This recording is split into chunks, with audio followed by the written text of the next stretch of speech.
About 6 minutes ago, we started to see rotation come up on a storm south of Seymour. Rick was focused in on this while I was doing a Facebook Live video. As that rotation started to increase, it became apparent that we were going to end up with a tornado warning, which is where we are now. So where we stand on the current is a tornado warning was just issued.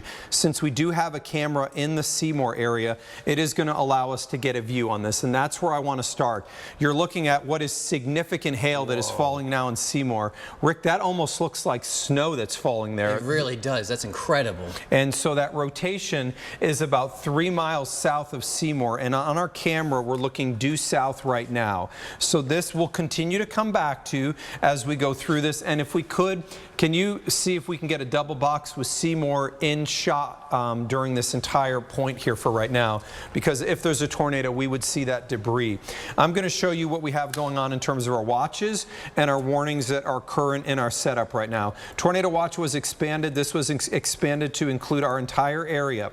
There are numerous tornado warnings right now that blanket all of the northern part of our area. Jennings, Jackson County, you can see just as you cross out of Lawrence County towards Bloomington, towards Columbus, all of these are tornado warned. Second tornado warning now just issued for the northern part of Jennings County. So almost all of Jennings County now under a tornado warning. There is a tornado emergency on the tornado coming out of Illinois that's moving towards Indiana, and we've got problems here. So this is the latest on our radar. The most recent tornado warning was just issued here. Let me make sure that we're keyed in on it.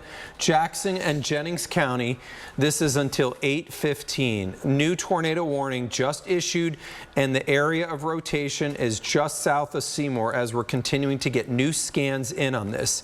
That area of rotation is going to move right across 65, about a half a mile north of Uniontown, or about a half a mile south of County Road 50 North. Rick, you're viewing closely in on the rotation area, and I'm going to come over to you on analyst here. And one of the things I find quite interesting on this one is there may be two areas of rotation that are occurring here. Right, and the one that prompted the warning is just to the south and to the east of Seymour. And you can see as I'm going to backtrack a little bit just to show you, when you look at rotation, you want to see those greens and the reds right next to each other. We call it bright and tight. And if I go back 1 to 2 scans, you notice that the rotation did appear a bit better. It's not quite as pronounced, but still, there's no doubt about this, that it may actually be tightening just a tad. So again, if you're just southwest of Seymour, we're looking at rotation. I'm going to turn on CC, which is correlation coefficient. So if we had debris, this would tell us whether or not we are lofting any of that. Okay. And I'm not convinced that there's no real signature that screams, we got a tornado on the ground. Okay. But with that kind of rotation, with the atmosphere being so volatile and so basically juiced up, that it's possible. And look at this on our camera. You have a double rainbow with what looks like maybe quarter-size hail falling, and on the right you can see the updraft base of the thunderstorm. That has it all. That is unbelievable what you're seeing on that camera. Now you can see the hail falling in front of the rainbow, and right behind it you can see the updraft base. Rick, I'm going to step away here because it appears to me, I'm going to head over to the wall, it appears to me that that rotation that was just south of Seymour may be cycling a new updraft base and new rotation area off to the south. So look at that rainbow and how vivid that is becoming with the hail falling in front of our camera in Seymour. I'll tell you something, it is remarkable when you have the ability with these cameras to view so much of our area. So we're now looking at the Analyst Storm View 3D. Rick, can we just go ahead and put on reflectivity here briefly? Sure. I want to take a look at what's actually occurring so I can say with certainty. So this is the body of the supercell. You can see it's leaving Seymour. So what we're looking at when we look due south on our camera is right underneath the updraft base. This is the hook right here, but it appears that we may be getting a secondary notch here. Can we rotate back, Rick, 2 scans and then come forward just so I can get a sense of what we're looking at? Okay, here's the primary hook. There is a notch here too. Okay, let's run it forward now into the current. There was the hail that was falling in the Seymour area. All right, now I want to go over to the velocity here and take a look at what we have that's ongoing right now. So This was the initial area of rotation that has weakened. Rick, that is definitely a second area of rotation that's developed south of this. What do you have for roads on this one? I-65 right here, this crossed over I-65, about 5 miles south of Seymour, and that area of rotation. Rick, call out those streets you're looking at heading towards Lovett. Yeah, it's County Road 750 West, County Road 700. Okay. You're looking at, yeah, Road 500, and a new scan just came in. That does show that we still have that new area of rotation that's definitely taking over. And let's go. And so what we've seen now is an occlusion, a weakening. So let me explain what happens with these storms. The storms that produce the violent tornadoes, what they're going to do is they're going to stay rotating in the same area for a long time. Sometimes when the storm is in its formative stage, it can generate an updraft base that gets pulled into the rain. Rick, I assume here when we look at reflectivity, we've got rain here. And then what would happen is that area of rotation gets pulled into the rain. It can generate a new updraft base or a new area of rotation to the south. Why? Because it needs the warm air to survive. The warm air is the fuel. It is the lifeline of the thunderstorm. And you can see it develop that rotation south. Rick, I assume we're looking from Louisville here? Yes. Outbounds 55, 60 here? We got 46 on that side. Okay, other side here, we're looking... About 22. Okay, so we've got about 60 to 70 miles an hour of rotation that we call gate to gate. What that means, it is right next to each other. Rick, are we looking at underneath? Yeah, so in terms of debris, inconclusive. Inconclusive, but there are certainly some things that are raising at least an eyebrow. This is a storm that we need to watch very, very closely. If you're in Lovett, Indiana right now, take your tornado safety precautions. I need you downstairs. I need you underneath something, I need you in the center part of your house, and I need you to keep away from windows. Rick, we're definitely getting where it's embedded in Lovett, embedded within the storm, so we may not be able to view anything. Heading towards Walnut Ridge, can we do a track on that rotation area as it's moving to the east-northeast? You got it. Matthew, if you could, let's continue to make sure that our Seymour camera is aimed on the updraft base on this storm to see if we're going to be able to view anything on it. So we're going to track that area of rotation, and just so you know, we've got Rick and Matthew in here as well. We're working as a group to stay on top of this. Heading right over the Lovett area. It's going to go north of Walnut Ridge by about 3 miles in 7 minutes, and it's going to be going towards the Grayford area around 10 minutes from now. This is the only storm that is tornado warned as we stand right now. We're going to take a look at this storm from our Seymour camera one more time. I want to get a view and get a sense of what we've got in there. So this is looking, Matthew, direction that we're looking right now? East-southeast. Okay, so we're looking east-southeast out of the Seymour area. You can see on the right side there what appears the updraft base, and you can very clearly see what looks white. The white there, Rick, you can very clearly note that that is the hail shaft in that storm, and it definitely is showing hail in there. And I mean, we had easily some quarters out there. The warning itself does include the possibility for some gusts to 60 and again quarter-size hail. So I do believe that we definitely verify that warning without a doubt in terms of the hail. And the thing about some of this rotation is that it is definitely wrapped in some rain. Yeah. So for those of you who are fascinated, you want to go outside and look, that's something I would strongly advise that you do not do because you're not going to be able to see anything. So just watch from inside the safety of your house, and we can show you the camera so that way you get the view that you want without putting yourself in danger. And I know that Metro Louisville is curious what's going on right now, so it is worth noting. Let me show you what we've got ongoing here in Metro Louisville. So this is the cluster that is not severe right now heading into Metro Louisville. What I can tell you is the atmosphere is still highly volatile. And this is probably one of the hardest things for us to communicate in what I do. When we have more isolated severe like this, it's challenging to communicate that you can see significant severe in some areas, but not everybody's going to see that. This does not have hail on it right now, but we're watching it very, very closely. It is a very volatile atmosphere. The storm right now is moving into Metro Louisville, is approaching 65 right now, heading down Okolona. Shepherdsville storm for you. The Brownington area, which will be south of Mount Washington, excuse me, over you. It is not severe right now. It could go severe. Understand that we have an extremely severe thunderstorm right now that has been tornado warned for a long time that is north of Hopkinsville. And then I'm going to show you what's coming out of Illinois. So Louisville, let's talk for a second. If what's coming through right now doesn't go severe, the back line is going to be more than likely to be severe. What you're going to see here for Harrisburg, Illinois, is there's a tornado emergency. There are severe thunderstorms that are all towards the west, and then you can see over Indiana as well. There are numerous tornado warnings. Nashville, Indiana, tornado warning.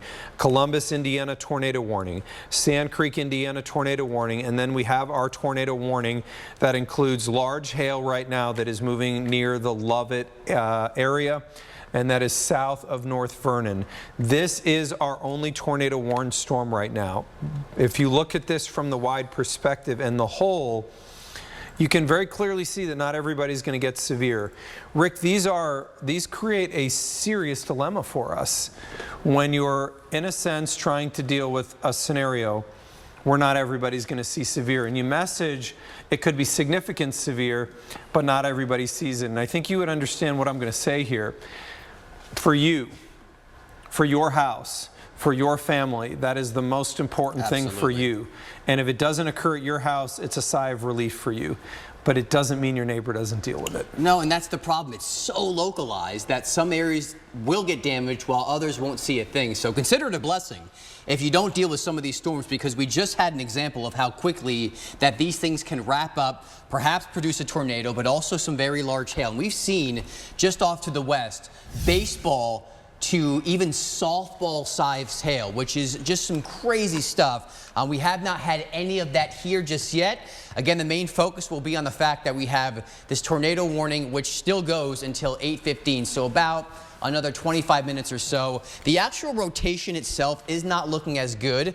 So right now on your screen, you see our camera in Seymour, that's on the right, and you also see our velocity, which all it does is sample the winds. The green would be the winds going toward the radar, right, and the reds would be the winds going away from it. So while we still have some clear rotation, it's not as pronounced as it once was. It is coming down just a tad.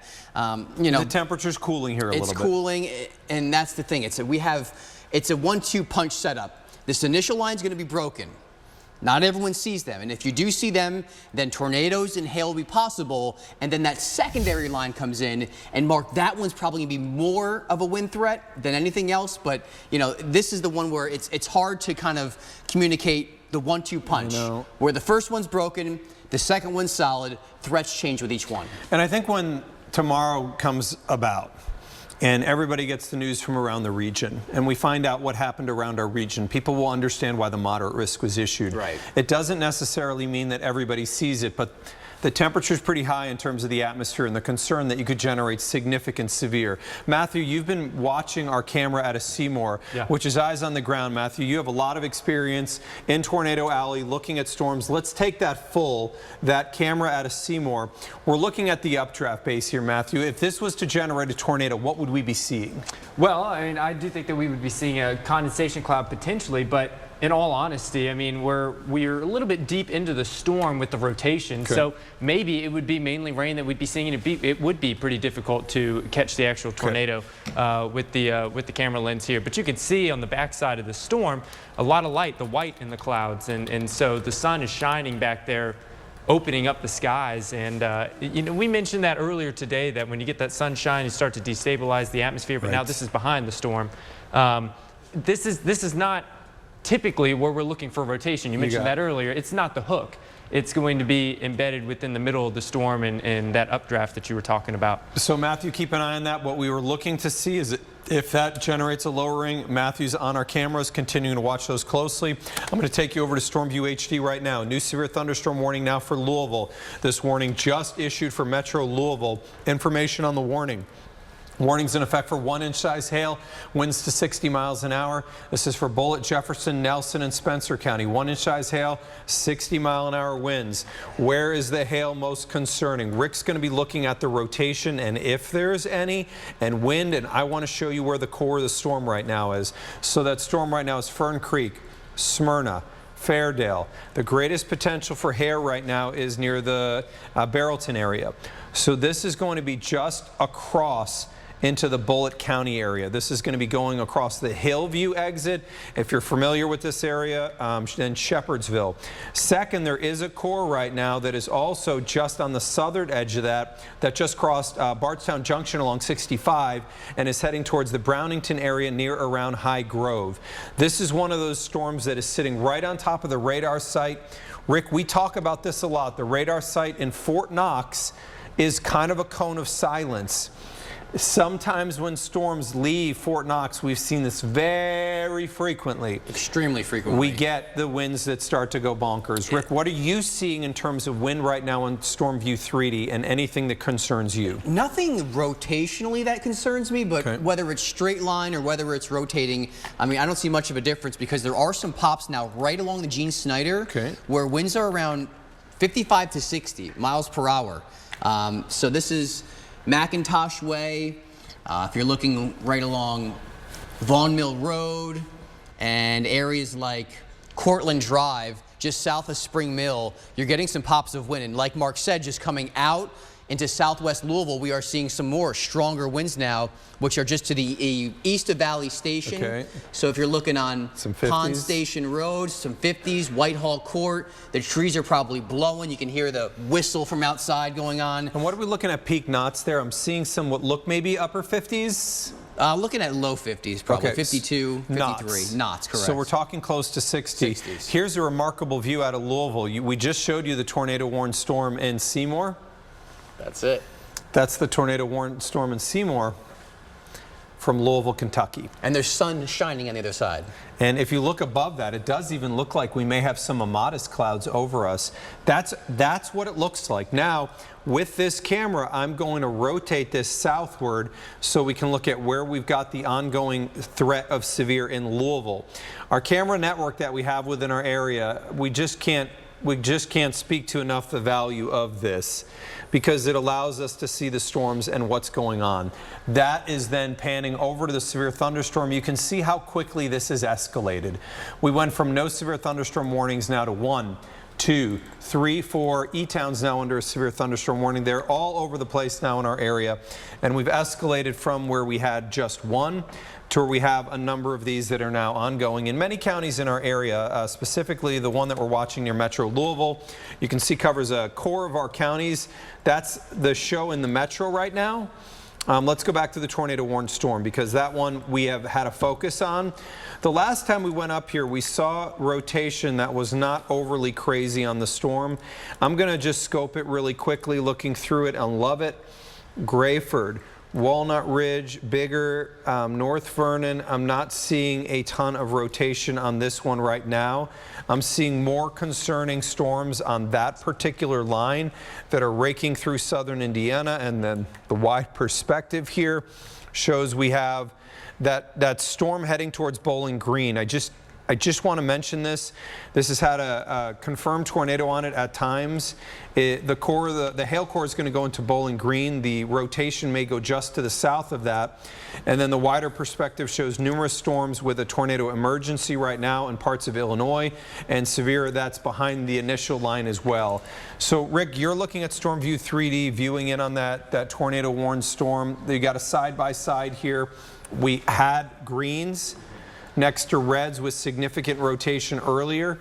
I think what we're probably seeing is the top of this storm is running into the storms that are in a little bit to its north. Right. And this thing is struggling a little bit right now. It's struggling. So when they run into each other, the evacuation aloft, the exhaust, if you will, isn't as effective. So it kind of has some breathing issues, and that does mean it can kind of hold it at bay. Not seeing anything crazy when it comes to rotation. That is some really good news. I'm going to switch on the right-hand side from what we know as velocity or wind to something called NROT. And this is normalized rotation. I can take you back just a couple of scans when it comes to both the reflectivity and the NROT, and you had consolidated area of rotation right there, which was about 3 miles to the west of Lovett. And then and that was buried, keep in mind. And as we went forward in time, that area kind of spread out a little bit. So the rotation, not as tight, not as concerned with a tornado at this point in time, but the strongest core of the storm is now southeast of Vernon. The northern edge is clipping Butlerville. There's some heavy rain. There's some lightning. There could also be some tiny hail just south of Vernon. I've turned on the bill, which is known as vertically integrated liquid. And it does show that the little hail core has crossed State Road 3 and is now approaching State Road 7. So it's just between the two, sandwich, which means it will cross over State Road 7 very briefly here. Some tiny hail around County Road 175 and 150 South, probably within the next 5 minutes. And there's no question that the intensity on this storm has come down. You're going to see this kind of stuff that looks like a mushroom cloud out there today. This is just simply explosive thunderstorms that are developing. You can see around our area, look, there are numerous warnings.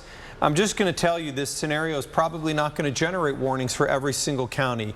But I think what we're going to see is the initial core storms move through. We'll see a secondary area that comes through after. I think when it's all said and done, if you're asking me how many people will go under warnings, based on everything I have right now, I'm going to say probably 60% of our counties will go under some type of a warning before this is all said and done.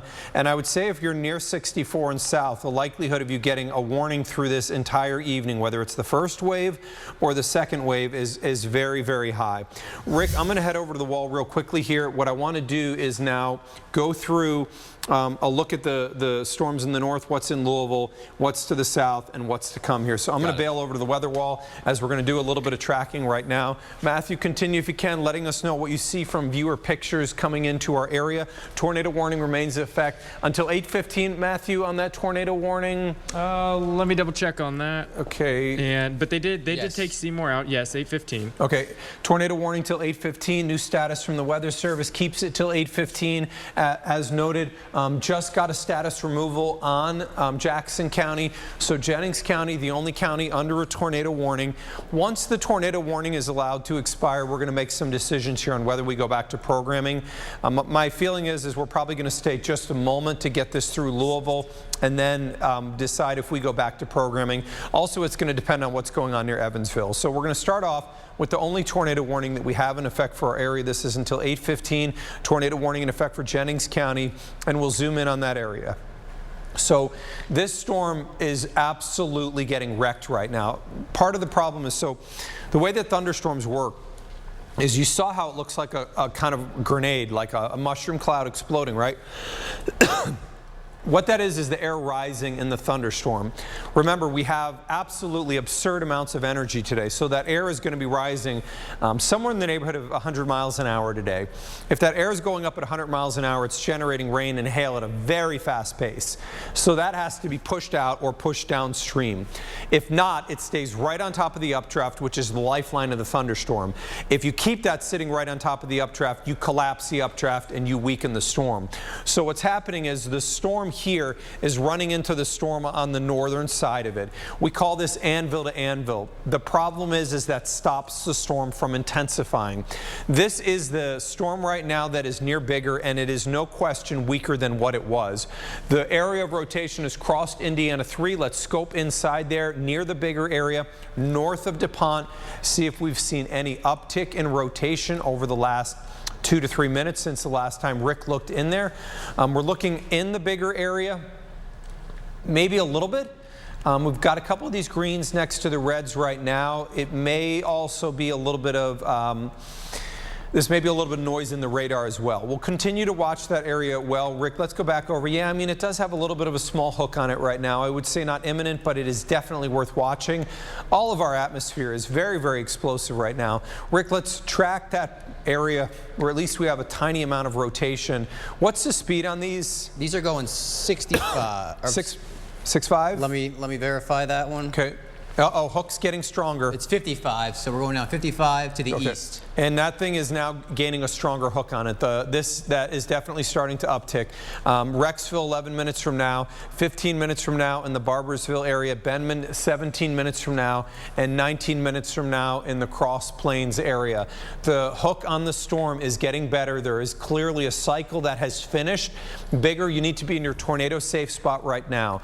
This would mean downstairs, underneath something, I need you in the center part of your house, and you got to keep away from windows. What's a good choice? Closet in the middle of the house, bathroom in the middle of the house. If you can get to a lowest floor, meaning the basement, always going to be safer. But we need to be careful. This is definitely showing more rotation on it than it was. And Rick is going to rip over here to storm view. Yes, where it was and now what it's doing currently. So you can see we didn't have much here, and what I'm saying, look at where the reds are. They're very dull. Now let's move into the current scan as we go forward north of DuPont by around 3 miles, and you can see a little bit brighter here on some of our pinks, and we've got some greens here next to it. This is not over the top rotation, but we're definitely seeing a presentation that looks a little bit stronger than it was. Watching this closely near the bigger Indiana area. Let's head back now to Louisville, take a look at what's going on in Louisville from Storm View HD. Severe weather right now potentially in Metro Louisville.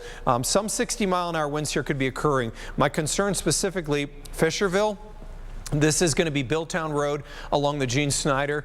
This right here is going to be Fairmont, Glen Mary here. You can see right here will be Little Spring Farms, Mount Washington here. This you can see, those are higher. Those are some, what are we looking, 65 knotters here, maybe 60? These are 65 knots. So these are 70-mile-an-hour winds right now that are showing up on radar. Billtown Road's right here. This is going to be J-Town. So this coming through, this is Taylorsville Road right here. So right just on the south side of downtown J-Town, we have an area maybe of 70-mile-an-hour winds that are occurring right now. You need to be really careful on this area that's moving towards Hopewell, and then Fisherville's right here. Again, this right here is Bardstown Road. This, Rick, is going to cross over, it looks like, the Gene Snyder between Billtown Road right here and Fisherville. It definitely looks like everything is starting to ramp up. Rick, how about the rest of this storm? Is this the only area where we're looking at higher end peak winds? Yeah. Or are you seeing some of that elsewhere in other locations? There are pops, but this is definitely covering the most amount of real estate, the most people. If we're going to get some power outages here, this is definitely a scenario that could lead to that. So I'm showing you velocity, and I've come in very tight on our analyst product. So this shows, just to give you some roads, because these are going to be definitely north of 60 miles per hour. Chenoweth Run Road, you know that road? Very powerful winds. So Old Healy Road, also going to be dealing with these strong winds. Saratoga Woods Drive, if you live there. And also on the eastern side, let's say, again, that's just Chenoweth Road. And they've got Oak Lawn and Preakness Court, another area that's seeing these strong winds. Right now it's inside the Snyder. This is tracking off to the east. This will cross right over the Gene Snyder in the next 5 to 10 minutes with some very strong winds, and they're actually getting stronger. Yeah, this is right over the Snyder now. New scan came in. Rick, we've got a more of a orangish in there. That looks like that could be a pop maybe of 70 knots. I would absolutely. That's 90 knots, Mark. Well, then that may be noise. What about the pinks there? The big pinks that are over Fisher? The big pinks that we're seeing. I think there's some 70s in there for sure. Like some of these down here just south of the Snyder, that one, That's a 66. So 66 would be 72 miles an hour. So we're getting a real view here of what looks like we're getting winds that are probably over 70. Matthew, you're viewing this on Storm View HD. You're focused in on around Taylorsville Road along the Gene Snyder here. This is an area that kind of has grown in terms of structures, homes, a lot of building actually occurring on Taylorsville Road outside of the Gene Snyder. With 70-mile-an-hour winds moving through this area, you got to be seriously careful. Absolutely. I mean, of course, it could cause down power lines. Whether it blows over the power lines themselves or more likely knocking trees down on those power lines. It's an area that's well traveled, going along Taylorsville Road out toward Finchville. And then folks going to Taylorsville. So both of those roads are going to be well traveled, and folks that are going down it, I mean, especially if you're in blinding rain like this, you're not going to see the issues that may occur when the limbs fall on roadways and things like that. And speaking of could there be power outages, I mean, let's not do the could there be. Let's see, are there power outages right now? And we'll come back to this. LG&E is reporting 274 customers without power here in Metro Louisville right now. We'll see if this number goes up. This has become one of our real-time assessments. Are there storms that are actually doing damage right now? The view of that storm from downtown Louisville on our camera, this is sitting atop the 800 building. You can definitely see the core of that storm. In terms of whether it's doing damage, what we would look for is on the base of that, pops. Do we have pops? And this would be something that we would look for. They would be ground emanating upward. I don't see anything in there right now. So we'll continue to watch this camera very, very closely and assess as things change. Want to show you where our tornado warning was. Louisville will come back to you. We're not going to leave you on this one. Rick, continue to monitor that one on 3D. I do want to be very, very clear, by the way, on one thing. It is very, very, very, very dangerous right now north of our area. There is now a confirmed tornado on the ground that is moving towards I-65 near Columbus. If you have any friends there, I know this is not our viewing area, but this is one county north of our viewing area, and this is an exceptionally dangerous storm right now with a confirmed tornado on the ground right now. This is 1.5 inch size hail, tornado confirmed on the ground, heading towards Columbus, Indiana. The unbelievable point of this is an area that was also hit by a tornado earlier. The tornado warned storm that was in our area for the North Vernon area, Jennings County, is now left the county. So the Weather Service is now going to have to take the time and determine when they're going to let that expire. But you can see to our west, we've got numerous severe thunderstorm warnings. We have tornado warning that is just west of Bowling Green, and we have our severe thunderstorm warning that's moving through parts of Metro Louisville. So, Rick, the thing I'm starting to be concerned about, we know it's a highly volatile atmosphere. Absolutely. What makes me a little uneasy now is are we going to get on the southern edge of that a curl? Are we going to get anything that tries to rotate? And you look near Shepherdsville and near Bardstown Junction, and I think we're starting to get one of those little edges, maybe that hook. That could be the beginning of maybe this storm transitioning from some wind threat maybe into a tornado threat on the southern side of this. Correct, and that's the same evolution that we saw with the storm off to the north. Began more, exactly, and then all of a sudden started developing hooks on the southern side. So this is a real concern, and that's right now in Bullitt County. We're starting to see a little tail. If you look just to the south and west of Shepherdsville, right, you can point out. Actually, I'll go show that little tail real quick, just so you guys have an idea as to what we're looking for. These appendages, these little tails, those are telltale signs that we may have a tornado which is trying to form. And I say trying just to give you a heads up, because if you look in Louisville, if you look in Bullitt County, we don't have a tornado warning. This is just your ordinary severe thunderstorm warning, but because we have some turning with height, then a tornado cannot be ruled out. And right here, here's Shepherdsville, there's I-65, here's that little tail, which is trying to come down, which would be right around Bardstown Junction. Looking inside that, we have a scope. So think of this like a doctor using an x-ray. If you look at this storm, all you see is the rain coming down, but the scope allows us to see inside. Like if you had a broken bone, for example, this can see inside and tell us whether or not we have rotation. Nothing significant right now, but this could surely be an area that spins up pretty rapidly because there's so much instability in the atmosphere and so much fuel to work with that this can happen in almost an instant. So right now, just a severe thunderstorm for Shepherdsville all the way up 65 through Pioneer Village. If you're in Mount Washington, you are getting rocked by rain right now. The same applies to Taylorsville. Heavy rain, lightning, and also can't rule out some hail inside the storms. It looks like a tiny little core, which is just to the west of Brooks. Not seeing terribly signals of hail showing up in Taylor County, but once you see a little pop of purple once in a while, then that could signify that maybe a hail core has formed, and then once the updrafts can't keep that hail in the top of the storm anymore, at that point it would fall out and collapse. So this is the thing. You have people under warnings getting strong, severe storms, and you have people who aren't seeing a thing. Yeah. And that's going to be the way this evening goes on until that main line comes through, guys. And I will mention that we have a camera in Simpsonville where some of those strongest winds are approaching. Let's head to Simpsonville and take a look.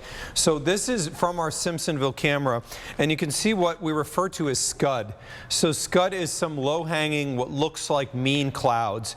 I'm going to move our camera a little bit westward. I'm not sure if I can without running out of view, but I'm going to try. So let me see how far we can go. We run into the edge right there. So this is where we do have and are showing some 60+ mile-per-hour winds potentially moving towards the Simpsonville area right now. Wider perspective shows we have numerous tornado warnings just to our north. Matthew, it does appear that a tornado did hit and was confirmed earlier as we look towards around the Bloomington area. And we actually even have pictures from viewers they're sending in of this. We do. So we've got at least one picture. If we could pull that up, I've got it's on Weather Pics. Yes, on Weather Pics. That one coming in from Linda Hittner from Bloomington, Indiana. You can see when we get that up here in just a second from Weather Pics, that's going to be a funnel that's made it to the ground. You can see that dark, kind of dirty looking cloud right in the middle of the picture. And you can actually see some debris that's off in the yard there, closer to the tree line. You can actually see some trees down. We do have a new tornado warning associated with that same storm. The confirmed tornado warning does include northern Jennings County. However, Mark, and you can correct me if I'm wrong, I think that this is going to skirt just north of Jennings County. We actually have a video of the tornado from where earlier. is this? This one coming out of Bloomington, I believe. Okay, so a couple things you want to note there is if you look in the center of the screen, you can see that's moving to the left. So that is pulling air around, and you can see how it's wrapping into that tornado. So this was the tornado that touched down in the Bloomington area. Matthew, you dealt with stuff like this in Alabama quite frequently. Tell us what you're seeing there. Yeah, absolutely. So just on the far left-hand side of your screen, we were able to see that tornado, and we'll get that video back up here in just a second. Again, this is associated with all of these tornado warnings that are just north of our region. So we do have one tornado warning in Jennings. That's getting ready to expire here in 4 minutes. That's not the tornado warned storm that we were just showing you video of. If we're able to get that video back up, I want to show folks that rotation again so I can point out the funnel that was trying to make it to the ground. And if we can't get that, there we go. So again, if we could put that on the green screen behind me, that would be great, because on the left-hand side of your screen, you can see that funnel trying to form, and it gets a little bit better there. And in fact, if you're looking right along the tree line, you can see where it is touching down briefly. So it didn't look like it lasted very long, but now they have the confirmed tornado warning on it with a 1.75-inch hail. Considerable damage can be caused by that. And so that is undoubtedly a monster storm. That's why we have that tornado warning for the northern edge of Jennings County. But Mark, again, like I said earlier, I think it's going to skirt just north of Jennings. And if it catches it, it would be probably the far northeastern, that little triangle portion of Jennings County. So this is the storm that Matthew was referring to here. This is now a tornado confirmed on the ground that is going to potentially affect the northern part of Jennings County. So I want to be clear on one thing. The area of rotation you can see near Columbus, Indiana. You can very, very, very clearly see the hook on this thing. So the motion on this is taking it east-northeast. You can very clearly see that area of rotation. If the trajectory holds, it would keep the area of rotation out of Jennings County. The Weather Service traditionally doesn't play games with this stuff, in particular when it's a tornado confirmed on the ground. In this case, they're obviously not playing around, but you can see, I'm going to put the information on here. This is a tornado confirmed on the ground right now for Jennings County. 1.5-inch size hail. Notice the threat is considerable. The tornado is about to hit Columbus, Indiana, and it's about to go just south of Columbus, Indiana. I know we have our producers in there. Can you guys check to see if there's any cameras near Columbus, Indiana, in particular one that will be looking south of Columbus, Indiana, to see if we can view whether there is actually a tornado on that or not. But you can see it's not good. You do not want to see an area of rotation going over an interstate. Rick, from our perspective, like the most populated are always a high concern, but the problem with an interstate is your vehicle's the worst place you can possibly be in a tornado. It is, and all those myths that you hear about going through on an underpass to get some shelter, like those are false. That's not true. Ideas. Yeah, really bad idea. And then if there's no sturdy structure anywhere nearby, you're left in the car, and that's not a good place to be. So if you have friends and family making that trip, you know, tell them they need to find a sturdy structure. They need to find some place that can withstand these very strong winds. I mean, the hook on that thing is just nasty looking. You hate to see a radar presentation like that because you know what's going on. I mean, that is a very pronounced hook. It does look like Columbus is in the hail core right now. Right, and then what happens, then you pop out. So you go into that hail core, you pop out of the hail core and into the tornado. And then into the tornado, exactly. And then you can see, I mean, just how wrapped up that thing is. It's looking bad. So You know, this is That's just out of our this area. is just out of our area. I want to make that very, very clear. But as we mentioned, Jennings County, the northern edge, just north of Geneva, is under that tornado warning, which is a confirmed observed one. That's why you see the pink, or the purple rather. Typically, you see red, which would tell you we have an ordinary tornado warning. One level above that is the purple, where it is observed, confirmed, and then the highest echelon above that would be tornado emergency. And if that was the case, you would have 2 purple polygons just outlining one another. So right now we have a confirmed tornado, not good, which is headed toward Columbus. It's Friday at 8:15. People probably out to dinner, letting their guard down, just trying to relax and have a good time and enjoy the weekend. But this isn't the day for that, Mark. And we have new severe thunderstorm warnings now on this storm that has come through Mount Washington. It's a longer one. So these are, when the warnings get longer like this, all it says, and it should say to you, is I have more confidence that this is going to generate severe. The problem in this scenario is we have an exceptionally volatile atmosphere. I tried my best, and you kind of were in the same. We talked about this a lot earlier. How do you communicate potential for more significant severe weather that may not affect as many people? When we dealt with the scenario on April 2nd, it was this massive line, and we knew that a huge amount of our area was going to be hit. These are more isolated, but they have then the potential for slightly higher amounts of severe, and you can see, you know, what's going on in Columbus, what hit Bloomington, what affected the Paducah area, and then now we had a tornado emergency in southern Illinois.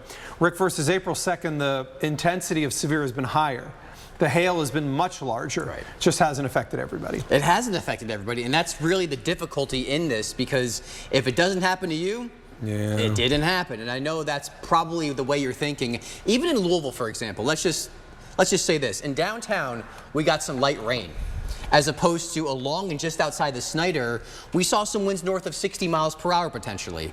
So the difference within the county alone, I mean, just shows you how vast these storms can be in terms of intensity from one location to the next. I do want to mention, though, for those in Louisville, you haven't seen much rainfall in the north and western side, which means the secondary line still has some energy to work with. So just because the southwestern portion got some rain and the southeastern portion, it doesn't mean the entire county's in the clear. So we'll watch as that next area, next wave of thunderstorms moves in. I am looking at that storm inside of it a little bit, the one that's including Mount Washington. I'm going to come over to you on analyst. Okay, Taylorsville.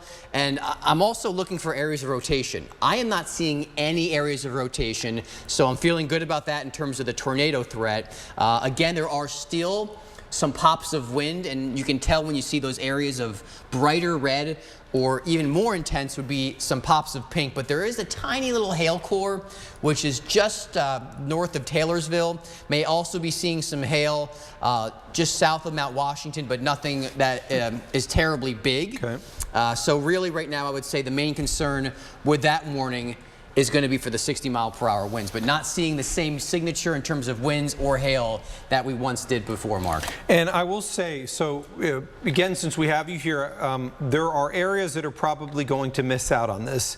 So you're going to have an area that occurs right through here that may not see any severe weather whatsoever. Louisville, we've already had a severe thunderstorm warning for Metro. We have the second line. What traditionally should happen here is this second line is significantly more filled in. Why? Well, the front's out here. So what will happen is this will likely now form into a very, very strong line that generates potentially destructive winds. That line is moving off to the east and will come in behind these storms. You're probably wondering what occurred in Louisville. Has that decimated the air mass? It's probably hurt it to an extent, but I don't know if decimated would be the right word. That second line could certainly affect Louisville, and then our southern counties would very likely be affected by that. That would include areas like Hardinsburg, Elizabethtown, Litchfield, Munfordville, Springfield, Greensburg, Columbia, E-Town, Hodgenville, Bardstown. You're likely going to be affected by that second line that comes across the area. But it is entirely possible, as I just noted, that areas like Paoli, French Lick, Salem, through around Scottsburg, Henryville, Madison may end up in between these two lines and may not get anything out of those two lines. So that's kind of where we are as we stand right now. A tornado confirmed still in effect for the northern part of Jennings County. Boy, I tell you what, this is going to be close, but it may just stay a touch north. The tornado confirmed has now been changed over to what we call a regular tornado warning. Look, it doesn't mean it's no big deal. It's right over Columbus, Indiana right now. We're going to find out very, very quickly if this is indeed for sure producing a tornado, because if it is, we will get reports very, very quickly. But it does appear that that area of rotation is probably going to stay out of Jennings County as it stands right now. It is something we'll continue to watch really, really closely, but this probably is the most intense storm that we have anywhere in our viewing area right now. The severe thunderstorm warning remains in effect for parts of the metro. If you're in Louisville, the warning edges right around Louisville. So it does include Bullitt County. This does include, let me make sure I have counties correct here. This does include Bullitt, Northern Nelson, parts of Spencer, and Shelby County. And you can see there's a ton of tornado warnings on that line on the northern side.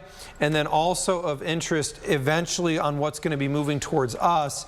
Rick, there's a tornado confirmed on the ground near the Evansville area, one of what has been a number. Thinking back through this year, I don't know if we've had this many confirmed tornado warnings in our region. This seems just like the most we've had, but that's over Morganfield. That's going to continue to move east. That area is going to become a really dangerous, potentially destructive wind producer. Right, and those storms are in fact moving in our direction. Mark, I just want to go back over to the 3D. Okay, there you go. Okay, perfect, because just showing you, there's the warning, that orange line that you can see, right? That's just to the north of Mount Washington. There are actually some gates or some pops of wind that are outside of the warning in southern Jefferson County that are presenting some winds around 55 miles per hour, maybe even close to 60.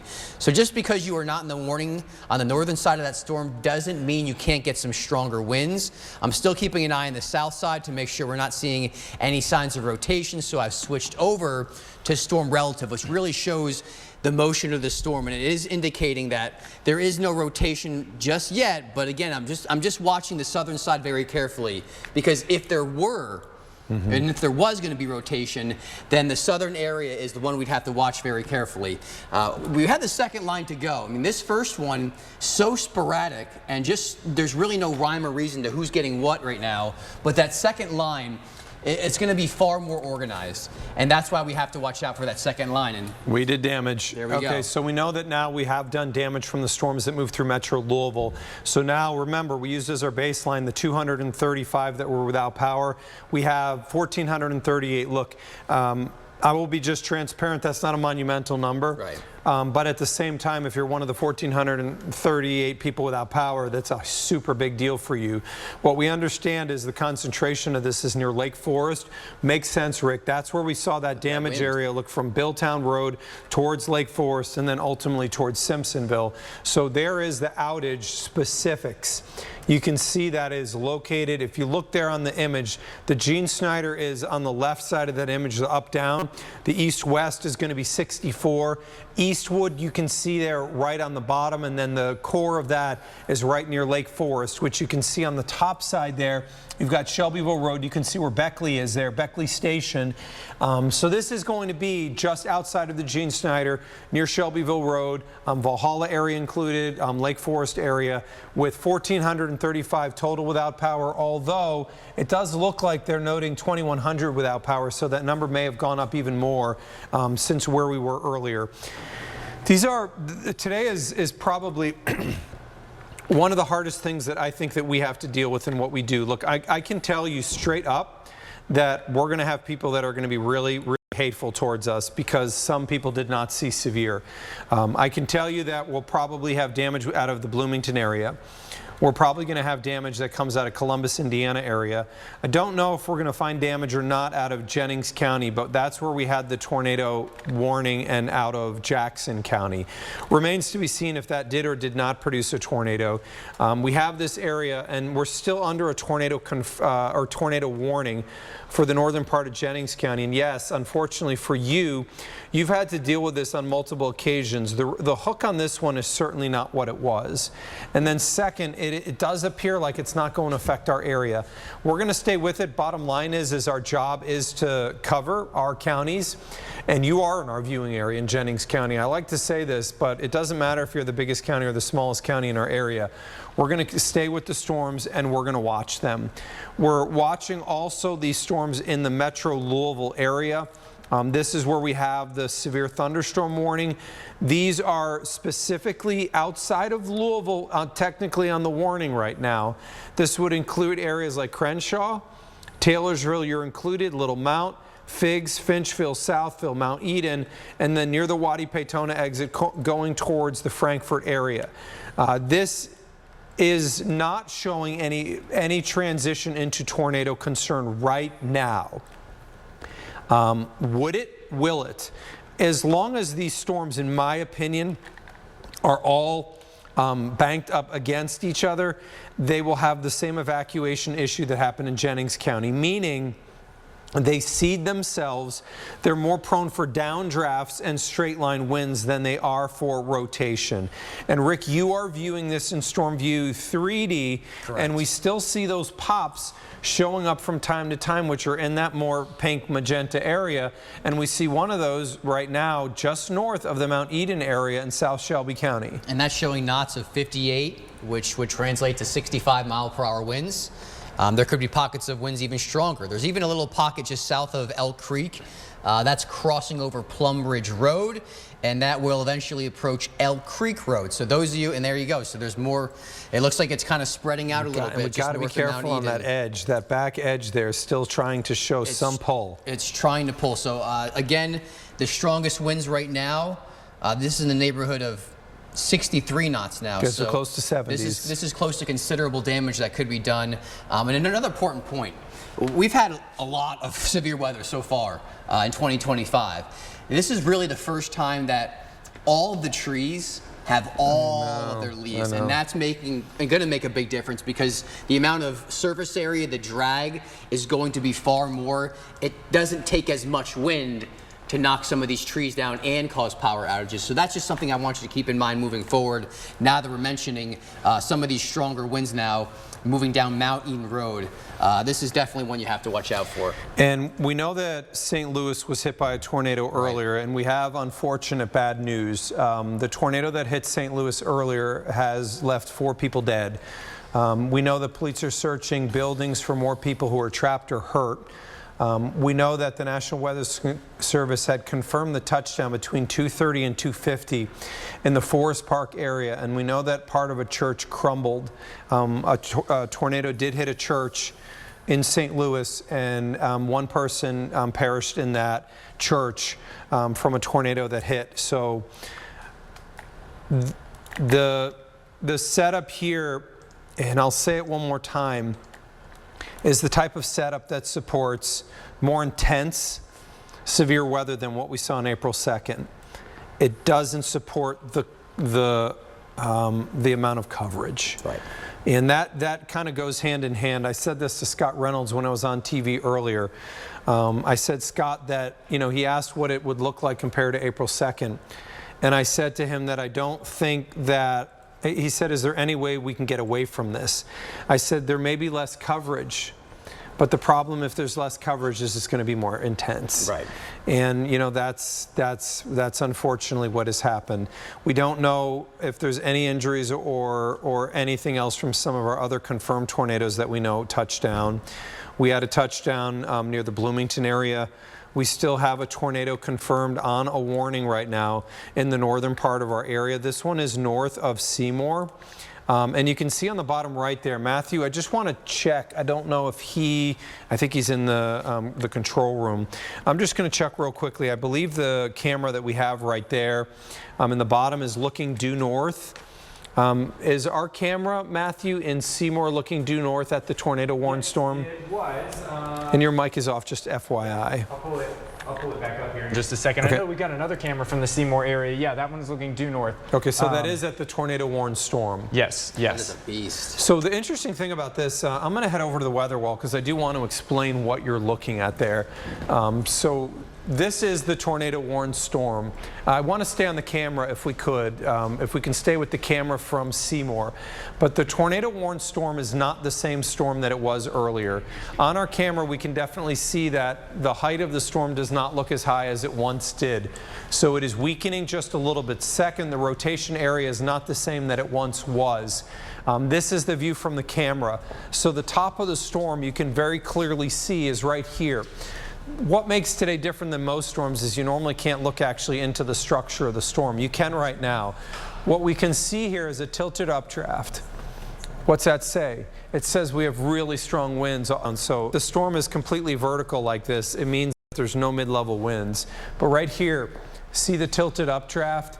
What we don't see is this massive anvil pushing downwind, and second, we don't see something coming back against the shear. So it appears right now that this has weak side of the storm. This right here is the updraft base of the storm, the lifeline. So if a tornado that was to form, we would see it happening live on our camera right here, right now. What we don't see even is a lot of lightning occurring within this particular storm either. So everything to me tells me the intensity is coming down somewhat. But we'll continue to keep an eye on this. This is our only tornado warning within our area, and we'll continue to see waves. What we're probably not going to see here in Louisville, first one, we'll watch then for that second wave, for thunderstorms to come in. And Rick, you've got control of HD right now. What we're going to have to transition to Louisville is in what's going on near Evansville, and that's going to be round number 2. Now, if you're in areas, chunk of our southern Indiana, they may not get either of these. That's true. And you basically had that split scenario where the northern line went one county north of us. We did get the tornado warnings in Jennings County and in Jackson, but south of that to the Ohio River, there's going to be a gap area of probably 2 counties wide that on either one of these lines may not get either of it. Right, and if you don't get it, instead of getting mad, maybe consider yourself lucky, considering there may be a tornado that moved in Columbus. We've seen damage and unfortunately fatalities that happened in St. Louis. That just goes to show that if you don't get it, that's going to be a good thing because the next round it will have a serious wind threat with it. I just want to show you where we're actually watching this line come from. And Rick, by the way, somebody reported fierce winds in E-Town. That may be that collapsing a little bit there. Okay, yeah, so we'll that storm as well.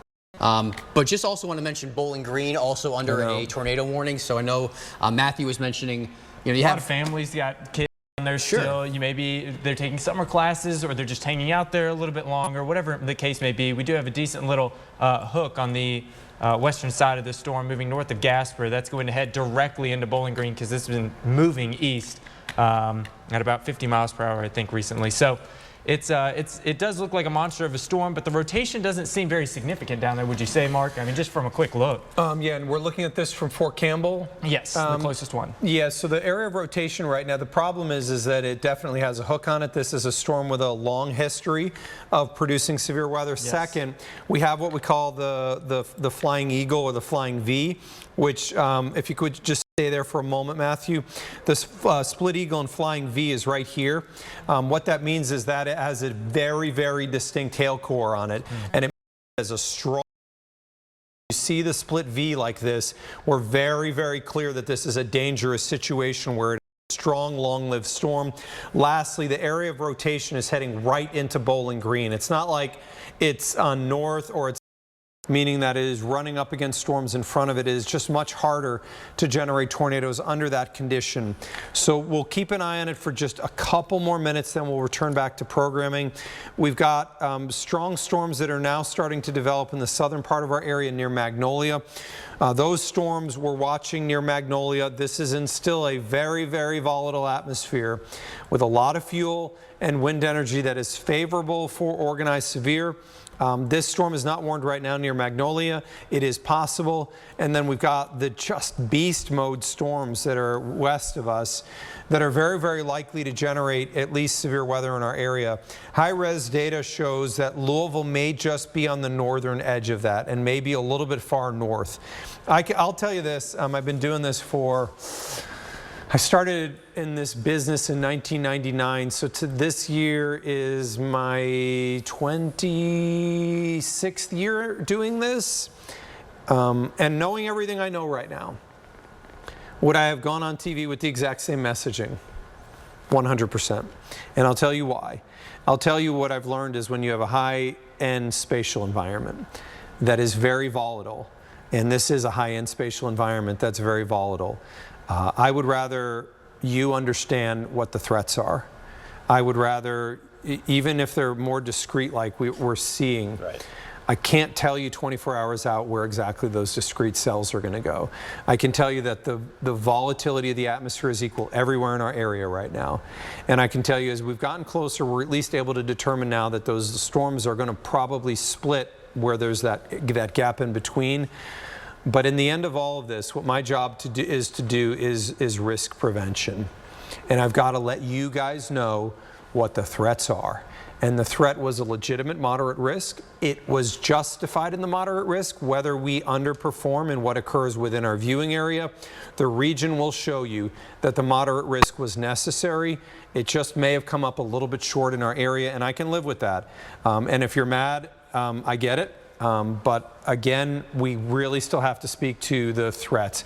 I see Matthew motioning towards me. So just to speak to, you talk about in our region, bad things happening. Bloomington, again, we were talking about the tornado up in that direction. We've got a picture of a blown up post office up there. If you guys could show that. So the post office was damaged? Oh yeah, destroyed. I mean, totally eviscerated. I'm looking at it back here on one of my other computers, and we may be able to get that on the screen any second now. Well, that we can't get it off of unless it's in the weather system. Okay. All right. So you can just speak to it though, Matthew. Oh, I mean, yeah, Rick, you're looking at it as well. I mean, the thing's just totally destroyed. And so outside of our area, and this is looking at Bardstown right now. You guys don't have to pull that one up, but again, totally destroyed. Just one county north of us, and we're zooming in on that right now, and we'll get that clear view for you. It's not pretty in here. Let me pull it up. I'll click into it. Okay. Look at that. Okay, and this is from the National Weather Service chat, where we have that. Rick, let's just spend a moment here. The tornado warnings are expired for the area, and we have no more severe thunderstorm warnings. Let's just do a quick radar tour, and then we're going to end the cut here and go back to programming. Obviously, if what's near Tell City goes severe or goes tornado warned, we would cut back into programming. So as we stand right now, southern Indiana, it is very, very possible that you have seen the show for your area. In fact, I would argue you have. The storms have weakened right now near North Vernon. This area is going to miss. It's going to miss the secondary line that's coming through. The secondary line is going to be more intense south of 64. Will Louisville miss it? It's all going to depend on whether this intensifies. I would say it probably will not. And I would say that if you're going to get severe out of this line, I would say my most concerning area would be south of Tell City, through around Irvington, through around the Fort Knox area, through around Bardstown, and then through around Lebanon Junction. This will likely generate into a line that produces damaging to destructive winds. They will become more widespread in the southern part of our area. Strong thunderstorm right now continues near the Upton area, near Lebanon. This storm we're watching to see if it can get a little bit of a tail on it. Right now, it being so close to the storm near Bowling Green has precluded it from going severe. And then the Bowling Green supercell. This is a storm that formed in southern Illinois and has been ongoing for, I'm going to guess, around 3.5 hours. Tornado warning continues for the Bowling Green metro area. If you have friends or family, Bowling Green, Western, call, let them know. Be in your safe location. That is where we stand. We'll take it out to the wide perspective and let's put it into motion as we watch this next line of storms that will be coming through. Understand we're getting very strong winds even on the collapsing areas where it's just showers. In Bardstown and came through the E-Town area where we got a 50-mile-an-hour wind that moved through E-Town without thunder and lightning. Jeez. So it shows you what's up there. It shows you the energy that we have in the atmosphere. We're continuing to watch the storms. Tornado watch for the western half of our area until 11, eastern part of our area until 3 a.m. Keep it right here on WDRB. If we get any warnings for our area, we'll update you. Stay with WDRB for continuing weather updates.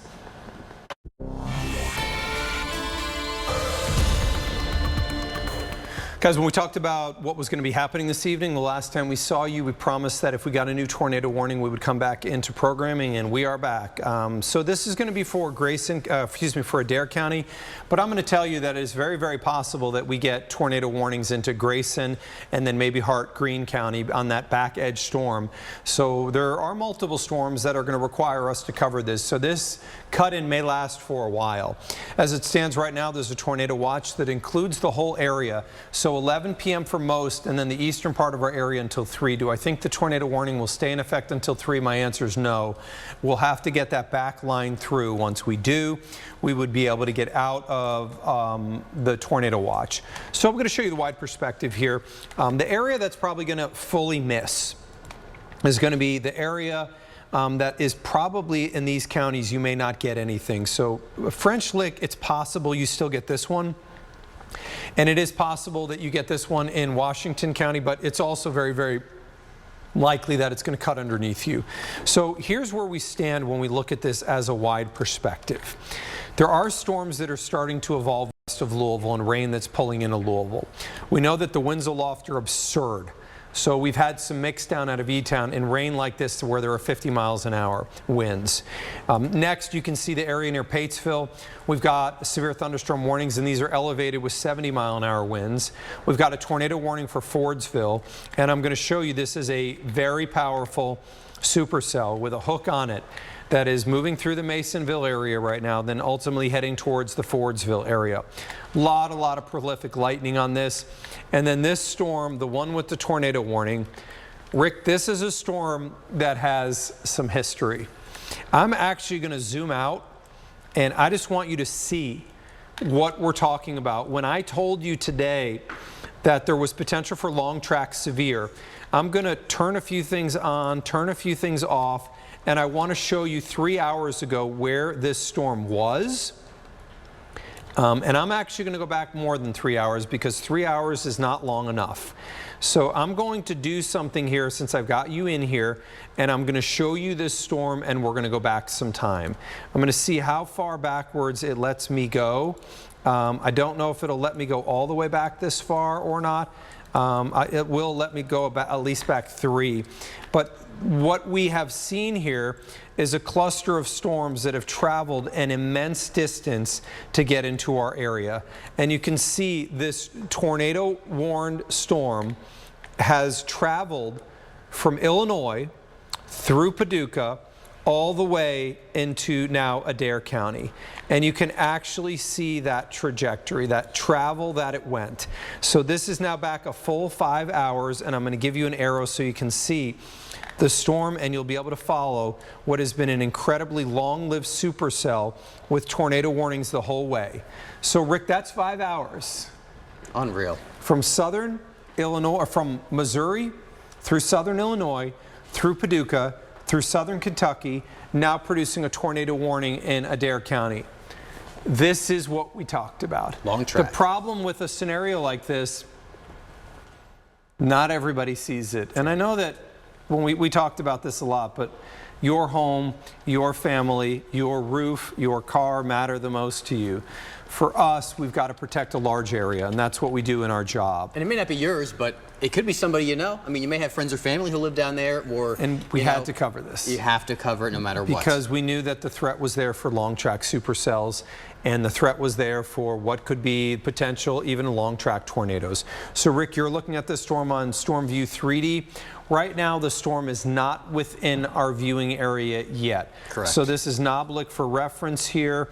This is the tornado-warned storm that is moving towards Adair County. And for us, we got on this a little bit early because the tornado warning is up. For us, the reality of all of this is we cover whether it's our most populous or least populous. This is going to go moving towards Edmonton, that area rotation, and this is not an area that there are plenty of people in this area. No, I mean, it's definitely more rural.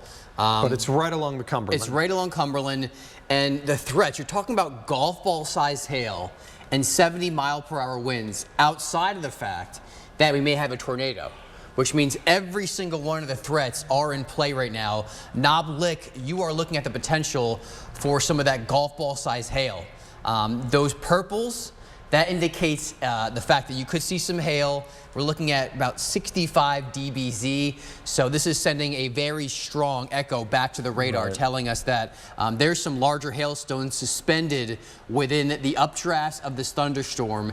And at some point, those updrafts can't keep those hailstones up there long enough because they get too heavy, and gravity does its work. takes it all the way down to the ground. So Knob Lick right now, please be ready for some hail. You need to be inside. You need to be away from those windows. Seek shelter.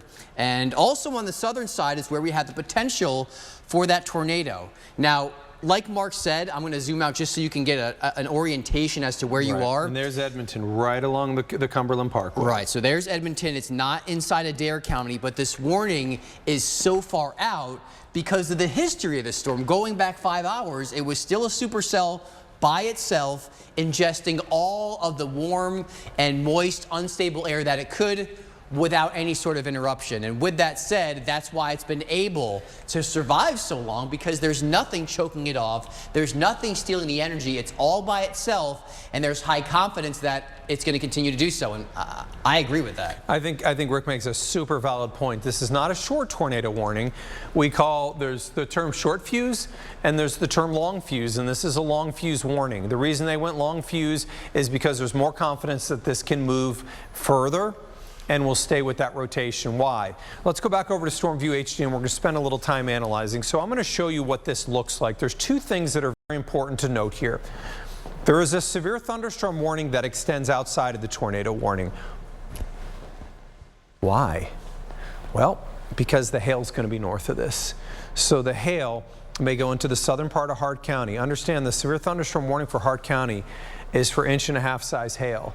And you can see we've got a serious hail core right now over Knob Lick. This may be larger than golf balls, actually. So this then downstream, Rick, let's just zoom this out a pinch because I want to get some locations here. Gradyville, Nell, Milltown, Exie, which is in the southern part of Greene County.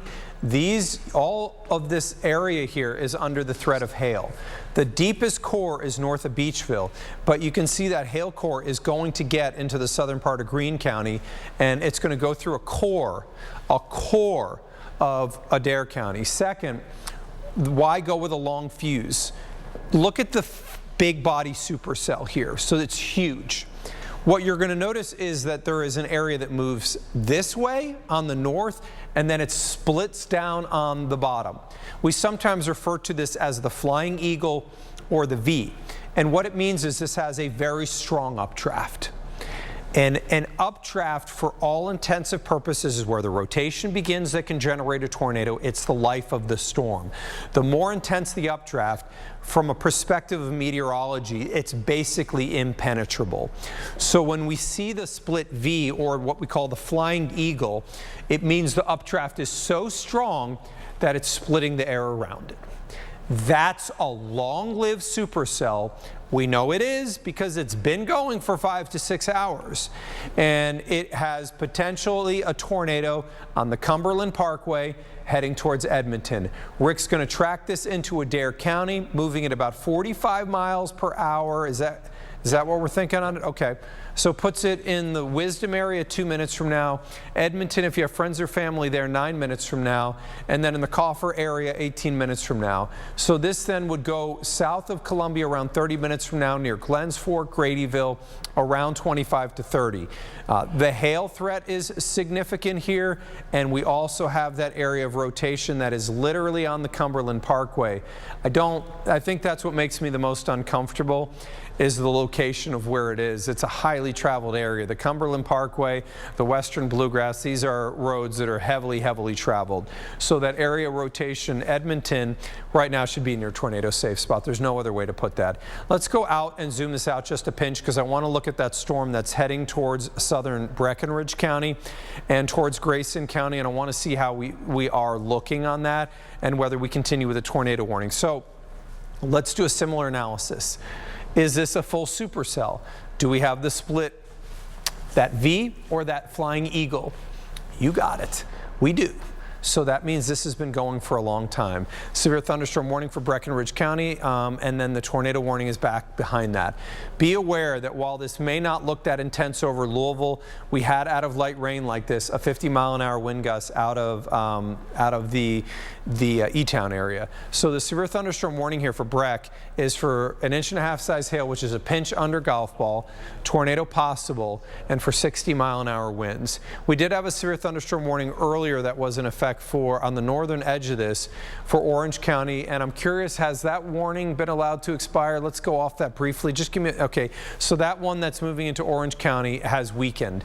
I'll tell you, these storms are going to still make it towards Louisville, and there's an outside chance, let me not refer to it, there's a chance that we go under severe. I would tell you that if you're near Irvington, Radcliffe, let's say Vine Grove, Fort Knox, I would say E-Town, Bardstown, you're the area that is very, very likely to get severe. You're very likely to get warnings moving forward. And destructive wind, large hail, and some tornadoes are going to be in play on this.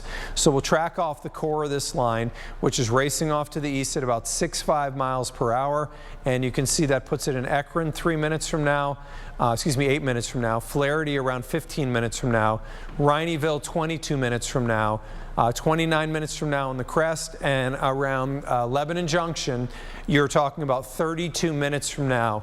Matthew, you've also been looking at some of what we have seen in terms of pictures and what we have known has occurred. Some of what we know is that St. Louis was hit and 4 people died in the tornado that went through there. You saw earlier we did have damage around Bloomington that we do believe was a tornado. And then a lot of people saw something outside that we don't always get here.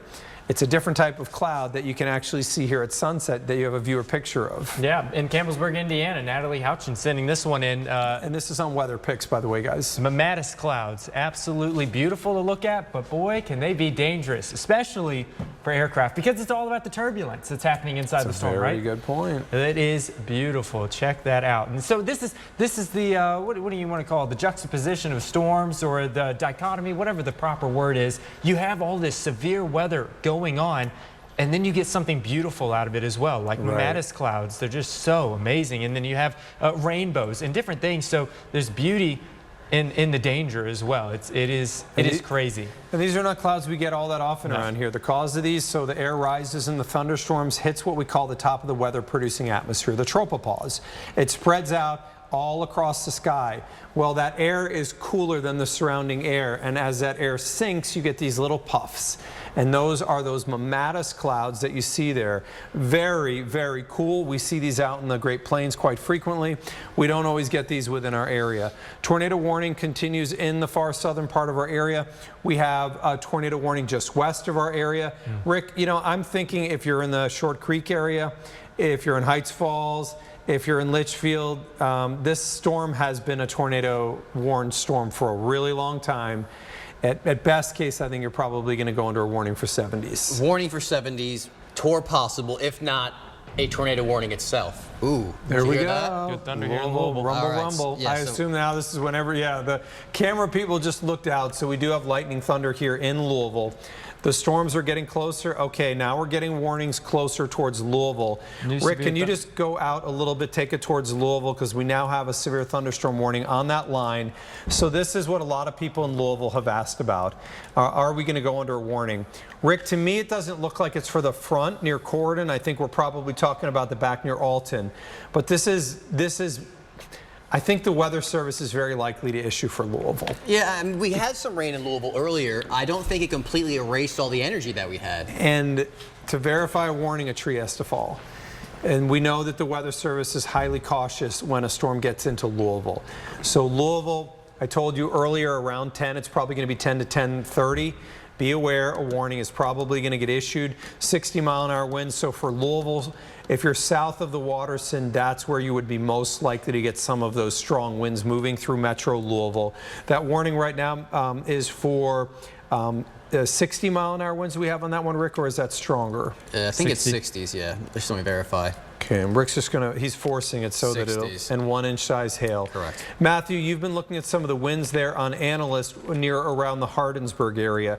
That one is a little bit more concerning when you look southwest of Hardinsburg, because we have some pops that are stronger winds. Oh, yeah. I'm going to come over to you on the Analyst there, and you can see on the left, that's what we call normal reflectivity. On the right, you've got some of those pinks in there, and those pinks that Matthew is looking at. Matthew, what are you looking at in terms of intensity in the knots and then in miles per hour on that that area. So looking like 67 knots is the highest pixel that I found so far. And that's about 75, so that's getting close to hurricane force winds gusts. And you know, the question is, does it translate all the way to the ground? Well, we are getting closer and closer to the radar with these scans as the latest ones have been coming in. So yeah, I'm assuming that this is going to verify for 65 to 70 mile per hour winds, which is, let's see, moving east at 65 mile per hour and ping pong ball sized hail and 60 mile per hour wind gusts. So wouldn't surprise me though if we got something closer to 70, as you mentioned. And we just got that new severe thunderstorm warning a little bit further south that includes Hartford, Litchfield in our area, of course, so Grayson County.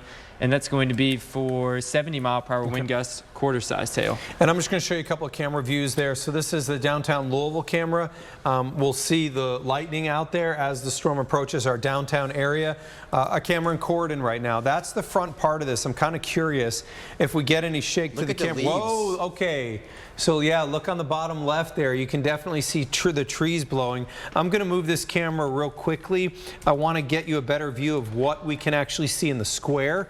This may give us a better sense of if that front area is producing severe. There's the lightning that is flashing across the sky. The camera is going to angle down just a little bit so we can actually see some of those tree leaves, and that'll give us a better sense of if that front area is producing severe or the back. I think we're starting to push now towards the outflow dominated, not outflow dominated, but we're transitioning now to the destructive damaging wind scenario that we all thought would happen. There's the tree limbs blowing around there. Wow, you could see the lightning crashing there. I'm sure it's rocking right now in the Corydon area.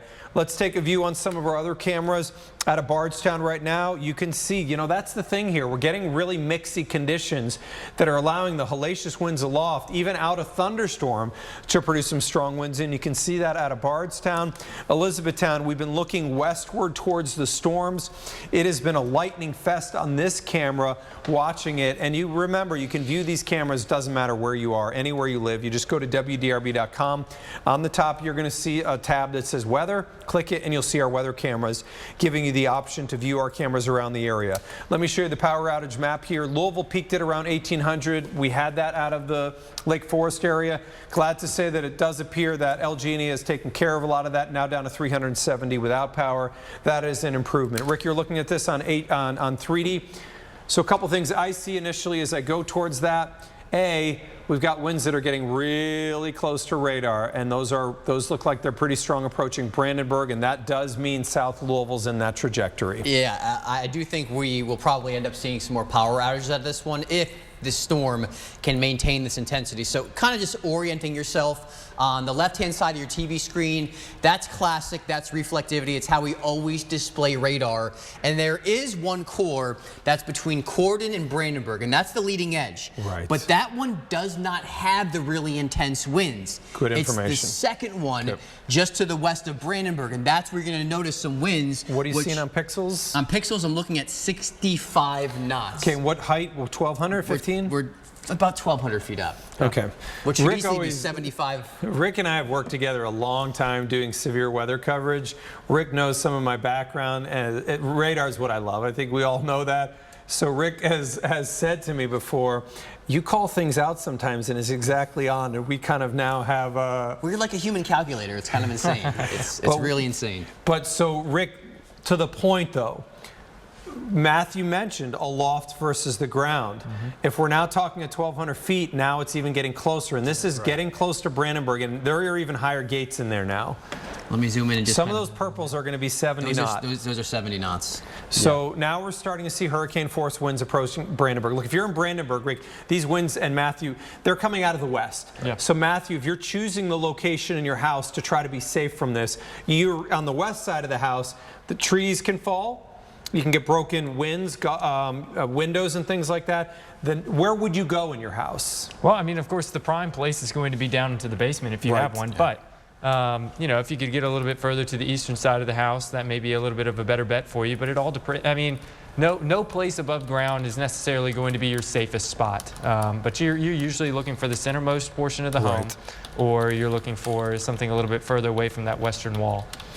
So as no windows too, you know, No, that's going to be that'll be key, especially with all these trees up and all those branches that could be knocked down. I think that's different. I think people saw 65-mile-an-hour winds earlier this year. Matthew, we worked several events that Sunday night where we got 65, and we only had about 1,500 without power. The difference in that is you didn't have those leaves on the trees. Yeah. Rick, we're getting real quick updates on this. Brandenburg, you've really got to be prepared that some 70s could be occurring. Ekron, Irvington, we're transitioning. The line is starting to look more like a bow. It tells us that we may be moving away from the tornado threat now into the more significant wind threat. Right, and this is the threat with these will be more widespread. Greater areas will be impacted by these warnings, not so much like the ones we experienced earlier where they are more localized, more intense, more hail, more tornado. This is going to be widespread. There's going to be more of a swath of some winds, which could be in excess of 70 miles per hour. Like I said, we are talking about the potential for hurricane force winds sliding through with a possible tornado again in our southern community. So we are not letting our guard down just yet because that has a pretty nasty looking hook on it. Unbelievable. Unbelievable storm. This storm has now traveled 6 hours, moving at around 55 miles an hour, 300 miles. You're talking about a supercell thunderstorm. You're like, Mark, what you're saying is not true, buddy. You're just trying to make this sound worse. Well, let's analyze it. I mean, the beauty of having a weather system is I can show you and go back as far as I want. I'm going to go actually back 12 hours, and I'm going to take this back so we can see when the storm actually formed and how far it has actually traveled. So this is 12 hours back. I'm going to move all the way back to the genesis of the storm so we can accurately say how far it's gone. Piedmont, there's the storm there. This is 347. Still going back, still going back, still going back. The storm near Mountain Grove in the southern part of Missouri. There's the storm that generates near Branson. So I'm going to give you now a measurement, a scientific measurement, not my opinion. How far has this storm tracked? 100, 200, 300, 350. It has traveled 400 miles. Oh my gosh. 400 miles, and it has been a supercell thunderstorm for 8 hours. Long track? Unbelievable. So. Now I'm just going to let you see this. Marvel in the unbelievable power of Mother Nature. There it is. There it's tracking. There it goes. 400 miles. If you ever doubt the power that exists in Mother Nature, this should tell you this stuff is insanity. And I'm just going to be clear. This is why we spoke in elevated verbiage about the potential for long track stuff today. Now, this one is moving towards it's moved past Edmonton. I think we would know if it did damage in Edmonton, and we don't have reports yet. It's moving towards the Nell area, the main area rotation. It's ultimately going to go towards 704 near the Glens Fork area. Be aware, Gradyville, this may be producing large hail. I want to give you the information on the current warning. The tornado warning is in effect, and the hail size is golf balls near Gradyville right now. Golf ball size hail is heading towards Columbia. Listen to me, if you're in Columbia right now, your car, if you can get it away under something, you probably have 7 minutes. If you're in the Craycraft area and Christine and Glens Fork, that window may be closing for you. The tornado rotation area is near Nell. And Rick, you're looking at that rotation area on 3D. Tell me what you're seeing in terms of the intensity. I'm seeing the intensity come down. I think this actually may be occluding or getting lifted into the main body of the storm. I've gone back a couple of scans. Edmonton, I mean, that is a classic hook right on top of you. And you can see on the right-hand side of your screen matched up with that is the velocity. Those greens and reds are banked up right against each other. So let's fast forward a couple of scans. Okay. We still have rotation. You can see that pivot off to the north. Rotation tends to spread out a little bit. So while there's still a possible tornado down there, the rotation's not as strong as it once was about 5 to 6 minutes ago. What about debris? Any debris? Are we seeing this I haven't seen anything significant, but there were some subtle hints. There were right around Edmonton, right in that scan right there. So that was the only concern I had. Okay. In that area right there. And continue to watch that storm, Rick. He's going to be laser focused on the tornado warn storm. Matthew and I will be covering what else is ongoing. We have now new tornado warnings. So just so news knows, it's extremely likely that we're going to be with these tornado warnings for a while. It is possible we would come to you guys a little bit later, but it's also conceivable this may go through. New tornado warning now just issued. The concern is now elevating and getting worse. 1-inch size hail for Breckenridge, Grayson, Hardin. Tornado warning now in effect for Breckenridge, Grayson, and Hardin County. Matthew, can you just make sure our E-Town camera is zoomed towards the west? And I also notice you have the warning in front of you. The tornado warning. Can you just give us some of the information on that tornado warning, the new one just issued? Yeah, it's moving east at 65. Tornado is radar indicated with quarter-sized tail in there as well. Mainly over rural areas right now, but we do know, of course, and let me double check here. E-Town, are they included in that latest one there? It's just on the edge of E-Town, but downstream, Matthew, you raise a valid point. If that continues, you could very well go under a tornado warning. And this has been one that's produced tornadoes multiple times, been tornado warned for a significant amount of time. So I believe this is the one that was an emergency at some point. I think it was. I mean, it's another example. But mentally thinking back to I think where you and I and Matthew and all of us are going to remember this system and what it did because of the amount of real estate that has been covered by severe. So severe thunderstorm for Breckenridge, Crawford, Harrison, and Meade County. This is for 1-inch size hail, 60-mile-an-hour winds. This is approaching it is in Brandenburg, and it is now approaching Corydon. We'll take a look at the camera there as well. Severe thunderstorm warning also includes Irvington through Hardinsburg, and severe thunderstorm warning has now been issued for Grayson County as well. So let's take a look at what we have occurring. I want to go back to Corydon because we got that camera in the right direction. So we do know that the severe that is coming towards Louisville is hitting Corydon right now. So look at this camera to see what's occurring. Obviously lightning's vivid. The trees are taking a much greater reaction because we have parachutes on them. What? Because we have leaves. All of our other severe events occurred before we left the trees. And so this is now a far different scenario, That's the view out of Corydon. We're going to stay on top of that. Here's the view out of Elizabethtown. This is looking to the west, I believe. West-northwest. Unfortunately, there's a wall that blocks that westerly view. Got it. So this is west-northwest out of E-Town, looking into the tornado warned storm. This is going to give us a very, very good view on what's occurring here. It's been a vivid, prolific lightning producer, and we have some really strong winds that are still showing up here that are approaching parts of our area. I'm going to head over to the wall real quickly. We're going to do an assessment of what we have ongoing in terms of our current tornado warnings and where those storms are going. Rick, work with me on this one. Matthew, keep buried in on, if you could, on analysts, just to make sure, looking for any debris. Louisville, you're under a severe thunderstorm warning just issued right now. So Louisville has gone under a severe thunderstorm warning twice. Rick, can you get me info on the new warning for Louisville? Got it. This is 70-mile-an-hour winds, guys. When I talked to you earlier, I told you that this would have a potential for higher end severe, that we could get destructive winds, that we could get hurricane force winds. What I told you is that this was probably going to be evolving. Louisville, I want you to read the words here. So this is Jefferson, Harrison, Hardin, and Bullitt. This is until 10:30.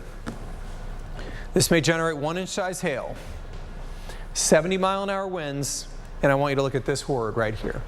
The threat is considerable. If you're in Louisville, you're planning right now for 70-mile-an-hour winds. 70-mile-an-hour winds. I want to make sure our anchors, guys, can we just make sure that we are constantly looking at LG&E for power outages as this come through Louisville? And Fallon and Gil will be keeping an eye on that. If you guys can, alert me if you see some pops on this, and we'll come right over to you. So at WDRB, and this is one of the things that we really pride ourselves on, is team coverage. So they are going to make sure that they're monitoring everything in terms of what's happening. And I do believe we have our Christy Batista out there in E-Town as well. I'm going to go to Christy here momentarily. So can you guys just let me know, Seth, in my ear, if she's ready? I do want to go to her momentarily just to, for her to let us know what's going on. Rick, can you just give me a quick note on the speed on these storms? 7.5. Whoa. Yep. So Rick, just quickly with me, it was 65 before. What does this say to you? It says this thing's cooking. And it's moving faster because it's starting to generate more wind damage. That's the problem, is when you start to see the storm move faster, those crazy winds from aloft are coming down to the ground. Hear me, guys. PRP 5 minutes from now. Downtown Louisville 11 minutes from now. Jeff 18 minutes from now. 27 minutes from now in Simpsonville. 33 minutes in Shelbyville. 42 minutes in the Harrisonville area. Louisville under a severe thunderstorm warning. Let's go a little bit further to the south. I want to focus in on E-Town here briefly. Let Christy know we're going to come to her. We got to keep it somewhat short because the storms are going to be continuing to move through. Tornado warning. Rick, can you scope me here south of Hardinsburg? I just want to make sure what I'm looking at. See if we have any rotation. Some possible there. A little bit of rotation near Short Creek.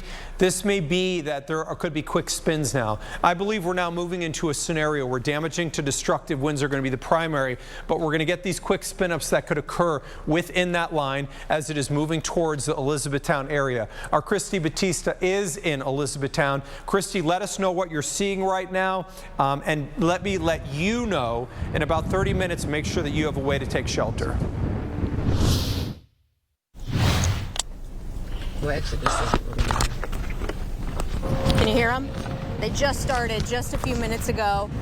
The wind really just started picking up here in E-Town. We are south of E-Town, right off of 65, where Western Kentucky Parkway and Lincoln Parkway meet.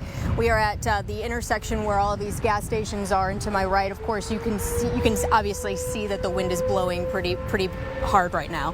I don't know if you can hear it, but you might be able to hear the sirens behind us. We have seen a lot of lightning, and we can tell that this storm is on its way in as we're standing here right now. I mean, we got here probably 10-15 minutes ago, would you say, Greg? And it was pretty calm. The wind immediately started picking up, and then boom, we heard those sirens right as you were saying it, Mark. So people in this area, including us, we need to start taking shelter right now. There's a lot of people at this gas station. We're at the racetrack here. And to my right, I can see the street lights, the stoplights really picking up speed here, and the trees across the street are really starting to move. There's still quite a few people out and about right now. When we were on our way down here, honestly, for a Friday night, not many people on the roads. We can all assume that people are staying inside because of what we're expecting. Now, we're starting to feel those raindrops come down. It is starting to rain just a little bit. The wind is starting to pick up, and again, we can continue to hear those sirens. So that storm is definitely, indeed, Mark, on its way in. Christy, appreciate you getting that information. We've all heard them. Mm-hmm. We all know the tornado sirens, but every time you hear them, it just sends a chill. It sends a chill up your spine.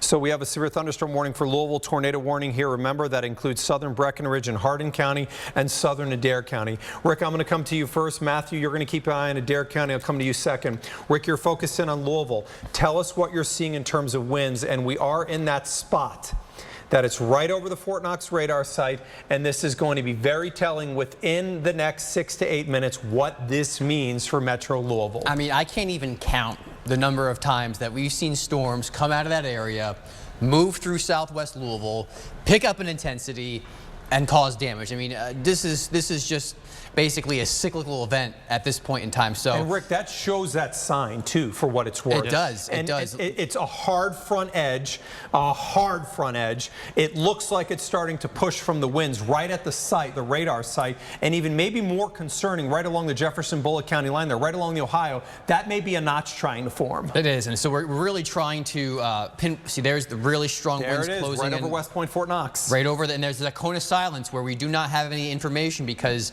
the radar has to be tilted up to see inside the storm. So we will not get information very close to that radar site, but we are starting to see those very powerful winds pressing in to western portions of Jefferson County as well as far western fringe of Bullitt County. So this is going to have some wind power. Again, we're talking about wind. We're also talking about hail. So can't rule out some hail, but right now, wind by and large, this is going to be the big threat. This is going to come through hard. It's going to come through hard. There's going to be power outages. There's going to be flickers. I want you to prepare for that right now. Make sure your phone's charged up in case you lose power. And you can always watch us on WDRB.com if your TV happens to go out. So just have multiple ways to get this information because power outage is definitely a possibility moving forward. And specifically, if you're along the Gene Snyder, if you're outside of the Waterson, specifically, that's where we have high-level concern that this is going to be intensifying fast there. Rick, stay buried on the analysts, let us know. But right along the Jefferson-Bullitt County line is notorious for going wild here as the storms comes out of there. Matthew, you are keeping an eye on our storm that's in Adair County. This is a tornado-warned storm. We did the math earlier. We're now over 400-mile supercell. 8-hour-long duration. That is, you've covered this for a while too. These are the bears. Oh yeah. We call these long-lived, long-track supercells. And what they do, they may not tornado the entire time, but we know that they have a sustained updraft, rotation for hours. What are we looking at rotation? Where is it going? So here's the rotation south of Flatwood, just past east of Sparksville. And this is going to be traveling along 768 there toward Fairplay and then Glens Fork. That's the most likely. So staying right in or north of Chance, most likely. Those that are in Breeding, those a little bit further south toward Cundiff, you're good to go. You don't have to worry about the tornado warning here. Although you are included in it, the tornado warned portion of the storm is north of you. There's also large hail. I think that's 1.5 or 1.75 inches. So basically golf ball size associated with this storm. But yeah, the rotation that I've got circled here, and it's not quite as prominent as it was just a short time ago. And I was looking at correlation coefficient, and I didn't see anything coming out of that area at this time. And Matthew, so outside of the tornado warned area, if you're in Columbia right now, you mentioned the hail. That's the hail core. Yep. And this, because it's a long-lived supercell, the likelihood of it having maybe the ping pong, maybe the golf ball is elevated. I think with some level of confidence, you have damaging hail moving into Columbia right now. Absolutely. You know, let me see if I can very quickly pull up our query on that one. Yeah, severe thunderstorm warning with the impacts coming through. Yeah, just so you can go, there you go. 1.25, and so 70s. 70-mile-per-hour winds associated with it as well. And that's part of the problem is whether you get the tornado or not, you're still going to get 70s. Yeah. So keep an eye on that storm. Rick, you're keeping an eye on the storms that are approaching Metro Louisville. We've been continuing to watch those storms, and we're now starting to pass that cone of silence. So near West Point, right over Fort Knox, we see a hole. Radars can only see what we call tangentially. They can see what's coming towards them or what's going away from them. So what that means is westerly winds in a storm would be the direction. So in the next 4 to 7 minutes, that will have breached the cone, and we will get a very accurate assessment of what's occurring in this. But I think you would agree that our belief is this is probably producing 70s. I absolutely agree. And Mark, I just want to also kind of mention down the line inside that tornado warned storm, which includes around Hudson, McDaniels, Custer, there are winds which don't seem to be tornadic, but they're in the neighborhood of 68 knots. So you're talking about, once again, some 75-mile-per-hour winds moving off to the east. So this is just sandwiched between Custer and Hudson moving eastbound. The only positive here is maybe it's lost a little bit of the intensity, Right. but the winds aloft are so hellacious that we have seen it with rain showers, 55-mile-an-hour winds Absolutely, today. and all that is getting pulled down to the surface. Those winds aloft translated down to the surface, which will and can do some damage. So keeping an eye on that one. Also waiting with each and every minute, just the anticipation of seeing what happens on the other side of this cone, because this will be the future for Louisville. And it does look like right now we're starting to get some of the rain moving on the other side. Not seeing any crazy gates or crazy strong winds just yet. Okay. But it's something that I wouldn't be surprised at. And So, Rick, I'm going to make sure that our Louisville camera is aimed due south. At some point, once this gets into Louisville, we'll want to take this camera in the screen with us because, oh, we're getting power flashes. Guys, can we take the Louisville camera right now? We just had a power flash in Metro Louisville. So this was on the southwest side of Louisville. The camera where you're going to look, there it is. Yeah. Let me go to the wall. Those are power flashes. There's damage being done in Louisville right now. Is this straight line winds? We don't know. We will find out quickly, but I'm going to show you as I step in where those power lines are going and where we have flashes. And I want to explain this. If you look here, the lightning is not lightning. You're going to see that it's coming up from the ground. We had a power flash right here. So this is the area that you're going to be looking for. And what we saw is a blue flash. And you can see even this, what appears to be lightning, that may have been, but notice how it sometimes appears to be up pushing. This is the area that you're going to be watching, and this is as the really strong winds are moving in. So our camera on the 800 building has given us, and you can see the kick. That is about as hard a kick as you'll get in downtown Louisville. There you go. Wow. Those are power flashes. You guys saw that? So many folks go dark there. Okay, so this is looking due south. This may have been, there's a lightning strike. There's another one. So we're getting power flashes. Louisville, you've got to be elevated on your concern. We have damaging, destructive storms coming through Louisville. There's another one. We're watching power lines blow up live on air right now as the storms are coming through Louisville. And you're going to notice as the power lines are nuked and the transformers blow, that you'll see parts of town going out. There was a power flash right here. There's numerous power flashes. Fallon and Gil, please be looking for LG&E. There's another power line that just blew here. That's due south out of Louisville. This is probably along the Jefferson Bullitt County line. Rick, can you tell me what you're looking at on Analyst? And I don't want to leave this yet, but can you tell me what you're seeing on winds? And I'm going to point out every time we get a power explosion in Louisville. Actually, Mark, we just got some reports, and I want to say this from the Meetinger Tower in downtown. It's about 360 feet off the ground, 82-mile-per-hour gusts. Okay. And they said now it's at 85-mile-per-hour gusts in downtown Louisville. Okay, so have they adjusted the warning for Louisville, or is the warning staying at 70? They have not adjusted it yet. Okay, so what Matthew is saying is that about 300 miles above the ground, we're getting about 80-mile-an-hour winds. That is stronger than hurricane force. Please. This is not what we saw on April 2nd. This is a different animal now. We have leaves on our trees with our sails. They're going to lay down so much easier on saturated ground. This has the potential to produce a lot of wind damage in the south side of Louisville. Rick, I want to come over to you briefly here, and I want you to tell us on the winds. And I don't know if it's possible to double box Rick and I here as Wall and Weather Center possible even, or is that not doable? If it's not, let's go over to Rick and you just tell us what you're looking at. It's coming out of the cone of silence. What kind of winds are we seeing? So the winds right now, I'm going to take you from the southern part of the county up to the northern part of the county. Okay, and let's go over to Rick. I'm going to step away here because I want his screen on air. I want to have Analyst Stormview 3D on air. So what I've done is just one panel. This is just showing you strictly the winds. Okay. In southern Louisville, we're looking at gates of around 58.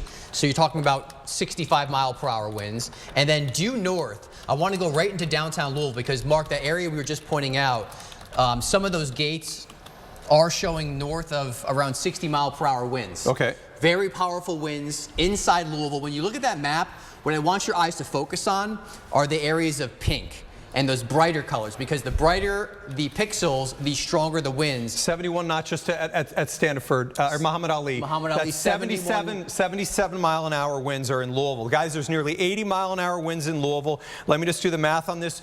71 knots is 81 mile an hour winds in Louisville. There are hurricane force winds hitting Louisville right now. This is a very, very serious, severe situation here in Louisville. The power crossed through the western side. It's heading into eastern Louisville now, so obviously we're going to be getting a lot of reports of folks up in Indian Hills with that latest scan that just came through, St. Matthews, Sword Prospect, Anchorage soon. A lot of folks are going to be impacted by this. So, you know, if you're specifically in Indian Hills, as Matthew just mentioned, let's talk down line here. Okay. So if we're moving past this, we're now approaching Worthington in probably 4 minutes. We're approaching Anchorage about 6 minutes. We're in Hurstbourne around 3 minutes. We're in St. Matthews currently. We're in J-Town 3.5 to 4 minutes from now. We're in Fern Creek around 4 minutes. Highview on top of you. Mount Washington, nearly 80 mile an hour winds could be occurring 6 minutes from now. If you're along Billtown Road, you're about 8 minutes from now from 80 mile an hour winds. And if you're in Fisherville, you're now looking at about let's say 9 minutes from now. If you're in Beckley Station, if you are in let's say anywhere along Shelbyville Road outside of the Gene Snyder, you're probably talking about 12 minutes from now. Matthew, can you do me a favor on our camera in Louisville? Can you now aim it towards the east? Because that's where we're starting to see the strongest winds. It may allow us to see more of those power lines exploding as we're watching power outages occur in our area. Rick, you have been part of when we've developed this camera network. This is what we did it for. It's critical. I mean, just you can look at radar. We have weather spotters out there that are so helpful, but having these cameras that can give us an elevated point of view and also a wide vantage point, it's critical at seeing that and picking up power flashes, those upward emanating flashes of light. Those are so important because that tells you we have damage being done. Typically, when you see the lights flash, you're like, that's just ordinary lightning. Not tonight. Not when you have winds that are north of 80 miles per hour moving through a metro. And Mark, those winds now are just, I mean, they're cruising off to the east. I'm seeing some gates now which are approaching 60 knots. So it's about 67, but we know that those verified higher. They verified higher. They verified 80 at the airport themselves. With a lot of trees, with a lot of leaves on our trees now. Right. And Rick, that along the Jefferson Bullitt County line is exactly what happens. I'm going to guess there's 72, 77 knot in there on those brighter paints. Yep.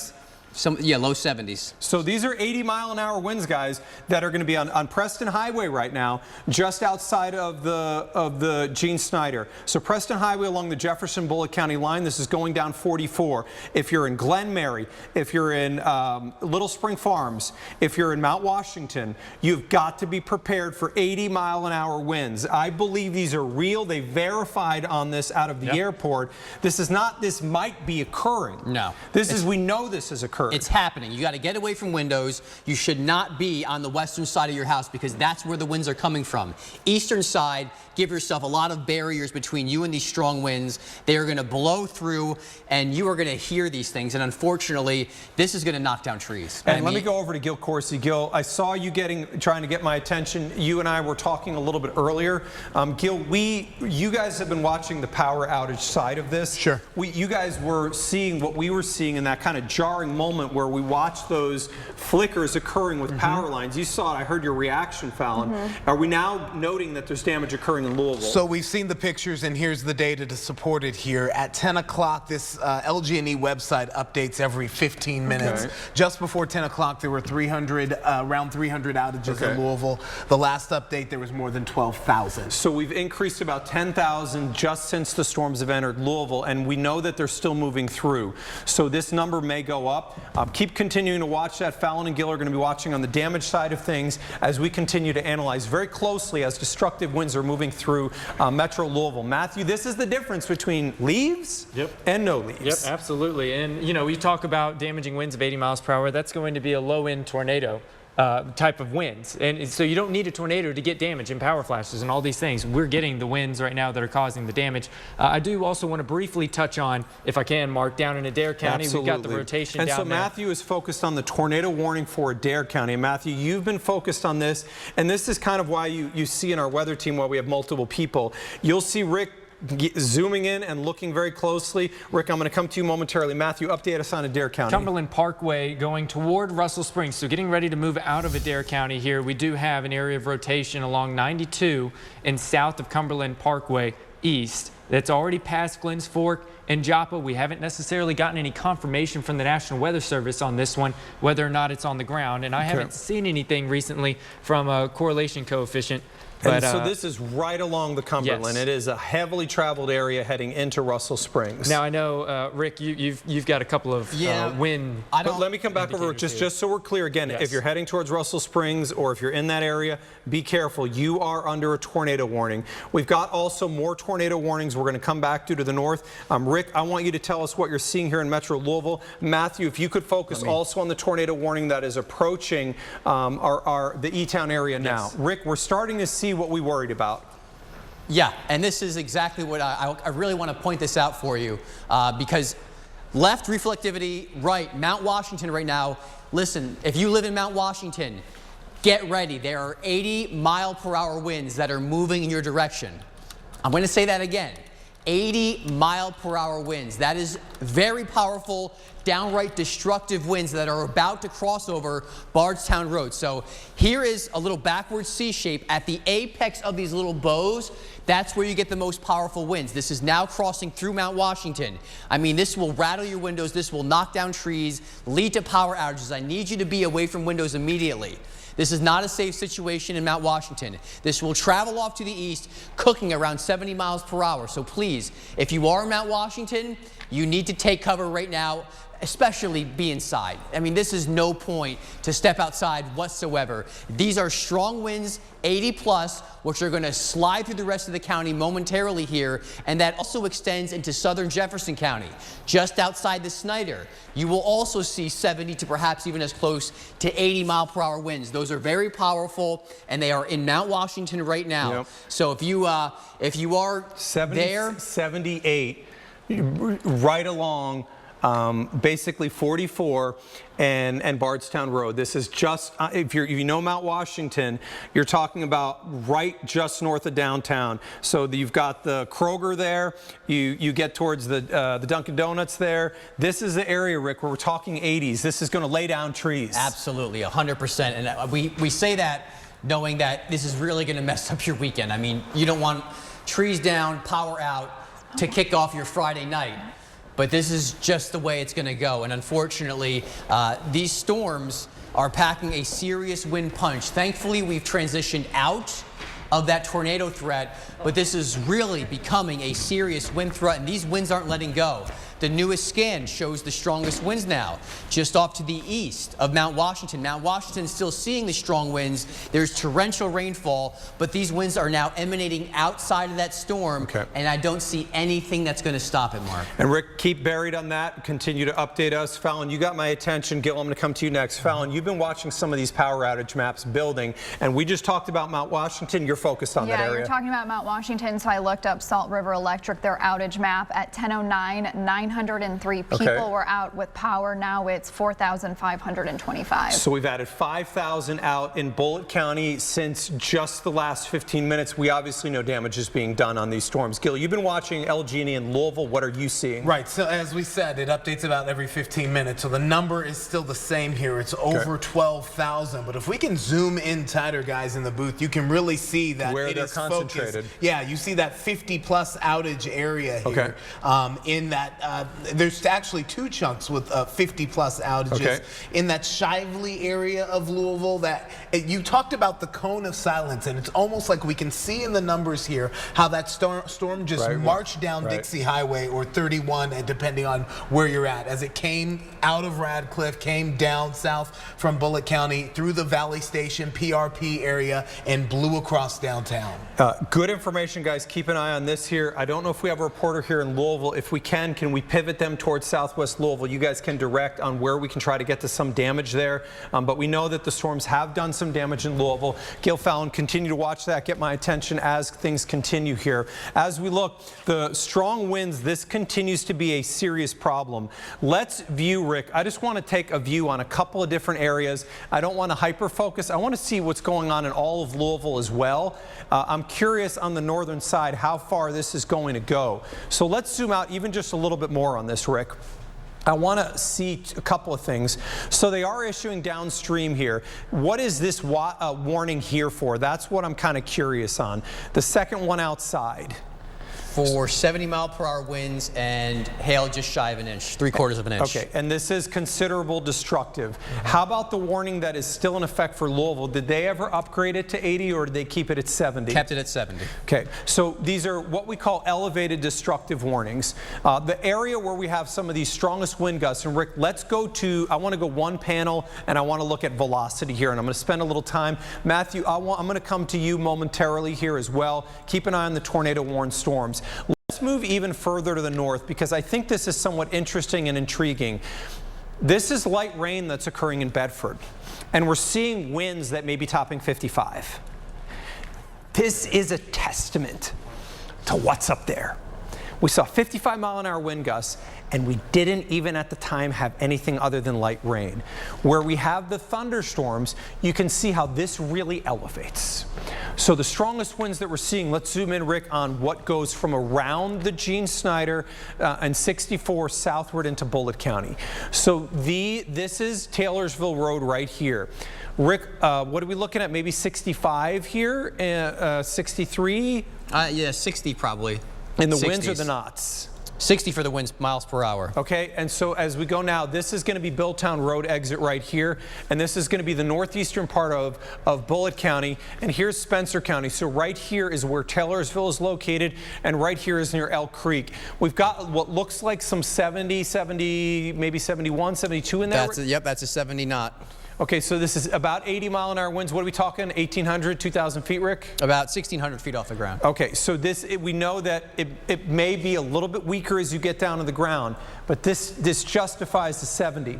I'm concerned if I'm in Elk Creek, and I'm concerned if I'm in Taylorsville, that I may be seeing 70-mile-an-hour winds. This is the reason why when we started this whole thing yesterday, Rick, those are stronger. When we started this whole thing yesterday, those are 76. So the conversion on that's about 85. 85-mile-an-hour winds. 60's bad. That's 87. 87. 60's bad. 70 does a lot of damage. That's showing up 1,600 feet above the ground at 87 miles an hour. And that's approaching Elk Creek. Understand what we're talking about. This is not when we were earlier in the year when we didn't have leaves on our trees. This is going to cause a lot of damage as this goes through the Elk Creek area and through Taylorsville. Please be aware these are elevated, these are destructive, damaging winds that are moving across our area right now. Rick, continue to keep an eye on this. Matthew, I want to take a look at what you've been viewing. You've been focused on where we have tornado warnings. Update on what you're seeing ongoing in our area right now. Yeah, so I'm focused in on the Western Kentucky Parkway between Litchfield and Fragrant. That's where we have an area of rotation that is tornado warned, not tornado confirmed, but tornado warned at this time, okay. Radar indicated. And you know, I could see a brief spin up come out of this thing from you know, the winds pushing out of this storm, and a quick wrap up I think would be possible. This isn't going to be your super strong, your supercell type of thing that we've seen in St. Louis and other places. So you're kind of saying that we are transitioning probably more towards damaging wind, but we may still get a spin up. A spin up is possible. It's not the most likely scenario. Your most likely damage threat is coming from the damaging wind straight line out of these storms of 70 to potentially 80 miles per hour like we've been calculating. And so this is right near the Litchfield area, but even as you go north of that, we've got, that's the rotation. There's potentially very strong winds that are approaching Eastwood, that are going north and approaching E-Town. Yep. I'm going to take a look at our camera in the E-Town area. This is looking west. Just want to give this a moment here. Rick, can you take a look at what's going on in Adair County as well? Sure. I just want to see if we're getting anything that would appear to be power explosions out of E-Town. Remember, we showed you live on our camera in Louisville, when the power outages started, exactly where they started. We were able to see those power lines exploding. Remember, that wasn't lightning because it wasn't top down, it was bottom up. And we knew when we saw bottom up that it's not, you cannot have lightning coming this way. So when it bottom up illuminates the base of the cloud, that is going to be power lines exploding. Not seeing that right now in the E-Town area.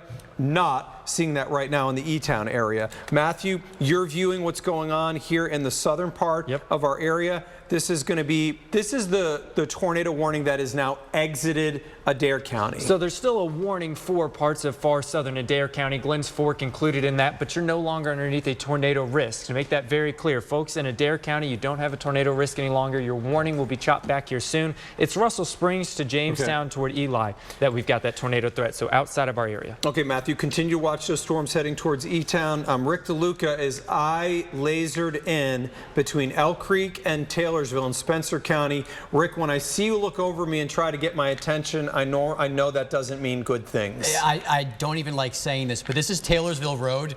This is just south of Elk Creek. We're looking at a gate with knots of 86. And Rick, what height is that? That's at 1,800 feet. Rick, just out of curiosity, is that, I know there's other ones around there that are close. Let's just say we toss that 87. What are the other ones? 83. So what you're saying is at about 1,600 feet, we're looking at minimum right now heading into Elk Creek that is about 93 miles an hour. 98 if you do the conversion. Okay, so Rick is going to continue to watch this. If you're in Elk Creek, you must take this seriously. This is a destructive storm that's moving across our area. So you guys have been watching the counties around our area and kind of getting us updated on what we know for damage. Fallon, you've watched some counties outside of Louisville. What do you know? Right, so we are following the path really of the storm from Shepherdsville, Mount Washington, Elk Creek, Taylorsville. We see it on this outage map. When we spoke last, it was 4,500. That is more than doubled. It is now 10,289. This is Salt River. Understand, this is not Metro Louisville. 10,000 people without power in Bullitt into Spencer County is a significant number. This is going to take some time to be cleaning this up. These are destructive storms. Gil, you've been focused on Metro Louisville. We started off this newscast, we had about 300 without power. We're now sitting at 1027. What do you know? And it was 12,000 at the last update, and that next update is going to come here in the next minute or so. I do want to talk to you about a post in the last 5 minutes that's come out from MetroSafe. We know this storm slammed through Louisville, working its way from the south into downtown. Well, a post about 5 minutes ago from MetroSafe is saying it's getting slammed with 911 calls. When there's too many calls for the call takers to answer, it goes to a hold message, basically. They are telling people not to hang up if you have an emergency. Somebody will answer as soon as they are available. So if you call 911 and you get that hold message, do not hang up. And it's worth also mentioning, guys, that if you see a down power line, you don't approach something like this. This is ultra dangerous. If you don't know if it's energized, and if you go towards it, you just don't know how the story could end. We want to keep you safe. Gil, when you get that next update, let me know. It's coming right here. I just refreshed the page here. If you give me just a couple of seconds, I'm going to scroll down to it. I know it's significant because I saw the top number jump as well. Okay, and remember, we were 12,000 about 15 minutes ago. And we are at 21,500 now. Yes. So 21,000 Louisvillians without power. Right now. And really, basically 21,000 who have lost their power in the last 20 minutes. And Gil, you were focusing in on around the airport, through southwest Louisville, Shively, PRP. We saw some of that extending towards Fairdale. Where is your focus now in terms of the damage? Is it still focused only in southwest Louisville, or is it expanded? No, and you can see if you look at the map up here, it's marched to the east. So we're seeing a big chunk in the St. Matthews area as well. We're seeing in the Middletown, New LaGrange Road area, and there's one up here to the north, is northeast edge of the city as well. So we're seeing how that storm just kind of fanned out, as you were saying, like leaves. It fanned out across the city and wiped out the power as it marched through. And if we could just keep an eye with our reporters, let us know when you guys have any information. Let's go back over. Rick, you've been looking at this. Last time I spoke to you, we were watching this about to head towards Elk Creek. We were concerned that we may have winds about 1,600 feet above the ground, that we're approaching 100 miles an hour. Where do we stand right now? So this is, just so we're clear, this is about to cross over the Spencer-Shelby County line. So specifically, you're heading towards southern Shelby County, and ultimately this is going to go between Shelbyville and around the Mount Eden area. What is radar telling you? Radar's telling us the winds aren't quite as strong, but not that I want you to let your guard down. We're still looking at knots, which are in the neighborhood of 75 miles per hour. So we're looking at maybe, I'm sorry, yeah, or 60, sorry, 75, so yeah, 85 mile per hour winds, which is still insane. I mean, that you're talking about, that's the wind strength between an EF0 and an EF1 tornado. And it's covering 100 yards. It's not this. It is fanned out, and it is pressing off to the east.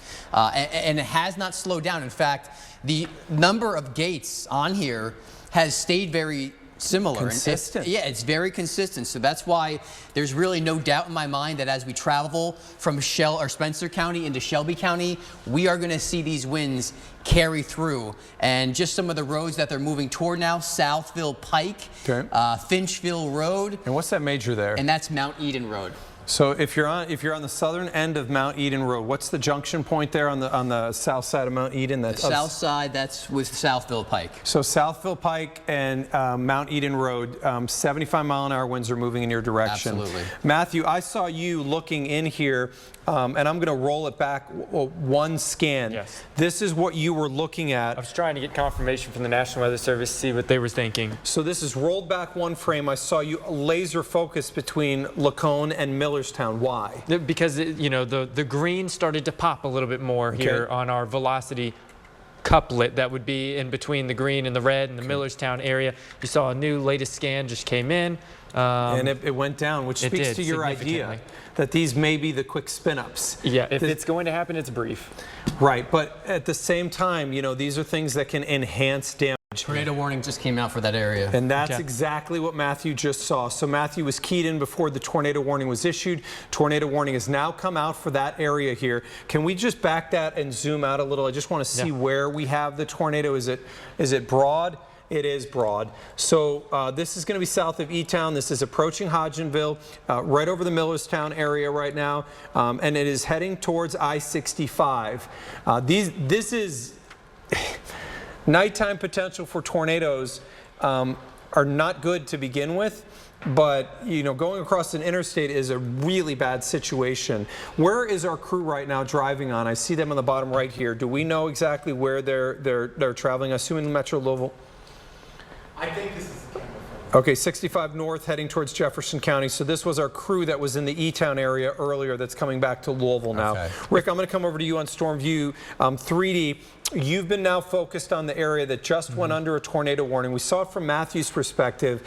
On the analyst, are you seeing a similar where maybe the winds were more rotating about 6 minutes ago and maybe less now? Or are you seeing some? Yeah, I think I'm right on board with Matthew. There was a tiny little couplet that did emerge right there, and then it went away. So again, it converted back to more of a straight line wind threat, but whether it's spinning or it's not spinning, these are very strong winds that are approaching Sonora, approaching Upton, approaching Bonneville, have now moved out of Glendale and are now basically just south of E-Town.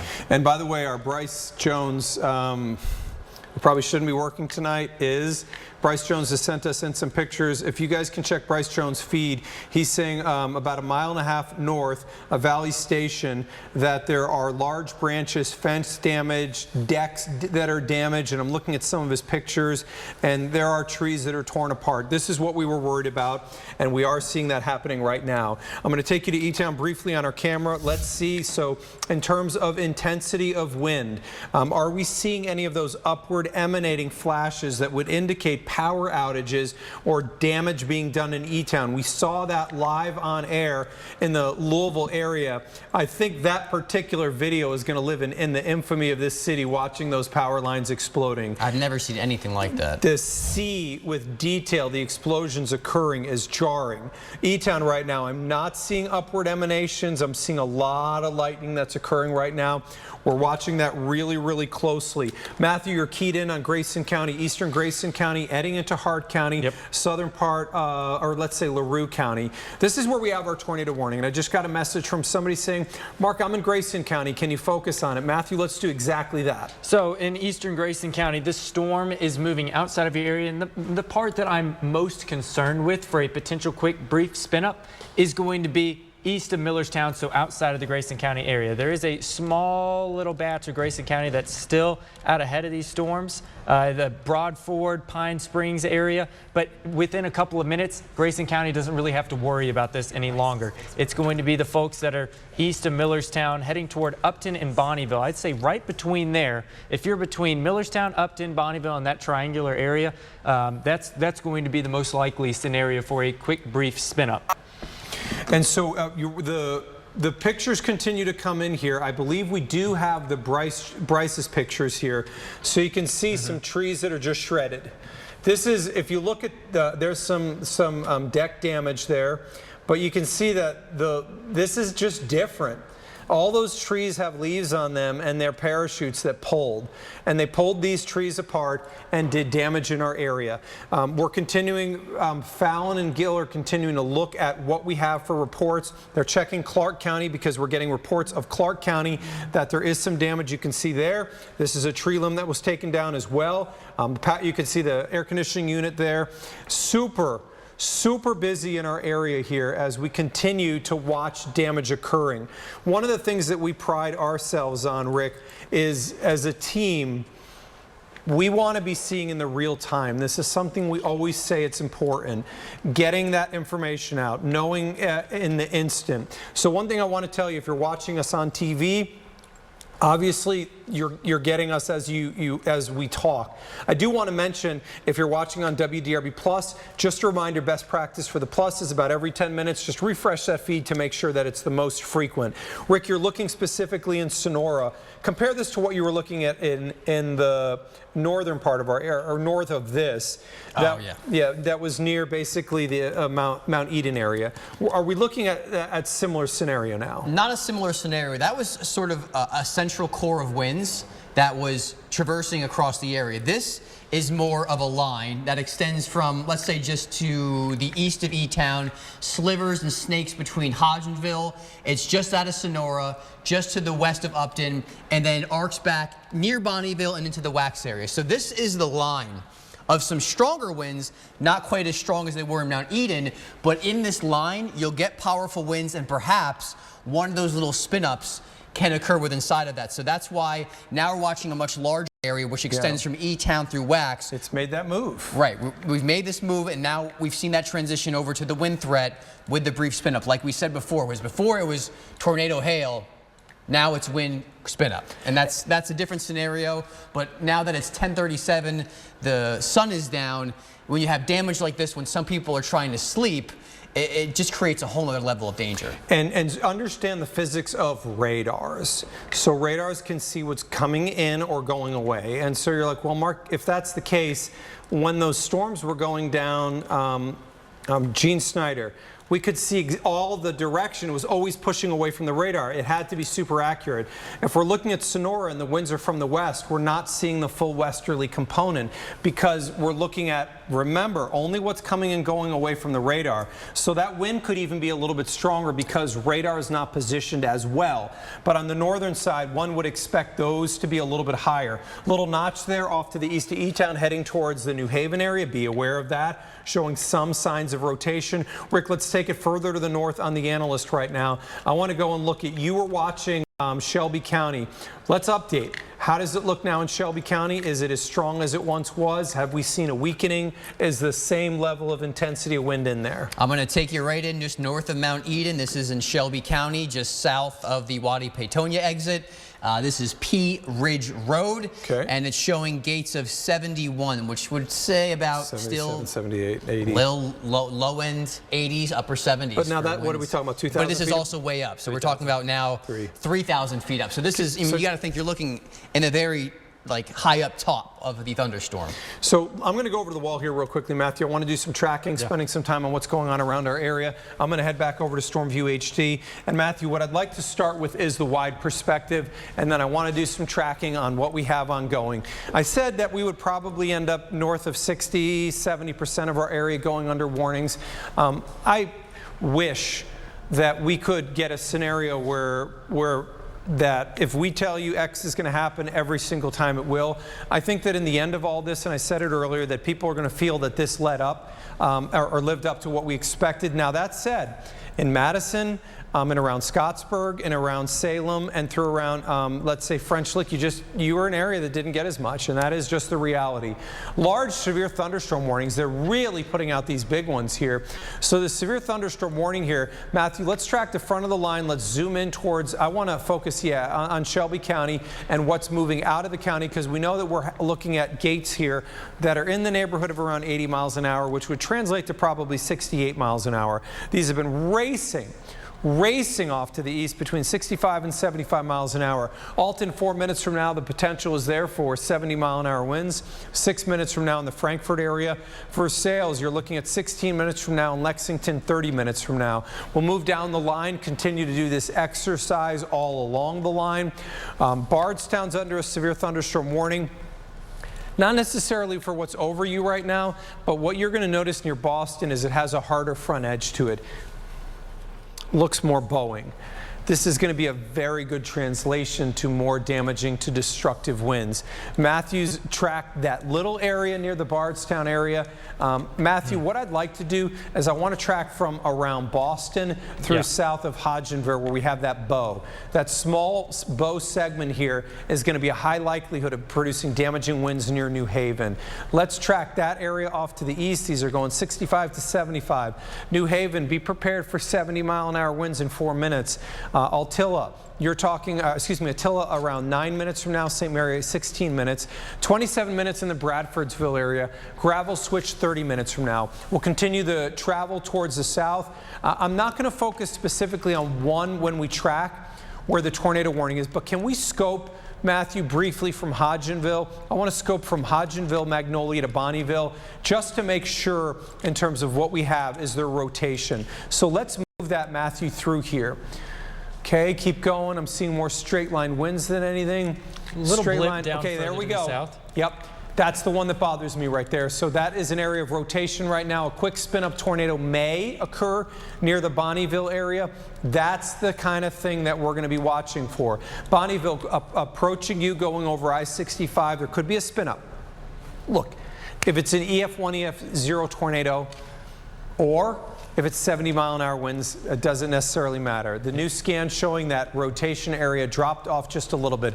Let's zoom back out just a touch. I want to do that track now along that segment of the line. So we're going to go from Hodgenville south to Munfordville, track that off to the east. And you can see now on our map on the bottom corner here, we have a monumental number of locations within our area that are under warnings. Fallon, Gill, I'm going to come back to you guys here momentarily for an update on outages.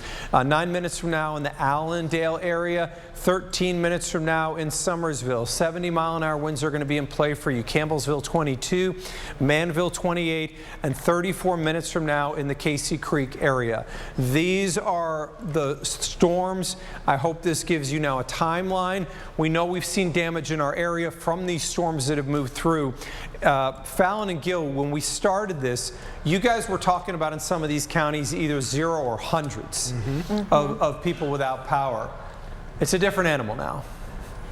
It certainly is. We looked over in Clark County, Mark, and again, not at the start of when we came on the air, not a lot of outages, but in Clark County, particularly in the Clarksville area and the Utica Pike area, there was a cluster of about 3,000 outages. And Mark, you may not have noticed this on Twitter, but you just got tagged in a tweet from Jeffersonville Fire, which kind of aligns with what we were saying around Utica Pike, because that tweet says that there is a tree down in the road in the 1700 block of Utica Pike in Jeffersonville, and it asks the public to please use caution. Well, we know there's 1,000 outages right at that area of Utica Pike as well.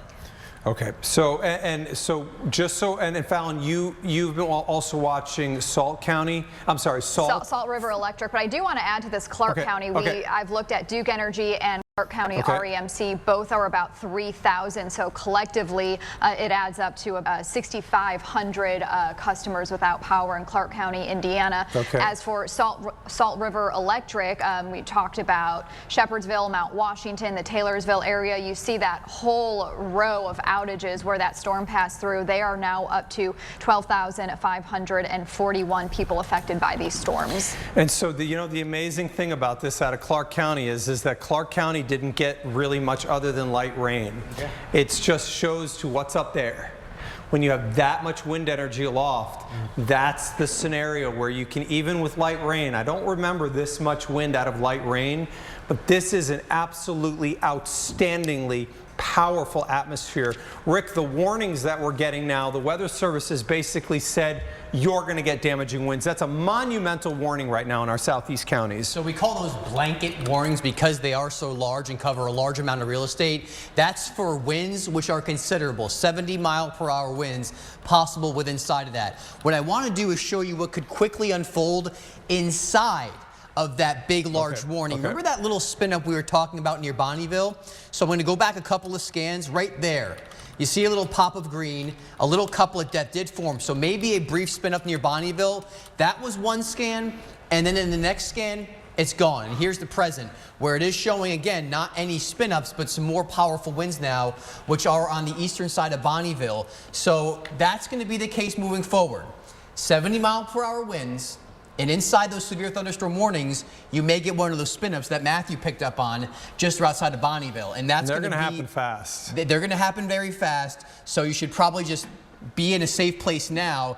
And also, another important note, Louisville, I'm talking to you. The storms are through. The atmosphere, it's like a cell phone. All of the battery has been drained. You're in the red and you're almost gone. So if you're in Louisville, you can kind of breathe easier here. It does look like the severe threat is coming down in the city. You know, one of the things, and we live in this community, we're a part of our area. When we deal with this stuff, I don't know about you two, but I always have that wonderment. I know what radar showed going over my house. Right. And when I leave here, when this is all said and done, this winds down and our severe thunderstorm warnings are over, and we're going to get into the quiet tomorrow where people do have to clean up. Like you guys, I just wonder when I drive into my neighborhood, is my neighborhood going to look the same as when I left? Or are there going to be trees down? Or am I going to be one of the people that suffered roof damage? Because so many have. And I think that's one of the hardest things we do. One of the, sometimes you'll see some of us step away for a moment. I mean, I just texted my wife. I said, do you need to go into the safer room where there aren't trees around? She got away from these windows, and I told her, you're good. It just took a quick second. But, my heart starts beating really fast when that happens, and I get nervous, and knowing what could happen there, basically what I'm seeing on radar, and I don't want anything bad to happen to them. So it's like, we're watching out for you where you live, because we know people all across the map. It's not just one spot. There's so many people that we have connections with that we know, or our friends and family know. Like you said, it's a community, and we're looking out for everyone. And it is hard to digest. We try our best to turn into, remember, this is a job, and focus specifically on what you need to know in those moments. But when it all winds down, when the moment of this severe weather comes to an end and we can kind of catch our breath, there's always that moment of what happened, and you just don't know on what it's going to look like. Matthew, I see you peering in on what's occurring in the New Haven area, what's approaching Holy Cross, Raywick, Loretto. These are really, really strong winds in there. Rick, can you get me also, by the way, on that warning, are we talking 60s or 70s on that blanket? The blanket or 70s. So Matthew, you're keying in on where those are. Yeah, just past New Haven, crossed over 31 East there, and it's going to basically be right between Gleanings, I assume is how you pronounce that, and Balltown, heading toward Holy Cross. The latest one that just came in, that latest scan, not pretty, because now we don't just have pink, we've got that orange color in there, and that's indicative of winds that are probably going to be well above 70 miles per hour mark. And some of this doesn't surprise me. I'll tell you, because when we looked at the radar, remember, we know the winds are going from west to east, and when we were looking due south near E-Town, it just simply, radar by physics cannot sample the strongest winds. It's not what we call tangential. Without getting into the physics of how radar beams work, what we can't see always is the exact wind. We can only see what's moving towards that beam or away from it. So you can do math to extrapolate, and that's generally what I try to do. But now that it passed, and we know based on the radar location in Fort Knox, we're getting a better view out of the westerly component, and it shouldn't surprise us we're seeing stronger winds. Holy Cross, Dant, Loretto, through around the Gandertown area.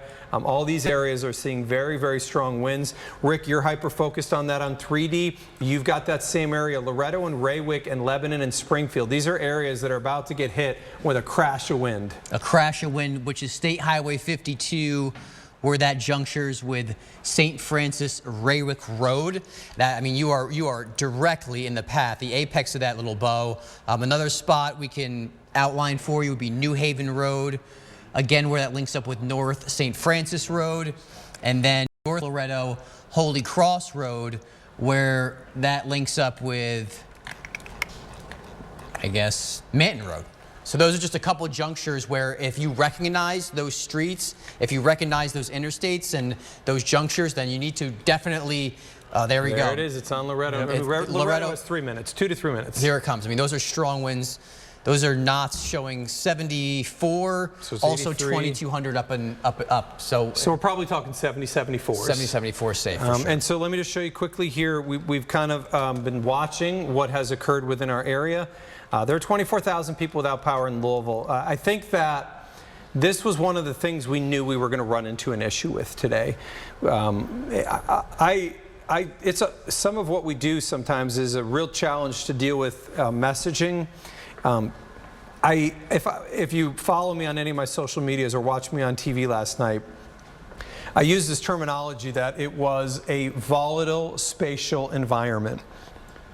The fact that we had a supercell travel over 400 miles shows the intensity of what is out there. And if you're wondering what I'm speaking to, I'm going to show you here really quickly, because I want you to see we don't know exactly in terms of tornadoes everything that's occurred yet. We'll find out much more on this tomorrow. But I want you to see the storm that's approaching London, Kentucky right now, and I'm actually going to turn off the warnings. I'm going to move this and let this radar span about 12 hours. And what I'm going to show you is something that should blow your mind. I'm going to show you where this storm formed, and I'm going to show you where it is right now. And what should really show you about when I spoke of a volatile atmosphere, watch how that storm generated south of Springfield and then moved all the way towards London, Kentucky. Do not mistake what I'm telling you. This particular supercell, and I'll just give you a distance on it. You can watch it. There it forms. See it? There it is in Paducah. There it is in Bowling Green. There it is approaching London. 463 miles later, this started at around 1:30 p.m. and it has been a severe tornado-warned storm for 10 hours, 9 to 10 hours. If you want to understand why we call this a volatile atmosphere, a dangerous spatial environment, that's the reason why. And it just nicked our southern county. Yep. We got so lucky. So lucky. Well, you know, I don't know if we got lucky because of everything that's gone down, but that cell. But in that path of that cell, I mean, there's going to be copious damage. You try to every time I think of a supercell this long for our area, my mind only goes to 2021. Yep. Now, of course, that was a higher end tornado. But this storm has been going for 9 hours, and I just off the top of my head, in recent years, I can't come up with anything other than 2021 where we had a supercell, an individual supercell that we could track and verifiably say that this has gone for over 9 hours and has covered over 450 miles. Thunderstorms normally last for minutes to hours, individual cells. This one has been trucking along for 9 hours. That blows my mind. It's unbelievable. Would you say that the storms that we had this morning helped decrease what we could have gotten with the first round? So what I will say on that is what I think you guys dealt with in the morning laid down the boundary for that storm. For that storm to follow the whole way. I think that storm hooked on that boundary near Paducah. Because, I mean, it moved due east while everything else was going in a northeasterly trajectory. And that would be my argument. Yep. So I think the outflow boundary left by the storms this morning became a focus mechanism, and that storm then hooked on that boundary. Once it hooked on it, you know, over 8 hours, it never let go. The amazing thing, watching the earlier part of this frame, you can see there's a cell that's going in a different direction from it. This was definitely deadlocked on that boundary, and this has been a ridiculously long supercell that may produce a tornado warning in London, Kentucky, 9 hours after it produced a tornado warning, you know, way further west. Rick, you're focused in on damaging winds approaching Springfield, Kentucky over Loretto. We'll find out what occurred in Loretto, but Loretto, it appears the worst may be occurring or have occurred. Now we need to be looking at you know, Springfield to Lebanon is my most concerning area right now. Yeah, and it looks like the strongest winds will get sandwiched right between Lebanon and Springfield, which means winds around 70, they're moving your way. They're right on top of Loretto, now moving out, which means the ones next in line are Springfield and Lebanon. St. Rose Road is one that you'll see 70-mile-per-hour winds. Jimtown Road is another one, and last Short Line Pike. If you live along those roads, expect 70-mile-per-hour winds and the possibility for power outages with that, since we've seen Louisville now climb over 20-something thousand without power. Yes, this is certainly a more rural area, but people live here. You know, life goes on, and you're going to see issues. And unfortunately, it's now 10:55, so, you know, it's nighttime. Don't want you to, you know, let your guard down yet if you live in those two locations. We still have a little time to go before we clear these storms out of our area. And Mark, you have a new 2.0 tornado warning. Not our area, but Bowling Green 2.0. Another one? Yep. Bowling Green went under a tornado warning earlier, and you can see there is a very distinctive hook on that storm that right now is near the Russellville area. You can see, and that is heading towards Bowling Green. Please, if you have friends in Bowling Green, alert them. Let them know that there's a tornado warning moving towards them. All of these warnings are what we would refer to as elevated warnings. Elevated warnings mean that the Weather Service, we have in our toolbox different tools to use for severe weather. We have in the toolbox severe thunderstorm warning. Yep.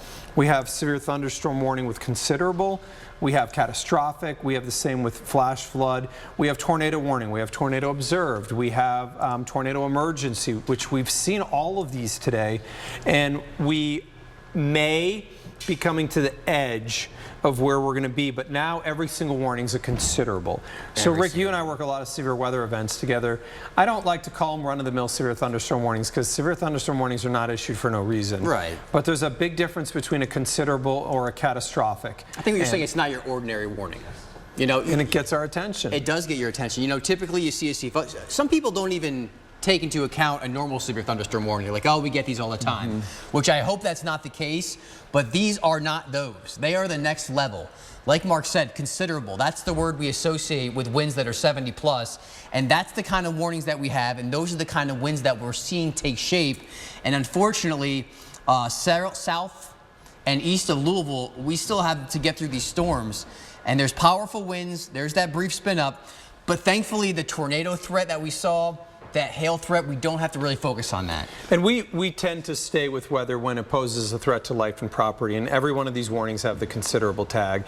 We don't feel comfortable just moving on. I think that if you're in Springfield or Lebanon right now, you're like, you know, what are these guys just going back and not covering me? And I think that we have made a commitment to weather and being there for you when you need us. And in that, we're just not going to let go and just walk away on you. No, it looks like that supercell is now confirmed once again. Oh, unbelievable. So we don't have any reports of tornado damage in Adair County with that one, but now that it's gotten outside this may be the supercell of the year. That's crazy. I can tell you people are going to be talking about this one. In the weather community, this is going to be talked about a lot because getting a supercell covering 450 miles over 9 hours is just, I know. And Bowling Green just went confirmed. Just went confirmed in Bowling Green. If you have friends or family in Bowling Green, alert them. You know how people on like your Facebook feed, or if you're trying to get warnings, they see an old warning? Yeah. This is not an old warning. This is a brand new situation. So please don't think this is, oh, I already saw that one. We got one earlier today. Head to bed. No, exactly. No, this is a renewed and also a confirmed tornado. So, Matthew, I saw you break briefly to go and look at what we have in terms of damage. Can we get weather pics up here? Matthew, we're getting obviously reports of damage that has occurred in our area, but you're starting to see it. You're seeing the pictures. Tell us what you're seeing. Here's a pretty decent tree that Jimmy sent in that was felled by these storms. This one with the first round of storms coming through, but we had a second one totally snapped off this massive, what is that, an oak or maple tree most likely? Most likely a maple. My You're goodness. outside of my skill set. Snapped that thing in half. Now, there may have been some rotting that was going in there. Does look like some dry rot. Yeah. So that tends to happen when you get those big knotty bulges on a big tree like that. But my goodness, I mean, it just threw it into the road, and this is what folks are going to be coming around a corner of a country road or something, and you don't see it because now it's nighttime and nobody's been on that area yet. Hopefully our EMS folks are out there trying to assess situations on county roads and block things off as necessary, but my goodness, I mean, that is a big, big tree just snapped in two. And I'll say this to you guys. These are our neighborhoods. Fallon and Gill, you can see they're actually watching the monitor right now, looking at the storm. Guys, this is your town. This is your area. This is your communities, and you guys are watching those storms and looking at the damage and understanding that this has happened where we live. So they're glued to the monitor. Scott's on the desk. Scott, I'm going to come to you in a moment. Not yet, but can you just get me an update on outages? That's going to be what I want to know here. But this is the damage that's occurring back within our viewing area. So in Louisville, is it all clear? Yes. Let's come back here briefly. On camera to us, Louisville. Tornado watch has been canceled and expired. You are in all clear. You still have severe thunderstorm warnings to the east. And since these are elevated warnings, we're not going to release yet. We're going to continue to focus on this. And I don't know if our Christy Batista has been able to get to any damage, but if she can, I would like to go to her as well. So Rick, we've been focused very, very specifically on what's been occurring in the destructive winds. The destructive wind now is breached our eastern counties out of Shelby. This is now making its march towards Lexington. So if you have friends in Lexington, get them on the horn. Let them know that the 70-mile-an-hour winds that have a history of producing damage are about to hit. Rick, you're hyper-focused on what's been occurring in Taylor and in Marion County. What are you seeing, those winds? This has been so persistent, this area of destructive winds. It's almost crazy how persistent it has been. So this is Washington, Marion County. If you are traveling right down, this is 55 between the two. Let's hope you're not traveling. And if you planned on it, hold off, wait, don't do it, because there's 70-mile-per-hour winds right on top of you right now. And I'm just gonna scroll back a couple of frames just to show you how long these winds have been sustained. So they came through New Haven. They were strong, but watch as we start to see more of these orange pixels show up. Right. We have them in Loretto. We have them off to the east of Loretto, and now they are just between Springfield and Lebanon. Not seeing quite as many, and there's a lot more pink showing up too. So the area covered by strong winds is greater, but the strength alone has come down just a touch. I don't want you to let your guard down, but basically between Springfield and Lebanon, you're seeing very strong winds, 60 to 70 miles per hour. And you know, one interesting thing here, Rick, we talked about just some of radar physics. The winds weren't weak in E-Town. No. What happened is the radar is looking due south. Right. It can only see what's moving towards it. So the winds that it's seeing near E-Town are only winds that have a northerly component. We know that when thunderstorms are coming through in a scenario like this, westerly, all westerly. So as we then advance forward, did the winds get much stronger? You can see they pop and explode. Did they get much stronger? No. The radar could see it better, and they're still going. But now we're talking for 3,500 feet or so above the ground, I assume. Yeah, we're getting 3,500, which makes a difference. You're looking higher up. So this may still be translating to 60, 70, even though what we're seeing on radar may be 80. Some have asked me why you have to do that. The reason you have to do that is if we sent the radar beam and we shot it directly at the ground, it'll just run into trees. You won't actually see anything. So the solution to that is we elevate the radar beam about 1/2 degree. That means when it goes out from the radar site, it gets quickly above the trees. That's great. We can see further. The negative to all of that, it means the further you get away from the radar, the higher you're going up in the atmosphere. So these are things that are just part of what we do in terms of analyzing, understanding. We continue here, not our viewing area, but we continue with tornadoes confirmed approaching London and a tornado confirmed approaching Bowling Green. It is tough to digest. Bowling Green's had a tough 5 years. A lot of severe weather moving through. Another severe with tornado another confirmed severe with confirmed tornado on the ground that is moving towards the Bowling Green area. Probably going to drift just a little bit to the south of Bowling Green. And then you can see we continue with thunderstorms right now, Lexington through around Campbellsville. Matthew, at some point I need you to wind down. You've had an incredibly long day and you need to get a little bit of rest. Yes, sir. You have to say it sometimes. We may have to push him out of the door. Matthew is one of those guys that, like I say, the work ethic is something that is absolutely exceptional. But Matthew, if you could wind it down, you need to get some rest, my friend. As we look around the area, Rick, you're hyper-focused here on what's ongoing in our southeast counties. After I come to you, Scott, I'm going to come to you for some outage information.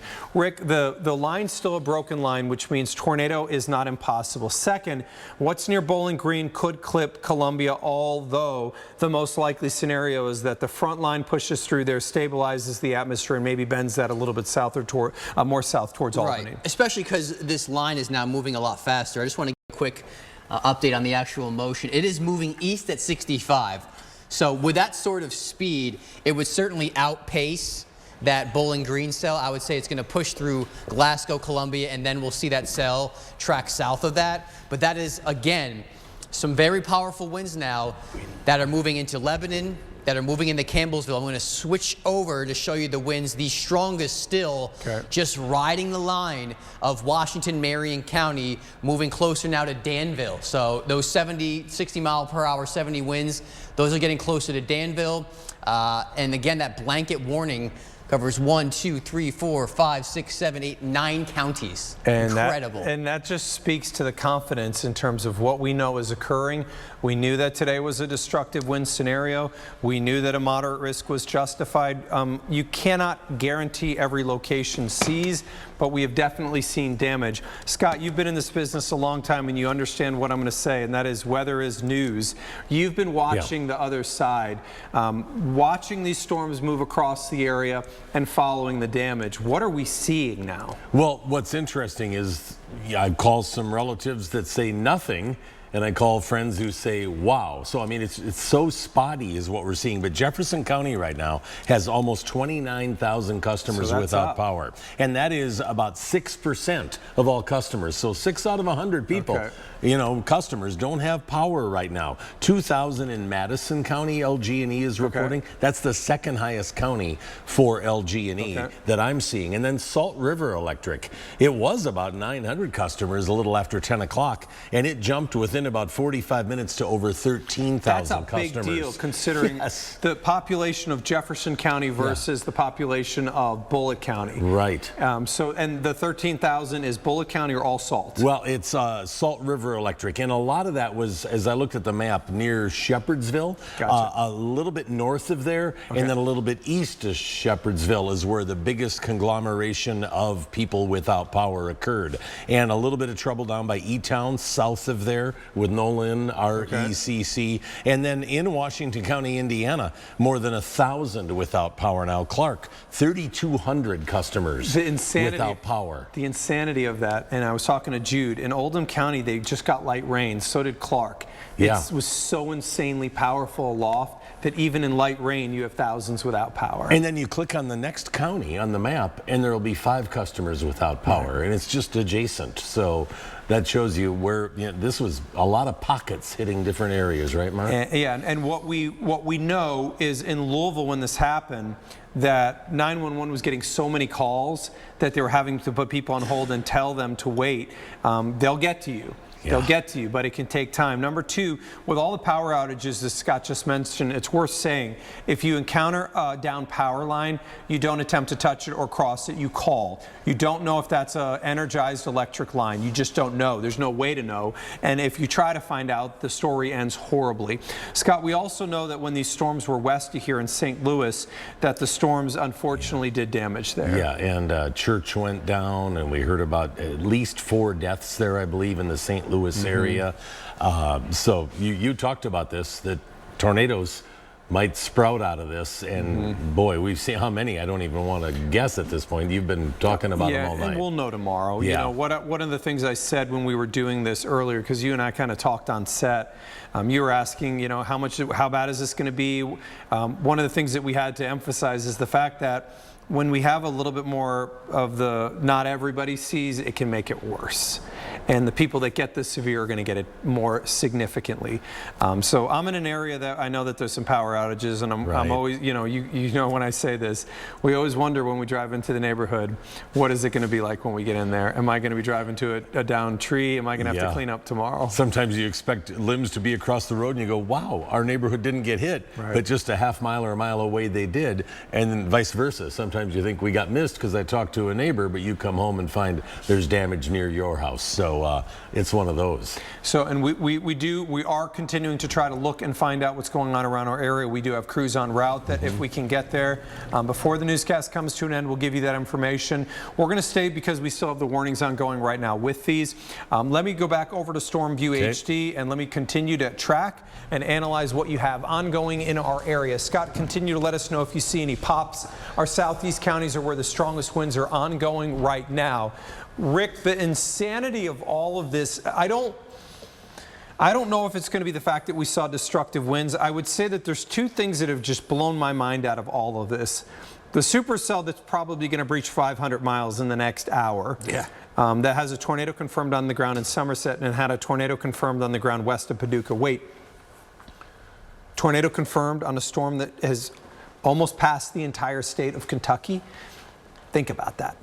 A storm that, I just want to look here because I'm actually curious, how far is this thing going to have to go to get out of state? I can't remember a storm that had produced tornado, and it would have to go another 80 miles. Okay. I know the 2021, was it still a supercell when it left Kentucky and went into Ohio? I believe so. So that may have been the last one that breached the entire state. We have a tornado warning. But it was, you know, spatially, you're talking about this is the longest angle of the state as opposed to crossing it from southwest to northeast. Now, this has not produced the kind of tornado that occurred on 2021, to be clear. But it shows you the volatility when we said dangerous spatial environment. I remember last night, Rick, coming back there into the office. Everybody that works in the studio sometimes hears me yelling things into the back office, like weather terms or what sounds like alphabet stuff. But when we saw the data last night, the thing that I said to you was this is one of the more dangerous environments that we have seen in our area in years, maybe a couple of years. I don't know if people are going to perceive it as that when it's all said and done, but I can tell you that scientifically speaking, it was very, very concerning. Rick, you've honed in. We've been seeing damaging winds near the Greensburg area, but we also, beyond that, we still have quick spin-up scenarios here. Yeah, just north of Campbellsville kind of has my eye a little bit, and I'm concerned. And the new scan, yeah. That may have been a quick little downdraft, too. That may have looked like that was or parallel to the beam. It could have been, but it's just, again, one of those little areas where You get some either straight downburst winds where thunderstorm collapses or perhaps a little spin up. Right. Either one can't be ruled out. It's just one of those situations where we're going to have to watch this area of strong winds continue through the rest of Greene County, the west of Taylor County, and then eventually through Adair. And so the strongest winds on that particular portion of the storm are very close to Campbellsville right now. So if you're in Campbellsville, please take this storm seriously. Let me scope that out for you. You can see that these winds are probably in the neighborhood of 60 to 70.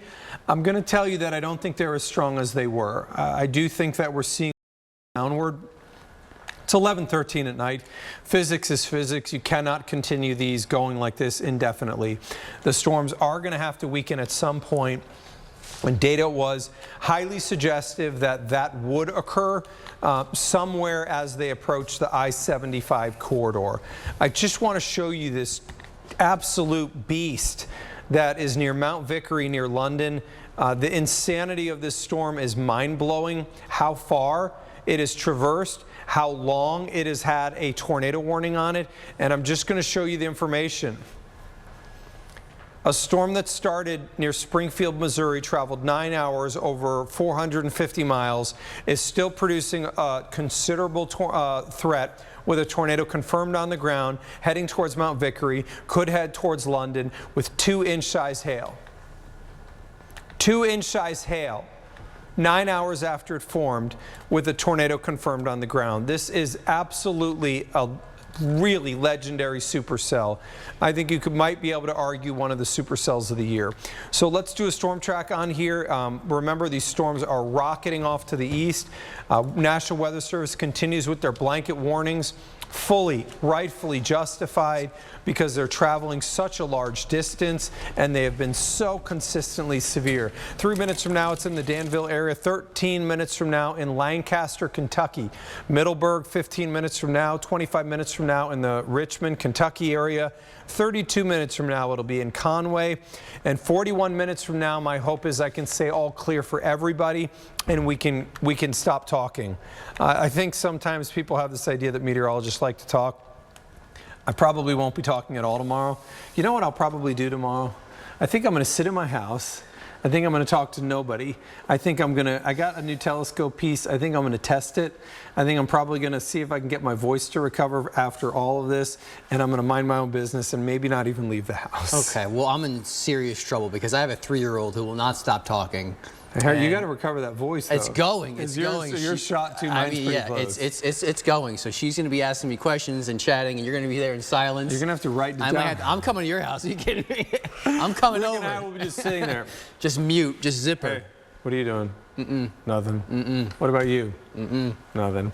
So storms continue to move across the area. Louisville all clear, Seymour all clear, North Vernon all clear. You're all clear in the Bedford area, Jasper all clear right now in French Silicon Paoli, all clear in Salem, Madison, Scottsburg, Henryville, Clarksville, Jeff. All clear for you in the Corridon area, all clear in Brandenburg, all clear in Hardinsburg, all clear in Shelbyville, all clear as we go towards around Madison, all clear in Bedford, Kentucky, and Carrollton. Still have severe concerns. A lot of lightning out of it.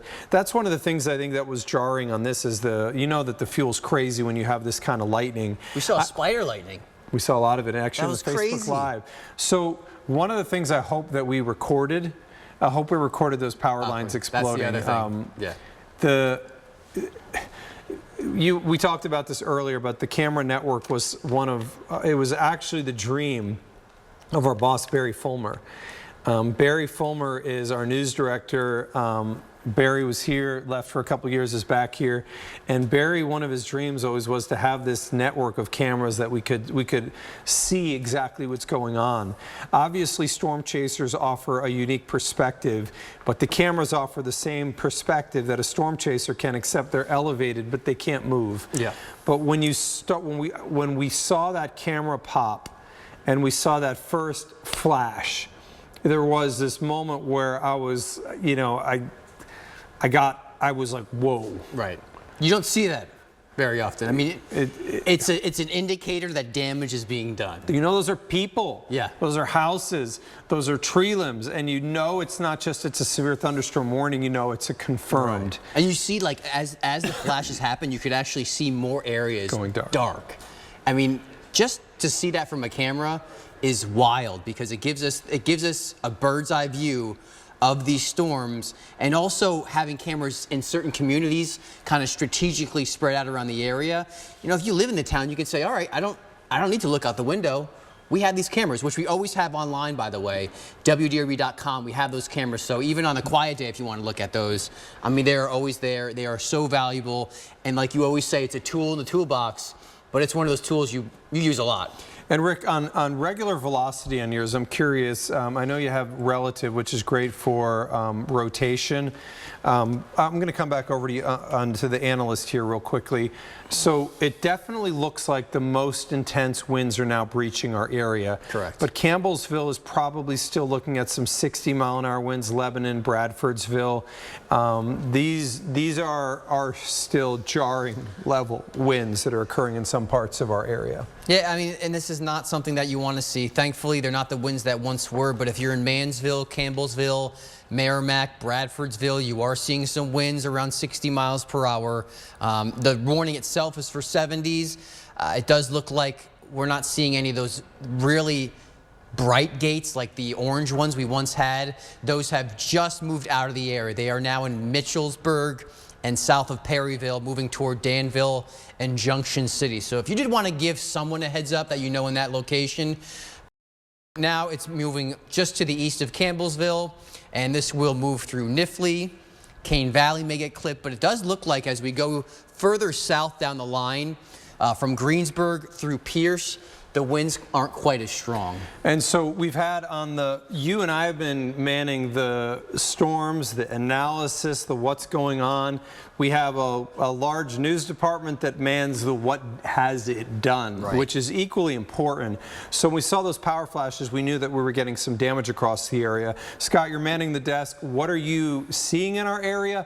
Any changes? We know that we had, last time you and I sat together, we had 29,000 without power in Louisville. Yes, about 29,000 in Jefferson County, about 6% of customers.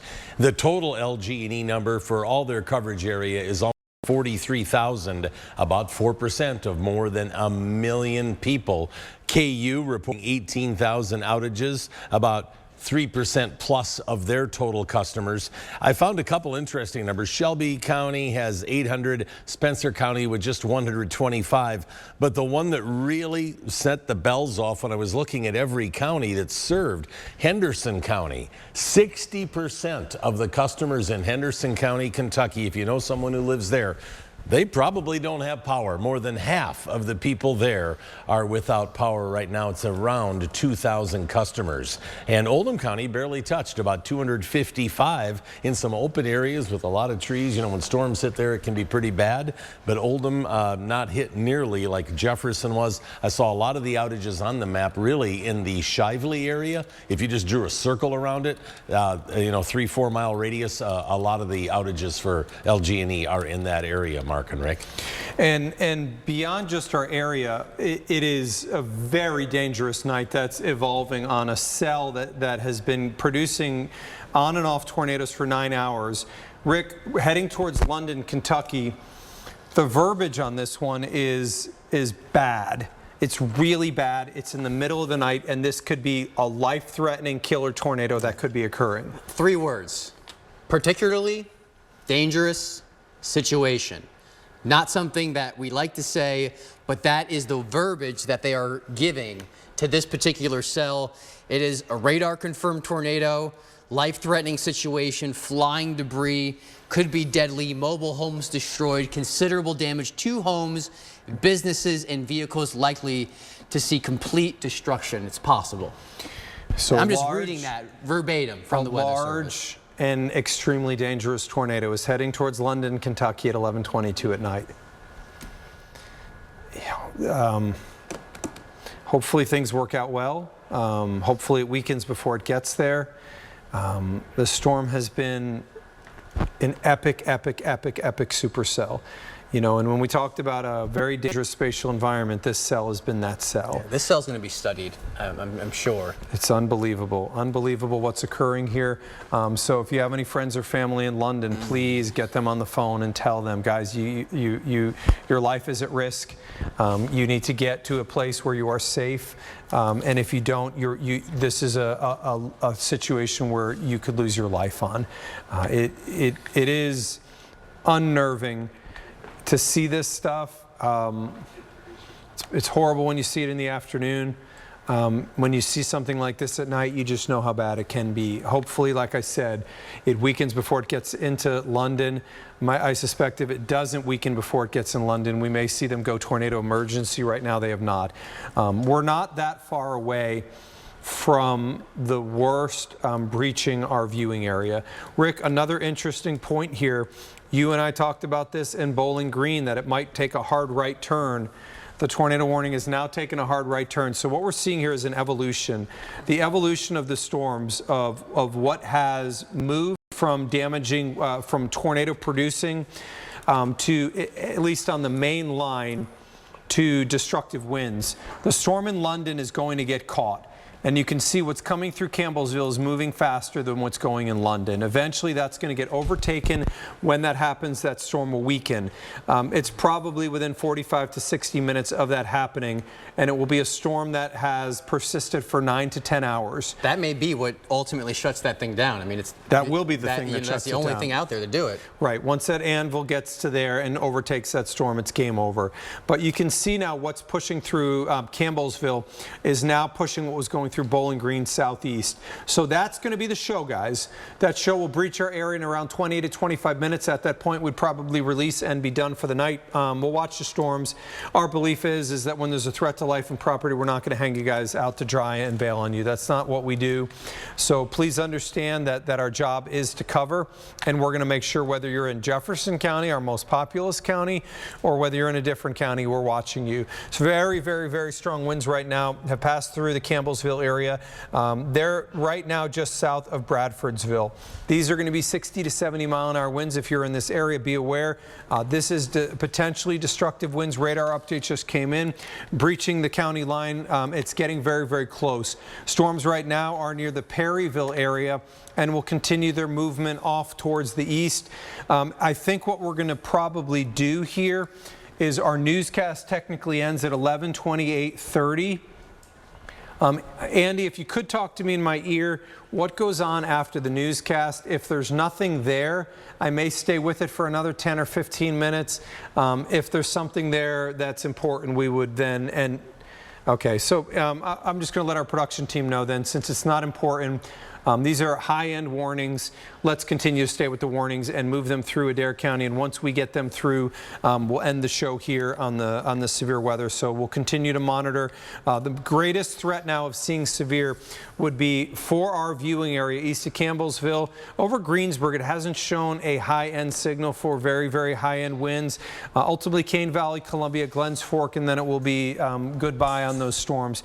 Rick, you're looking at this from analysts. Tell me what you've got inside of there in terms of winds and what's going on. The line looks like it's starting to break down a little bit. The hard front edge near Danville is not a hard front edge near Pierce, Greensburg, and Campbellsville. No, and this thing is cooking at 65, which is nice because you see that purple polygon at the bottom left-hand corner of your screen. That is that confirmed tornado, which means this will outpace that particular cell, and that will erase the tornado threat, or at least that particular cell getting into our area, which is why storms are smart. I mean, they want to chase where the better fuel is, and that's why it has made that far right-hand turn, and they have transitioned from an observed to now just a regular tornado warning.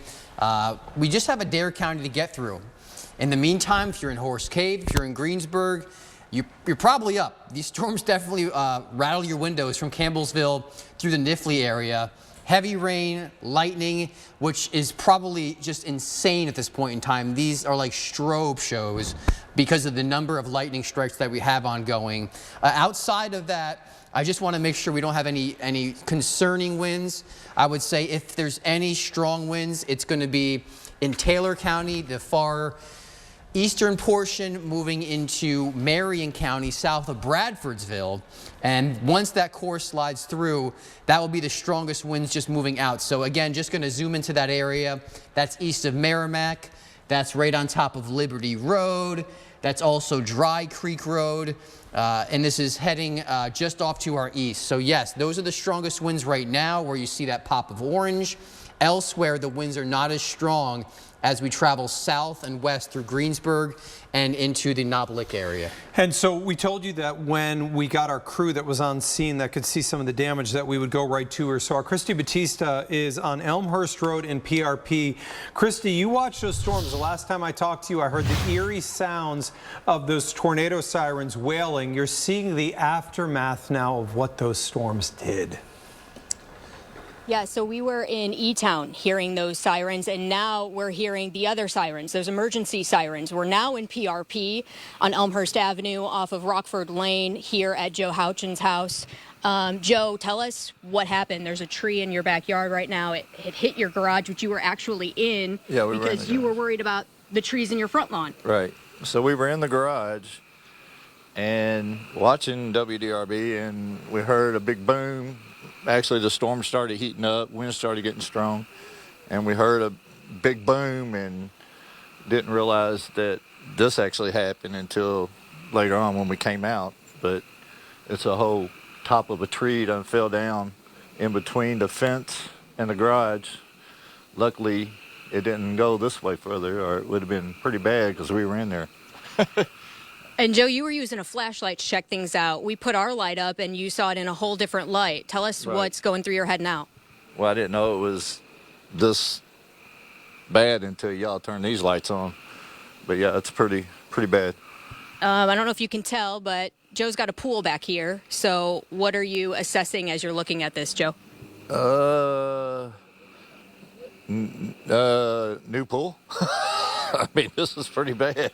We were getting ready to have this pool redone, liner put in and everything, but I guess gonna have to get a new pool now. So Memorial Day plans maybe have changed. Oh yeah, it's kind of down the drain. Yeah. What do you think you're going to see tomorrow when you're actually got sunlight going? Probably about the same, but just more reality, more brighter, more, we'll be able to see the more damage, the more, I don't know what it did to the back of the garage, but probably be more damaged than what we see here. And this is one of the areas that does have a power outage. Yeah. We pulled in. I mean, you can't see anything over here, but it looked like across the street there was more damage, more trees down too. Yeah, there's trees down in the field across the street here. There's a tree down on the lady's house right across the street. Don't know if it was just straight line winds that came this way or something else, but evidently it was something that came this way and did the damage toward this way. Well, Joe, all things considered, I'm glad you and your wife are okay. Of course, we'll have to wait until the sun comes up to really assess the damage and see if that was straight line winds or a tornado. Obviously, we've had warnings all across our area. Here's just a look at some of the aftermath, guys. Christy, I do have a question for you. So this is an area where you are with Joe in PRP that saw severe weather with destructive winds on April 2nd and then the 30th, 31st. Can you ask Joe if he feels that these winds are stronger than what he saw in those 2 days? Because what's different now is there was a lot of leaves. Back in early April, there were not, and you're seeing tons of damage where you are. Yeah, Joe, Mark is asking about the previous storms in early April. Do you remember that? Were you here? Did this feel similar? Did the winds feel differently when they came through tonight? I mean, it was the same kind of, the winds were the same back then, but wasn't as bad as this. I mean, this was like way worse than that. Did you hear it? Did it sound like anything in particular?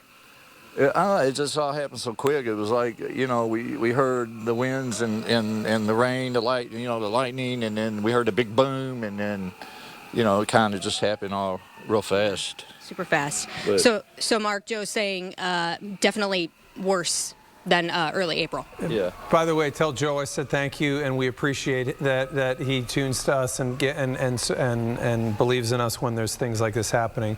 Appreciate Christy Batista being out there. One of the things I just want to mention here, and I think, Rick, what we heard from Joe there is that maybe the winds weren't that much stronger at this time than versus April, but the damage is so much worse, and it's because of those leaves on the trees.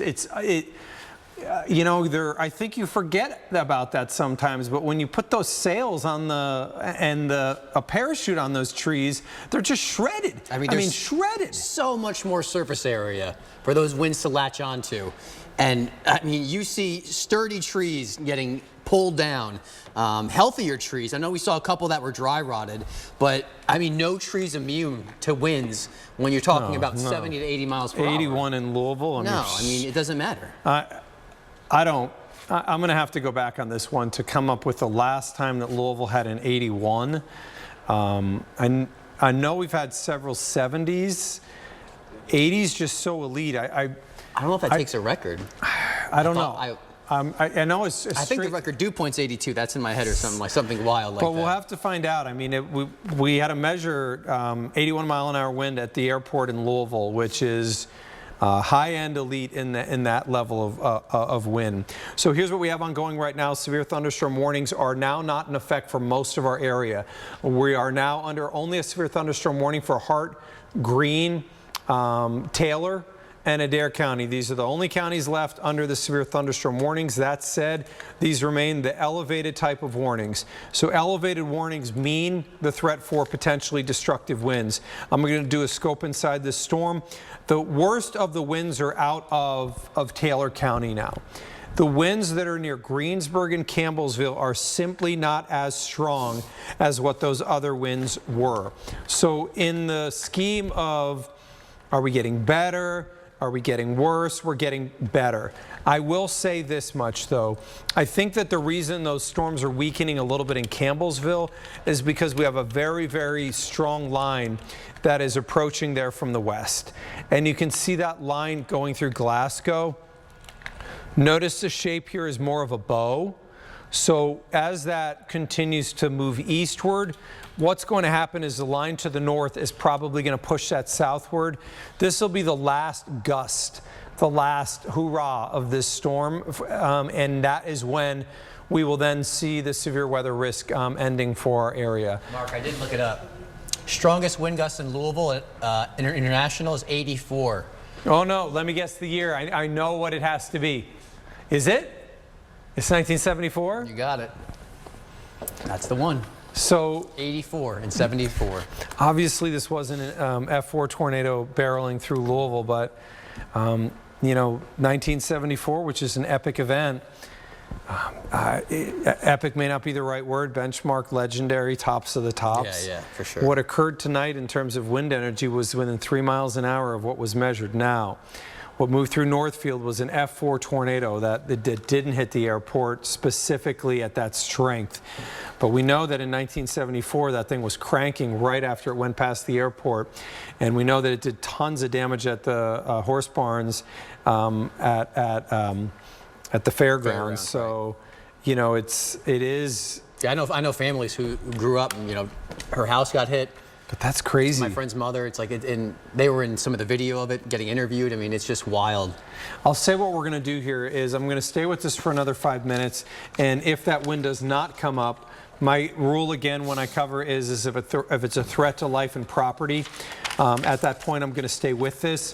What I'm seeing now in the Greensburg area is absolutely not on the level of what occurred earlier. The wind energy is way lower, way lower near Campbellsville and Greensburg.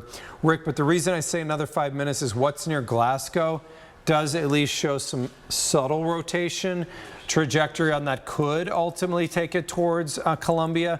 I suspect at this point the Weather Service is unlikely to go tornado warning on this, but severe with tornado possible if they chose to go that route. But I want to get 2 more scans. If that tames a little bit, we'll return you back to programming and move on. You know, the story of everything that's occurred here is going to be that we had an incredibly volatile atmosphere today. We have seen more damage today, I believe, than our severe weather event that occurred on April 2nd, March 30th, 31st, and then we had another one 2 weeks before that. It may not be that the winds were necessarily stronger or not stronger, or more tornadoes, not tornadoes, but we know in the end of this we had leaves on the trees, and the ability of those storms to do damage was simply magnified. So I'm going to come over to Scott Reynolds here in a little bit and get an update on some of the damage that we know is in our area, because this is important. But Rick, you're looking at the same thing I am. Definitely Campbellsville and Greensburg and Nifley, not what we saw. Nope, not even to the same level. What are those, just out of curiosity? We're talking about 40s now? 35s? 50s? Yeah, barely. I see a 42 knot, so like... Maybe some 48s. Yeah, 48s. Most. No, I mean, this is, and severe thunderstorm begins at 58. So we're probably moving sub-severe, and you can see that's actually breaching the warning. So the warning really, what we're worried about is what's to the west of that now. Horse Cave, south to the Glasgow and Temple Hill area. Specifically, it's really near Glasgow that we're watching closely. Our Scott Reynolds has been on the desk here watching, really tracking and moving from county to county to county. Scott, you've seen us go from a scenario where we didn't have many power outages to we started to see power lines exploding on camera. Louisville, I think, peaked at around 29,000 earlier. How are we doing now? Yeah, it's 27,943 right now in Jefferson County. And when you look on the internet, you can see the crews are out there. They'll tell you like where they're trying to get to right now. Same down in Salt River Electric, where they got up to 13,000 customers without power. A couple counties to mention, because people are always wondering when they know it got bad in their county, how many people in my area, I didn't lose it, but in Hardin County, 652 customers, and we have 321 LG&E customers in Bullitt County without power. Meade had just 88. And again, in Washington County, Indiana, more than 1,000 customers, and over 3,200 in Clark County, Indiana. So those are some of the numbers. You know, the outages again, 2,000 in Madison County for LG&E. Some big numbers out there, and in pockets where you look on the map and you'll see nothing, and then all of a sudden a big area of outages, Mark. And Scott, we appreciate you continuing to watch that. I feel that I need to touch on something here real quickly. Can we head over to back over to weather system? I want to show you what is a potentially life-threatening situation that has evolved in London, Kentucky. So this storm, I believe, is probably within 45 to 60 minutes from being overtaken by the back. But here's London. I'm going to put on now the rotation. This is significant rotation southwest of London, Kentucky. One side 60.2 knots, the other side is 39. That puts it at around 125 mile an hour. This could be an EF2, EF3 tornado. Which way is this going? This is moving directly towards the south side of London, Kentucky. Beyond that, there is a massive debris hole in here. I'm going to put a measurement on that. The debris across we're seeing is 1.8 miles wide. Does that mean that there's a tornado that's 1.8 miles wide? It doesn't mean that, because remember, debris has mass. What I mean by that is if I'm to start spinning around, and let's say I'm holding a pen in my hand and I start spinning around, that pen is going to start to get pulled away from my body. So the debris gets centrifuged outward. The same idea that centrifugal or centrifuging outward occurs with an ice skater twirling. So the debris may be getting pushed out from the actual tornado, but the debris across is 1.8 miles wide, and this is approaching London, Kentucky on what shows a signal of maybe EF3 tornado. The Weather Service verbiage, I'm going to put it on here so you can see it, and I'm going to show you right here. I'm going to highlight. This is a particularly dangerous situation. This is a confirmed large and extremely dangerous tornado as of 11:31, located over Brunch or near London, moving east towards London. This is a life threatening situation. I just felt that that has to be talked about because London, Kentucky is they're our neighbors, and what they're going through tonight is something that can cost lives. I hope that it includes in weekends. There are some signals that it may be breaking away from the supercell. For sure, the body of the supercell looks like it's starting to, it doesn't have the same flying eagle that it did. This is a supercell thunderstorm that has been going on for close to 9 or 10 hours. Scott, come on in here. I mean, it's the middle of the night. You know, I was checking out London. You know, we drive down that area sometimes. You know, when you're through those towns, you wonder how big they are. 7,500 people live there. So they're all just hunkering down now, wondering how close does it come to town. You said maybe the south edge? Yeah, and it is, wow. That's the same storm that went through Bowling Green, went through Paducah, and formed south of Springfield, Missouri. Stayed together that long. I mean, I'll show you just because, again, I think that what you're seeing here is something that is, quite frankly, I don't think it's historic to the level of what occurred in 2011. However, you can still argue that what is occurring here is something that really doesn't occur very often. So I'm just actually going to draw it out just so you can sense. Here's where I'm going to show you the formation of this supercell is. Right there. And then I'm going to show you it moving all the way across. And then the end point here right now is near London. It hasn't ended yet. So I'm just going to put a marker on here measuring because I think that what has happened here is something that will be remembered for many, many, many, many, many years to come. This for me, you don't get tornado warned storms going for 500 miles. So follow it. Actually, I'm just going to walk over to the wall just because I can show you here real quickly. It's just remarkable. Again, I've been doing this a long time. Storms will last a long time, and getting storms over 9 hours happens. It's just in our state, it doesn't happen all that often. And this started, so I'll show you the way that what happened and why I believe it happened the way it did. So watch right here near Springfield. You're going to see 3 supercells right here form. This one hooks in on the outflow boundary from the storms that fired earlier in the day. And you can see it following 500 miles all the way into London. Watch it one more time. You can also see that there's storms that are moving in a completely different direction that just go past it. Watch what comes out of Arkansas, right here.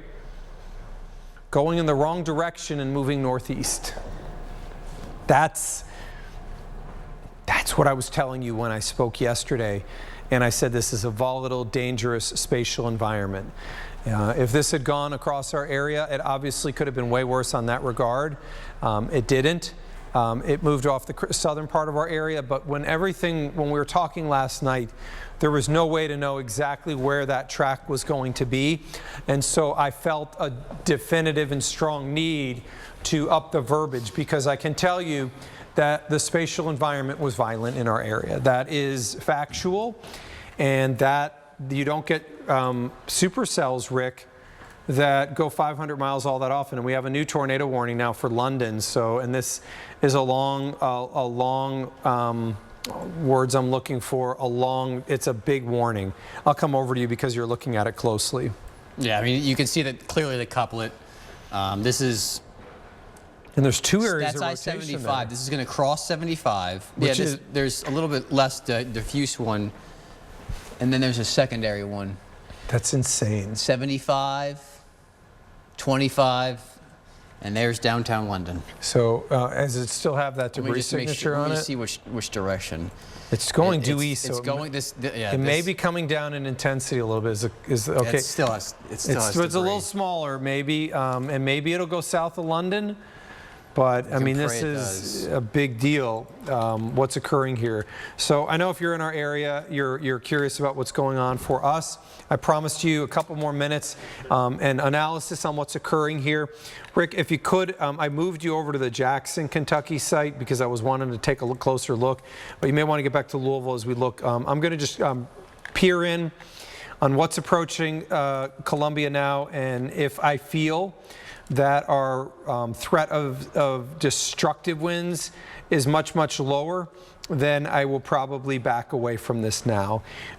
We look towards Edmonton, still looking at some degree of wind there. I don't see an overly amount of rotation. It's very minor that is approaching the western part of Adair County. That said, we're viewing this directly from the south. Can you check that from Hopkinsville, Richard? I'm sorry. I almost called you Richard. That's when I'm in trouble. Is that what your parents called you? Yeah, when I'm in Richard. No. Does your wife call you ever Richard? No. Because you're never in trouble with her? Oh, that's not true. I'm in perpetual trouble with her. So there's really no difference. But yeah, check in from the west. I just want to make sure if we return to programming that we're confident on what we're seeing here. But as I'm looking at this from the Louisville site, I'm also going to do the same thing Rick's doing. I'm going to look at it from Hopkinsville just because the view into the storm is a better view for us to get. Maybe a Fort Campbell on there, by the way. It would be a better view of us to get a view on that rotation. So we'll take a look at it. And if, again, we feel that the potential for wind on that is lower, Rick, I'm going to come over to you. We can do it live. Okay, I'm just caching back some of the data. So there's Bowling Green and looking towards London. That is the live view right now. Looking eastward towards the Greensburg area, towards Columbia. In there is a very high up in the air, minor rotation north of Edmonton, but it doesn't look like maybe the same level of wind, and I assume we're looking way up in the atmosphere. Yeah, it's about 8,500 feet up. So I think that we've reached a point that we're going to just watch these storms off air for a little bit. So severe thunderstorm warning remains in effect here for Adair County. Severe thunderstorm remains in effect for Greene and Hart County. The intensity of the wind is not as strong as what it was earlier. For the Greensburg area, we're probably talking about maybe some 50-mile-an-hour winds. I think the greatest chance of seeing some 60s would be Adair County. If we feel that the threat of either a tornado or the winds going to 70 come back up, we'll come back into programming. As it stands right now, we've seen you guys for a little while. I hope that through a day that has been an interesting one with many turns on it, with multiple waves, that we're able to help. Sun up tomorrow will tell us a lot about what has occurred in our area. I would ask you guys, we're your neighbors. Find your neighbor tomorrow if he has some tree damage and think of how you can help. Yeah. We're a tight-knit community. One of the things that we do incredibly well is when we have damage, we come together. It shows the best of who we are. It's 11:49 right now. If there are additional high-end warnings or if this shows a threat of tornadoes, we'll come back in. Keep it right here on WDRB for continuing weather updates. Join our regularly scheduled program already in progress. A real handful that day. You're making me worry. What's going on? What's going on is we're about to go to a prom. And there's a great deal of pressure on young couples like us to engage in what Mr. Bob Eubanks called making whoopee. What pressure? All I said was you look handsome. Can you please open the door? It's not just that. Leonard and Penny also made comments about it. And I'm not blind. Even I looked twice when I saw my posterior in these tuxedo pants.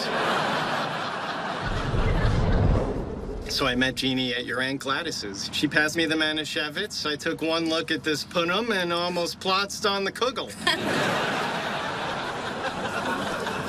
Is this what I sound like when I talk about India? So my mother's okay with this? Why would your mother have a problem with me and Stuart? Because they have a weird, inappropriate relationship. Weirder than what you and I did in my dad's Corolla? This is so messed up. I know, I'm having the best time. Why would you even come to this? Didn't you know I'd be here? It was a long time ago, Howard. And you're only second cousins. Who cares? So you knew and you brought her anyway? Oh, so she's good enough for Howard, but not for me? Yeah. Yeah, go have weird relationships with your own mother and cousin. This is his turf. Yeah. Well, I might not have asked you to dance then, but I will ask you now. There's no music. I don't care. We'll make our own music. My God, who's the dork now?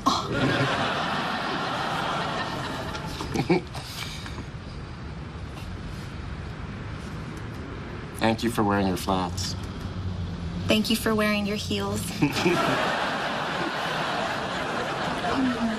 look at me, dancing with the prettiest girl at the prom.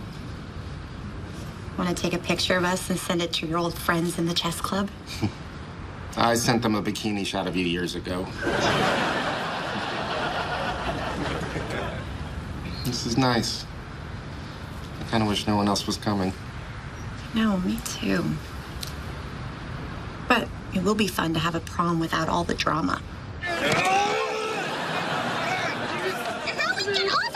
Not until he stops humping his way up my family tree! Sheldon, this is silly. I'm not missing another prom. I'm going upstairs now. Goodbye. I really did think you looked pretty. You did? Yes.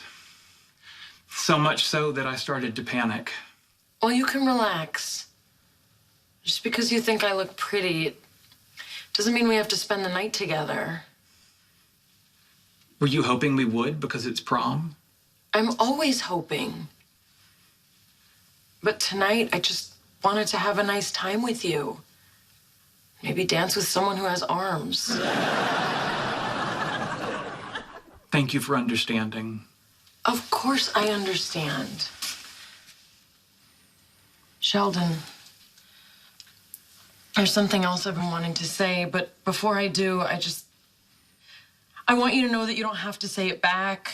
I know you're not ready, and I don't want you to say it just because social convention dictates that I love you too.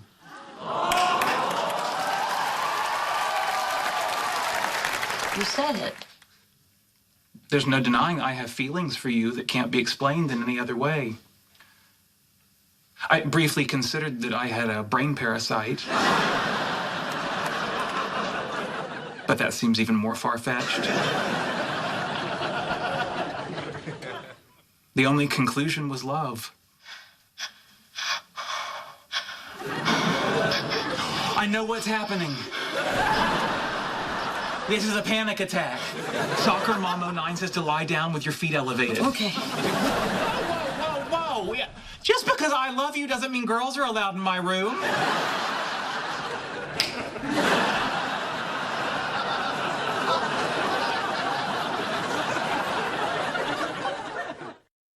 This is Lynn Family Stadium's Premium Club area. You come in here on a game day, it's an all-exclusive experience with food and drink. You get to see the team come out. Have you heard of Brian Ownby? Oh, yeah. His speed on the pitch is... I'll be out there in a sec.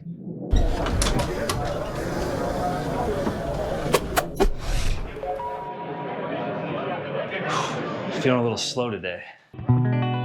We know Candace will be watching, and you can too. Watch Louisville City all season long on WBKI and on WDRB+.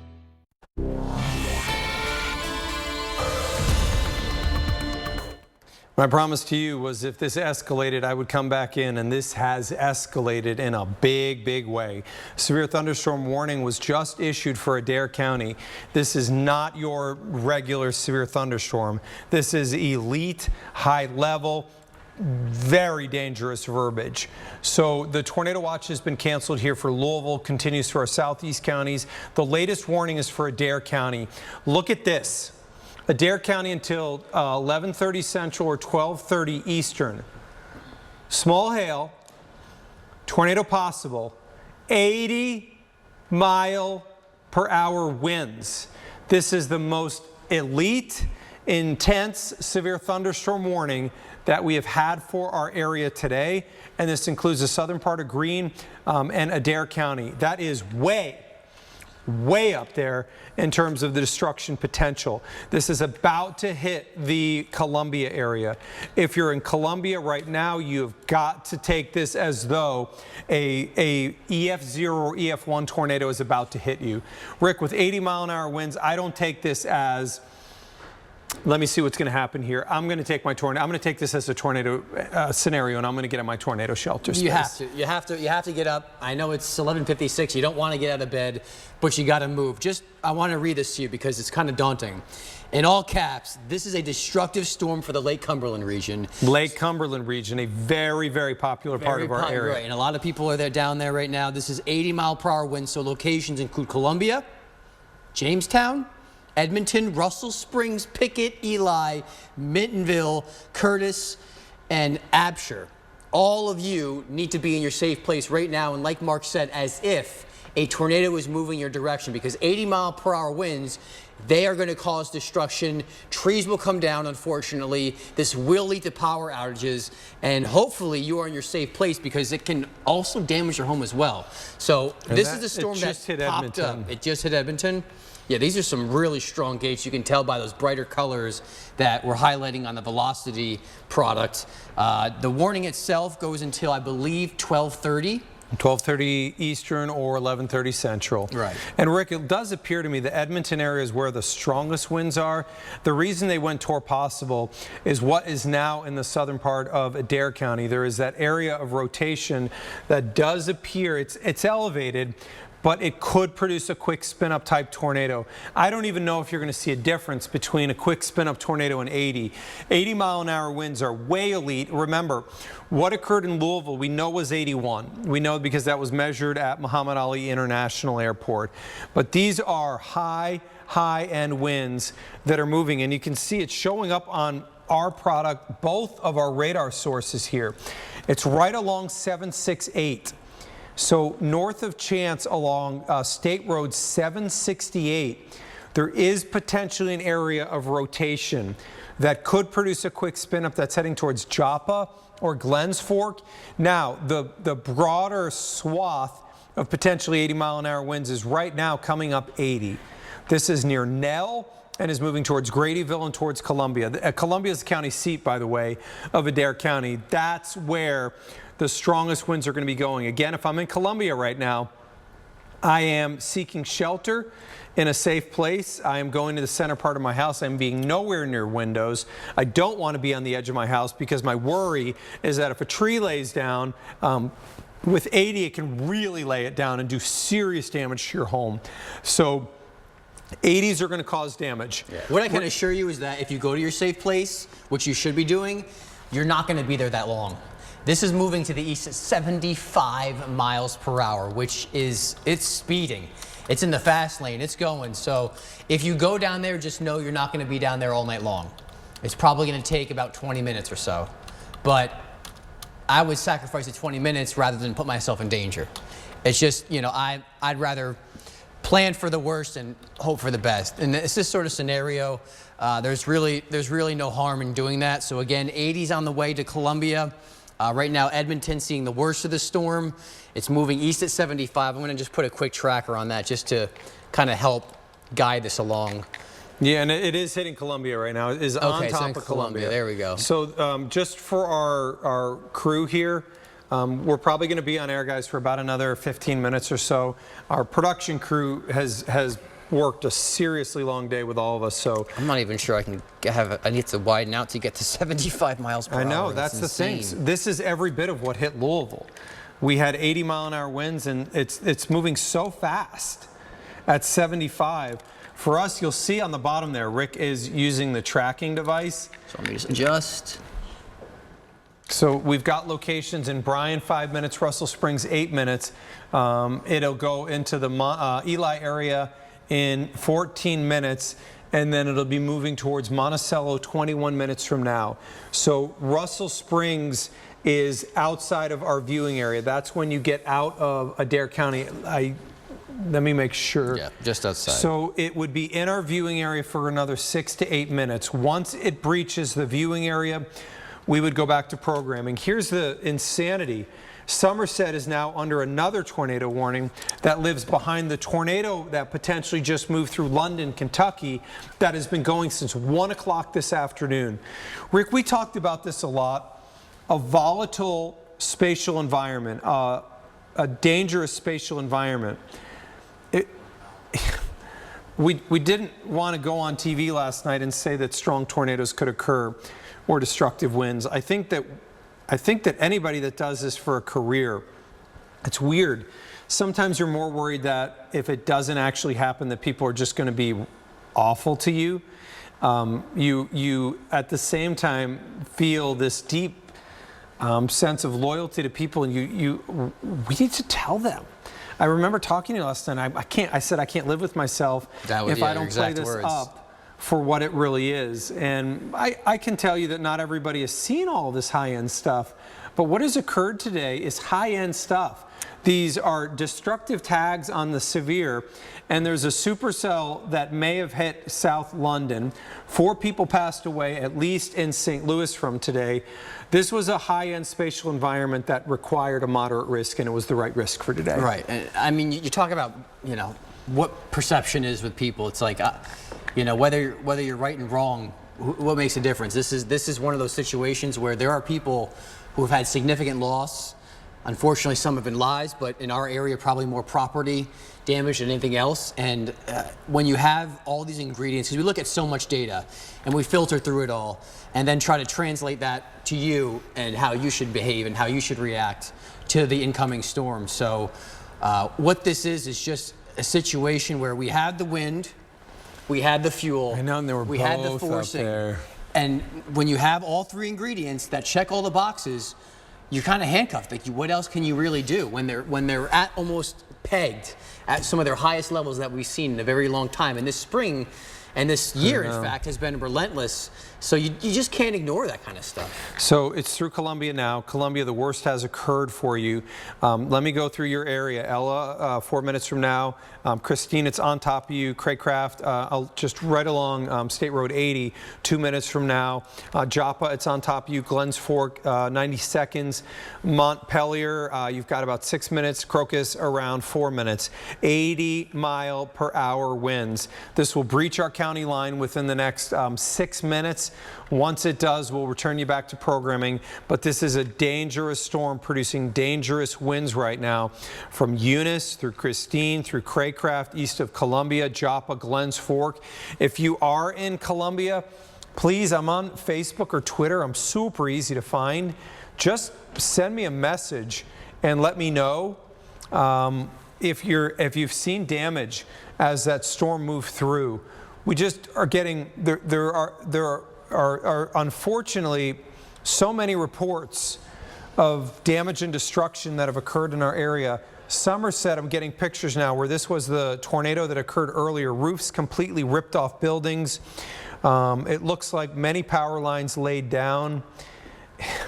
This is the tornado that hit Somerset earlier, and now Somerset's under a second tornado warning.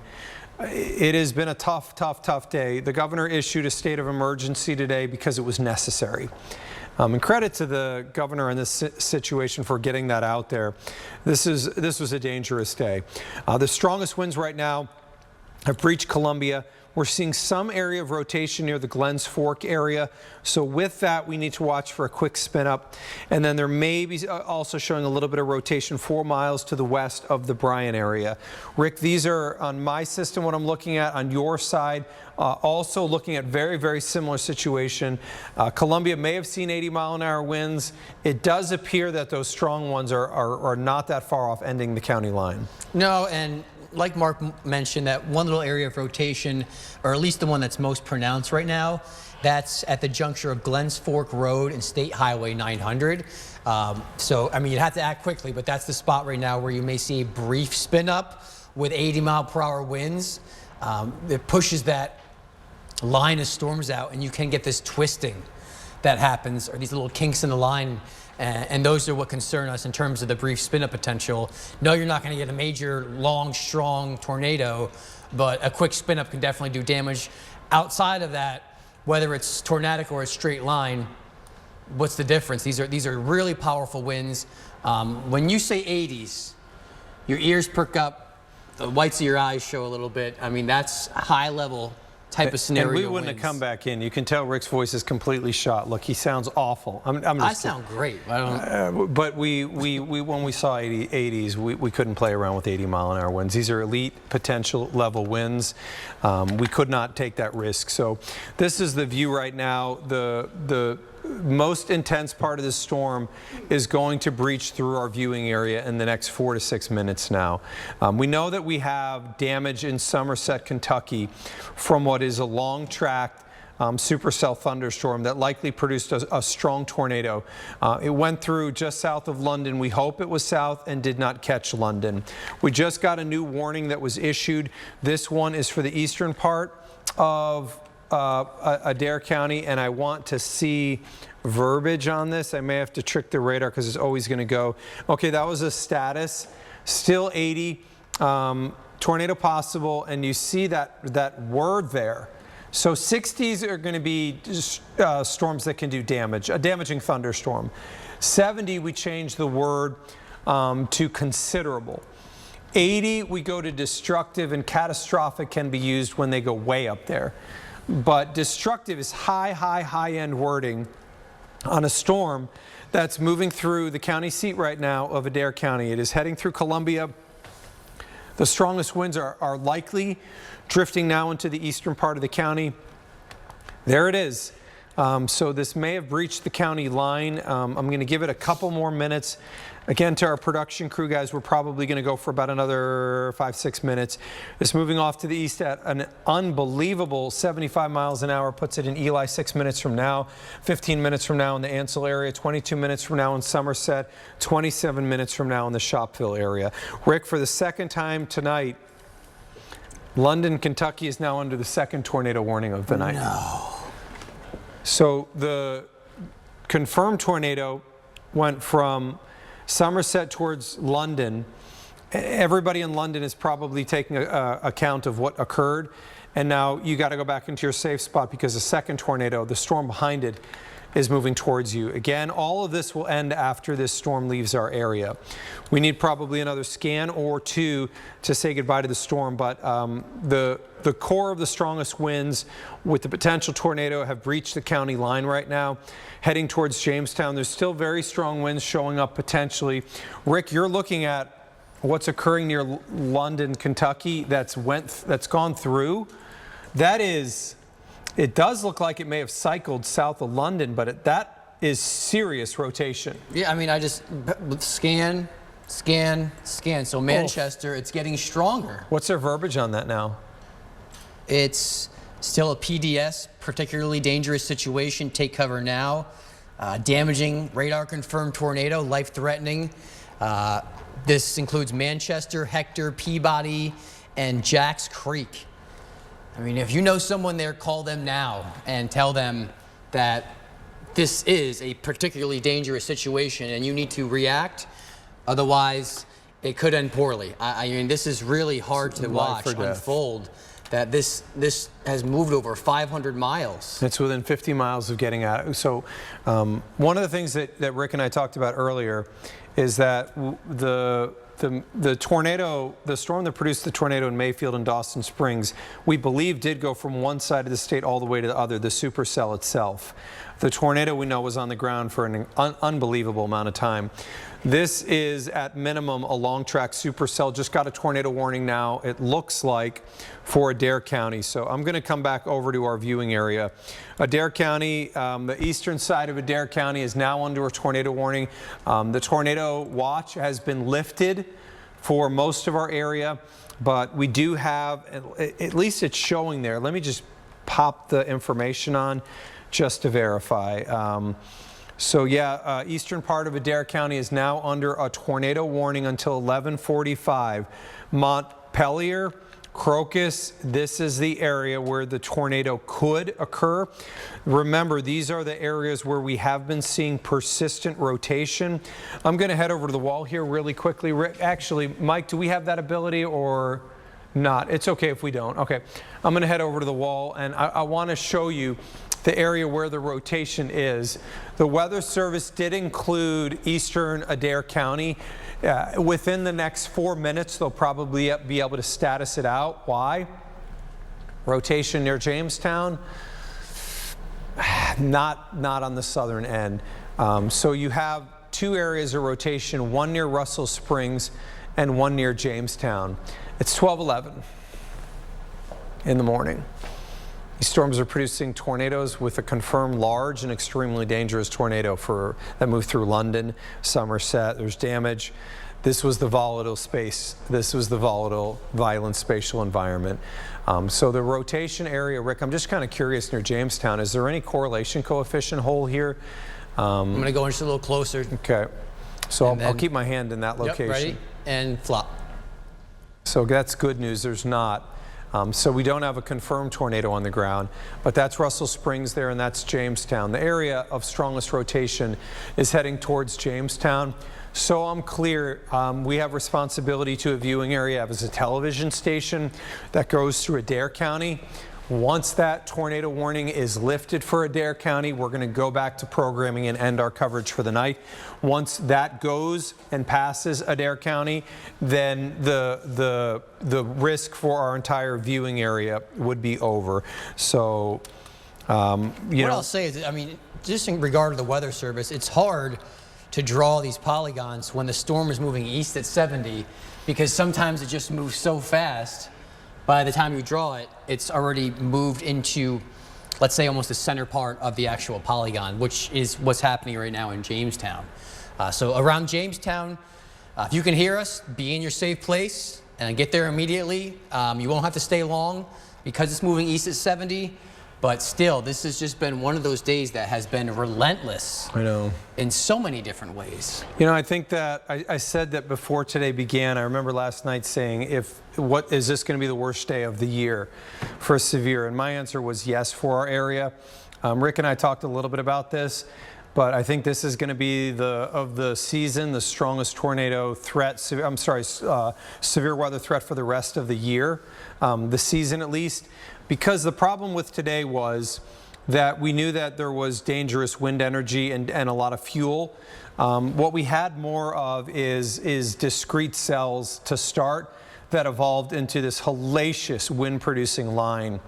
And that kind of a scenario we knew with leaves on the trees was going to do different levels of damage. And we saw when Christy Batista was in PRP earlier, she met a gentleman named Joe who had some tree damage, and he said that he didn't think there was a huge difference in terms of what occurred from the wind in April, but the damage was way worse on this. Mm-hmm. And that is just the reality. When you have full bloom on trees, on leaves, it basically just acts like a parachute now you've attached to the tree base. On top of that, it's been exceptionally rainy. And that loosens the support system, which is the root system, and it can break through there. Lastly, when trees get very, very wet, it softens the lumber in there. And you can see, if you look at that, sometimes it can be dry rot, but sometimes it's just the wood is just soft. Yeah, you can see the ring around it. Apart, yeah. Mm-hmm. No, absolutely. And that's the one variable today, the leaves. It made such a difference because we had a lot of wind energy with some of the storms earlier in the year, didn't have much fuel, and we ended up getting, a lot of damage, tornadoes, but we didn't see a lot of trees coming down. Whereas this one, adding in the leaves, having this high fuel, which, I mean, if you went outside at all today, you were just sweating, you knew it. So we had so many of the ingredients that were juxtaposed together to get these really severe storms with 80-mile-per-hour winds. And that actually, the Weather Service, credit to them, or Storm Prediction Center, had the hatched area for the 80s within a 25-mile point. I don't think that we can, our job is not to come in afterwards and tell you, did this day live up to billing? That is going to be for you to decide. In the end, I feel pretty comfortable about what I did. I said it on the news today at 4, 5, 6, that given everything that had happened already and what I thought would happen moving forward, would I change my verbiage at all for this situation? And my answer was no. And I will tell you right now, I meant that, and I still mean that. Weather Service has said to us, if you ever see me looking over my shoulder, it's just to check the National Weather Service chat. Liability-wise, we cannot issue warnings. We can tell you what we think and what our analysis is, but because of the liability that comes with warnings, that has to go through the National Weather Service and government. So the Weather Service, I said to them, cancel on the Adair County, and their verbiage back was very soon. So we're getting very, very, very, very close to this, having left the county. On top of that, Rick, the rotation that we saw near Jamestown has probably come down a small notch versus what it was earlier. That's when it was in Adair County. Watch what's approaching Jamestown. That's the tornado warning right there. Rotation comes up into the now, maybe not as what it was. And secondly, it's obvious that the rotation area is no longer in Adair County. Correct. I mean, we're not saying anything other than the blatant obvious. It's not in our viewing area anymore. So, and it's not in the county even. It's actually probably 10 miles past the county. We're just trying to dot our I's and cross our T's. I want you to be able to go to sleep and say all clear in the end of all of this. That's the most important thing to me right now. Once I see that they've canceled that warning, I will give the all clear for our area and let you guys go to sleep. And also our production guys, Big Mike, Brianna that was here today, Angelo in our studio, or in the control room, Matt was in there. Our news director, Barry Fulmer, was here late. Our assistant news director, Andy Russell. Seth was in here for a while, one of our producers, and a lot of people. I will tell you, Richard was here also for a while today. What I will tell you. Not me. Yeah, not this Richard.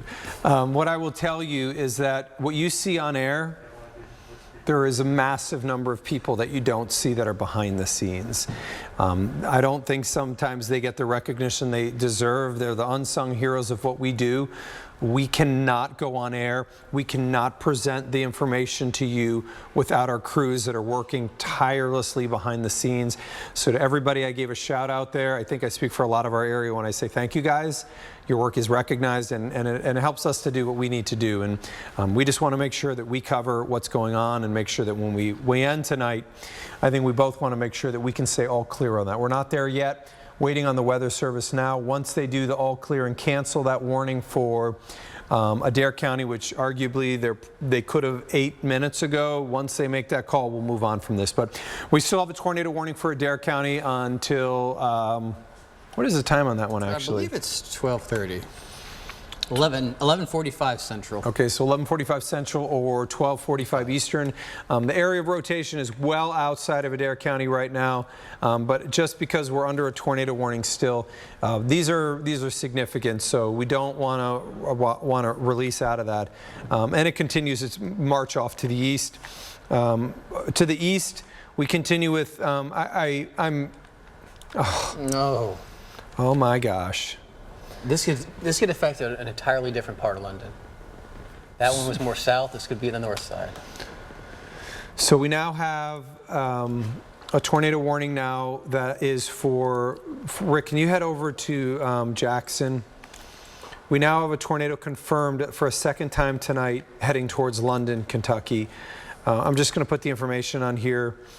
1 inch size hail. And it's confirmed. Confirmed tornado on the ground with considerable verbiage there. The area of rotation, the one further east is still the beast. The one that is near Manchester is significant rotation.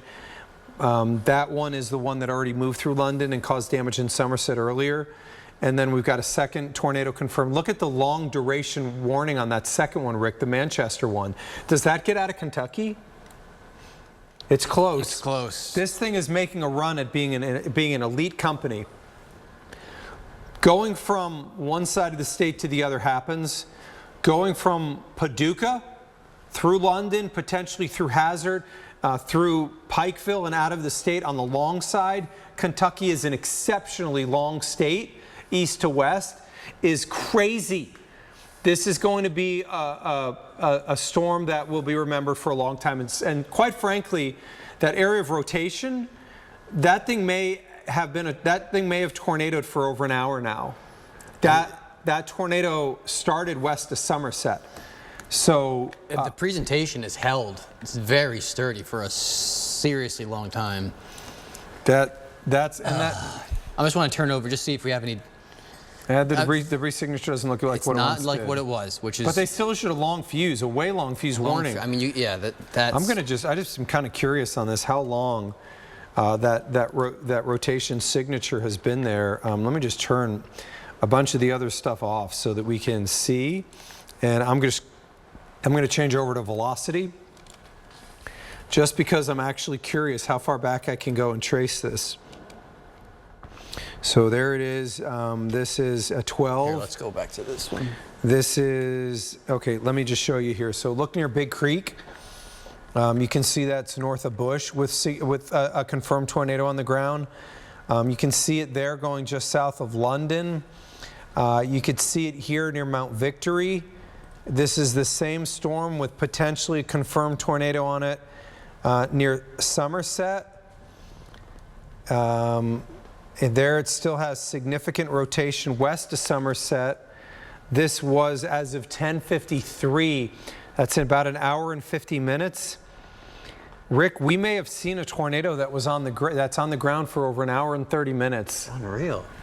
You know, we said volatile spatial environment, and that lives up to the billing there. Again, I hope there's no fatalities out of this. Please keep everybody that is in this area, Somerset, London, east of London, towards Hazard now, Hazard included, in your thoughts and prayers tonight. We hope that there won't be any damage there. That would be our hope out of this. We will find out tomorrow. The Weather Service has got a lot of work to do when it comes to the survey of this particular storm. So we're just waiting on the Weather Service to cancel the warning. At this point, they have not. But it is way out of Adair County right now. Maybe they're just busy with other things ongoing, but I just sent a second message asking about a cancel on this. The warning is far past Adair County, and it actually arguably is going to breach out of the warning altogether. Yeah, it's true. Which is towards Eli. Rotation there, a little bit of rotation towards Eli. And that's on the fringe of the warning. I don't feel comfortable just having a crawl going on the bottom of the screen saying tornado warning without them canceling the warning. So I think that just speaks to the fact that we cover no matter where you are, north, south, east, west. We're going to stay with it till the very end, regardless of the situation, just so that way if you just happen to tune in and you see a tornado warning, that you don't have to be alarmed. And let me go back. The threat is over in Adair County. Yeah, 100%. It is over. Just want to let you know that. But in order for us to go to sleep at night, close our eyes with a clean conscience, we'd have to make sure that we see this through. And there you go, Rick. There is the last 6 hours for those that are curious what happened here. Those 2 lines. You can see the primary line that was out in front, and that contained what is the tornado-warned storm still east of London. Now it's catching up. And then the back edge came in. That's what's eventually going to cause the demise of that tornado south of Jackson. So we use the verbiage tornado genesis, tornado maintenance, tornado demise. So when the tornado forms, it is in the genesis phase. Genesis is when the tornado forms. Maintenance is the entire life of the tornado. And then eventually, in this case, what's going to happen is the line's going to catch it from behind, overtake it.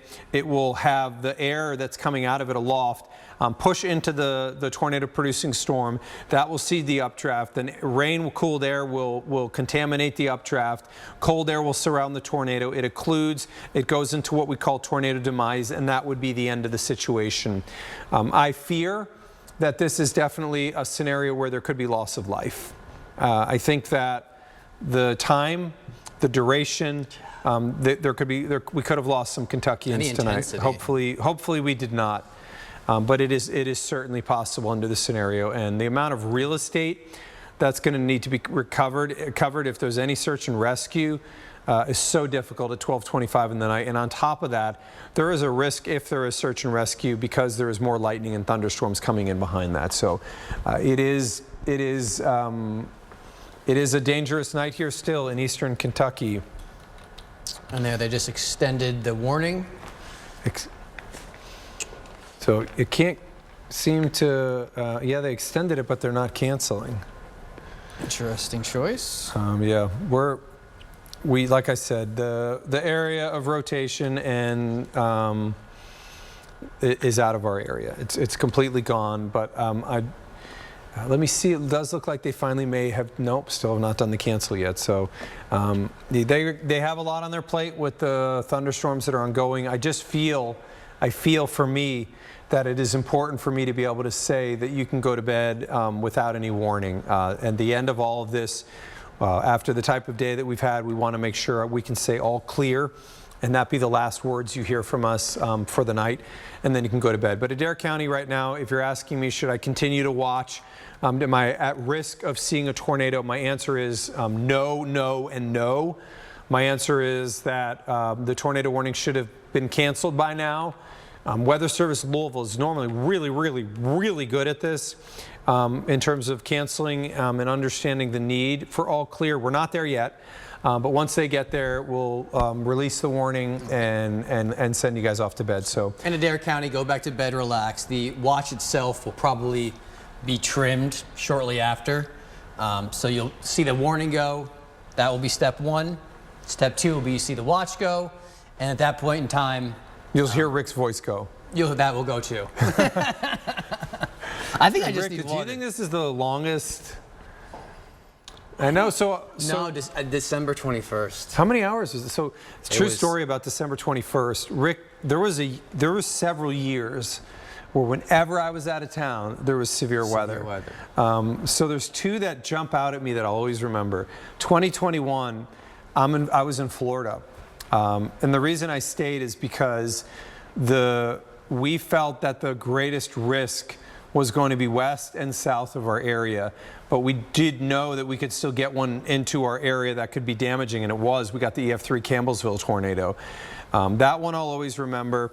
And then number two, what do you think number two is? I know you're going to know it. Is it Dempseytown? No. There's several there that I missed also because I was on vacation. Remember New Middletown? New Middletown. I was on vacation for that. But the day that West Baden was hit by the baseball-sized hail, and I was on my way to Alaska. That one. Yeah. So I was on my way to Alaska, and I got the internet package when I was on the plane. So because you guys would be on the air, I could push all the information out on social. There is something that is tangible and real amongst people that work in our business. When you're not here and there's severe weather, the guilt you feel is real. It's deep. It hurts. I mean, and that, even when I'm at home, it's like, should I go? You know, there is a guilt. It is real. We've all felt it. We've all experienced it just because, even when you're at home, but I'm not doing anything different. I'm watching radar. Exactly. I'm doing the same thing I'd be doing if I was here anyways, just in my PJs instead of a suit. That's the only difference. So with that said, I mean, for a while it was kind of the joke amongst the weather team. It's like, Mark's going away. We're going to have to deal with severe weather. And that happened for several years, but you actually had some luck lately. Several. You've had some luck. Well, interesting, when I went for my birthday on January. It was quiet. It was really busy on either side. Right. The only time I was gone is when it was crazy cold. It wasn't super active. Yeah, well, yeah, he left when it was cold. That's when my water pump blew, and I was outside in your car? in my car, and I'm like, what happened? And was that the super cold weather? Yeah, and I was outside, and I was like, I'm gonna get frostbite. Like this is In case ridiculous. you don't know this, Rick is notorious for car issues. You don't even begin to know. Well, I was just driving along. It's like the red light comes on. It's overheating. I'm like, oh no. So I pull over on 64. Like, what's happening? And then I couldn't feel my fingers at some point. I was like, I gotta get home. Like, this isn't gonna work. So I survived clearly, and I have all the digits. We're good. We're good. We made it. But yeah, that's up when you're gone. And then there was always the incident when the hot water. Oh, we're not doing this. I'm just saying, look, it just happened. It was really happened. I was just trying to eat some mac and cheese. It was very late. It burned my hand. It burned more in your hand. And then I dropped the pot of boiling water on my foot or my feet. And then so I remember sending you a picture. It looked like a horror movie. Yeah. It literally looked like it could be used in a horror movie. Like the blister was like this. Shout out to U of L Health, the burn center. I love you guys. You saved me. But I Did spent it heal fully? Yeah, I'm like a frog, man. I got a brand new foot. Can you in sun and stuff? This is the first year. Everyone's like, you guys are weird. This is the first year I was out in the sun for a little while. I was like, okay. I didn't like. Usually, I felt like a pig getting roasted, like lechon, just over the fire, rotating. And this is the first year I had my foot out, and I was like, oh, they can handle it. But it's like, if you know, the skin was so thin, it was like very pink to begin with. We're good news, by the way. We make it. All right, guys. You're like, I don't want to hear about your feet anymore, man. It's been a busy day. We've had a lot of severe weather. We will find out the extent of the damage in all of our area when the sun rises. All clear in terms of severe. There is still the tornado watch for the 4 counties in our southeast. Weather Service will release that shortly, as it's obvious that the severe weather threat has ended for our area. Remember that we won't know the extent of what happened in Somerset through London. We know that this is probably a very long track tornado, and we know that it may be strong to violent. We will find out when the sun rises, and there's going to be a need for cleanup and damage repair in the coming days. Let me just look at power outage map before we close this out for the night. Metro Louisville is still with 27,966 people without power. Just show that briefly here. Bullitt County on LG&E is 3,227, but we know Salt is the big one there. Salt was close to 10,000. Oldham County off LG&E is 270, but again, we know that when we get out of Jefferson County, some of the other services are large, but there's still 28,000 people without power tonight at 12:32. The good news is, Rick, it's going to be cooler tomorrow. You can open the windows if you're without power. LG&E, thank you for all the work that you're going to do to restore power, and thank you guys for trusting us on what has been a very, very active day across our area. We hope not to see you for the rest of the night. If we do, we'll hop back in for anything. I don't believe there's any chance of that. I'm going to tell Rick to leave right now because his voice is shot. But we appreciate you guys here today. Keep it on WDRB for other updates if necessary, and we appreciate you supporting us through what has been a very, very busy spring. We now join our regularly scheduled program already in progress.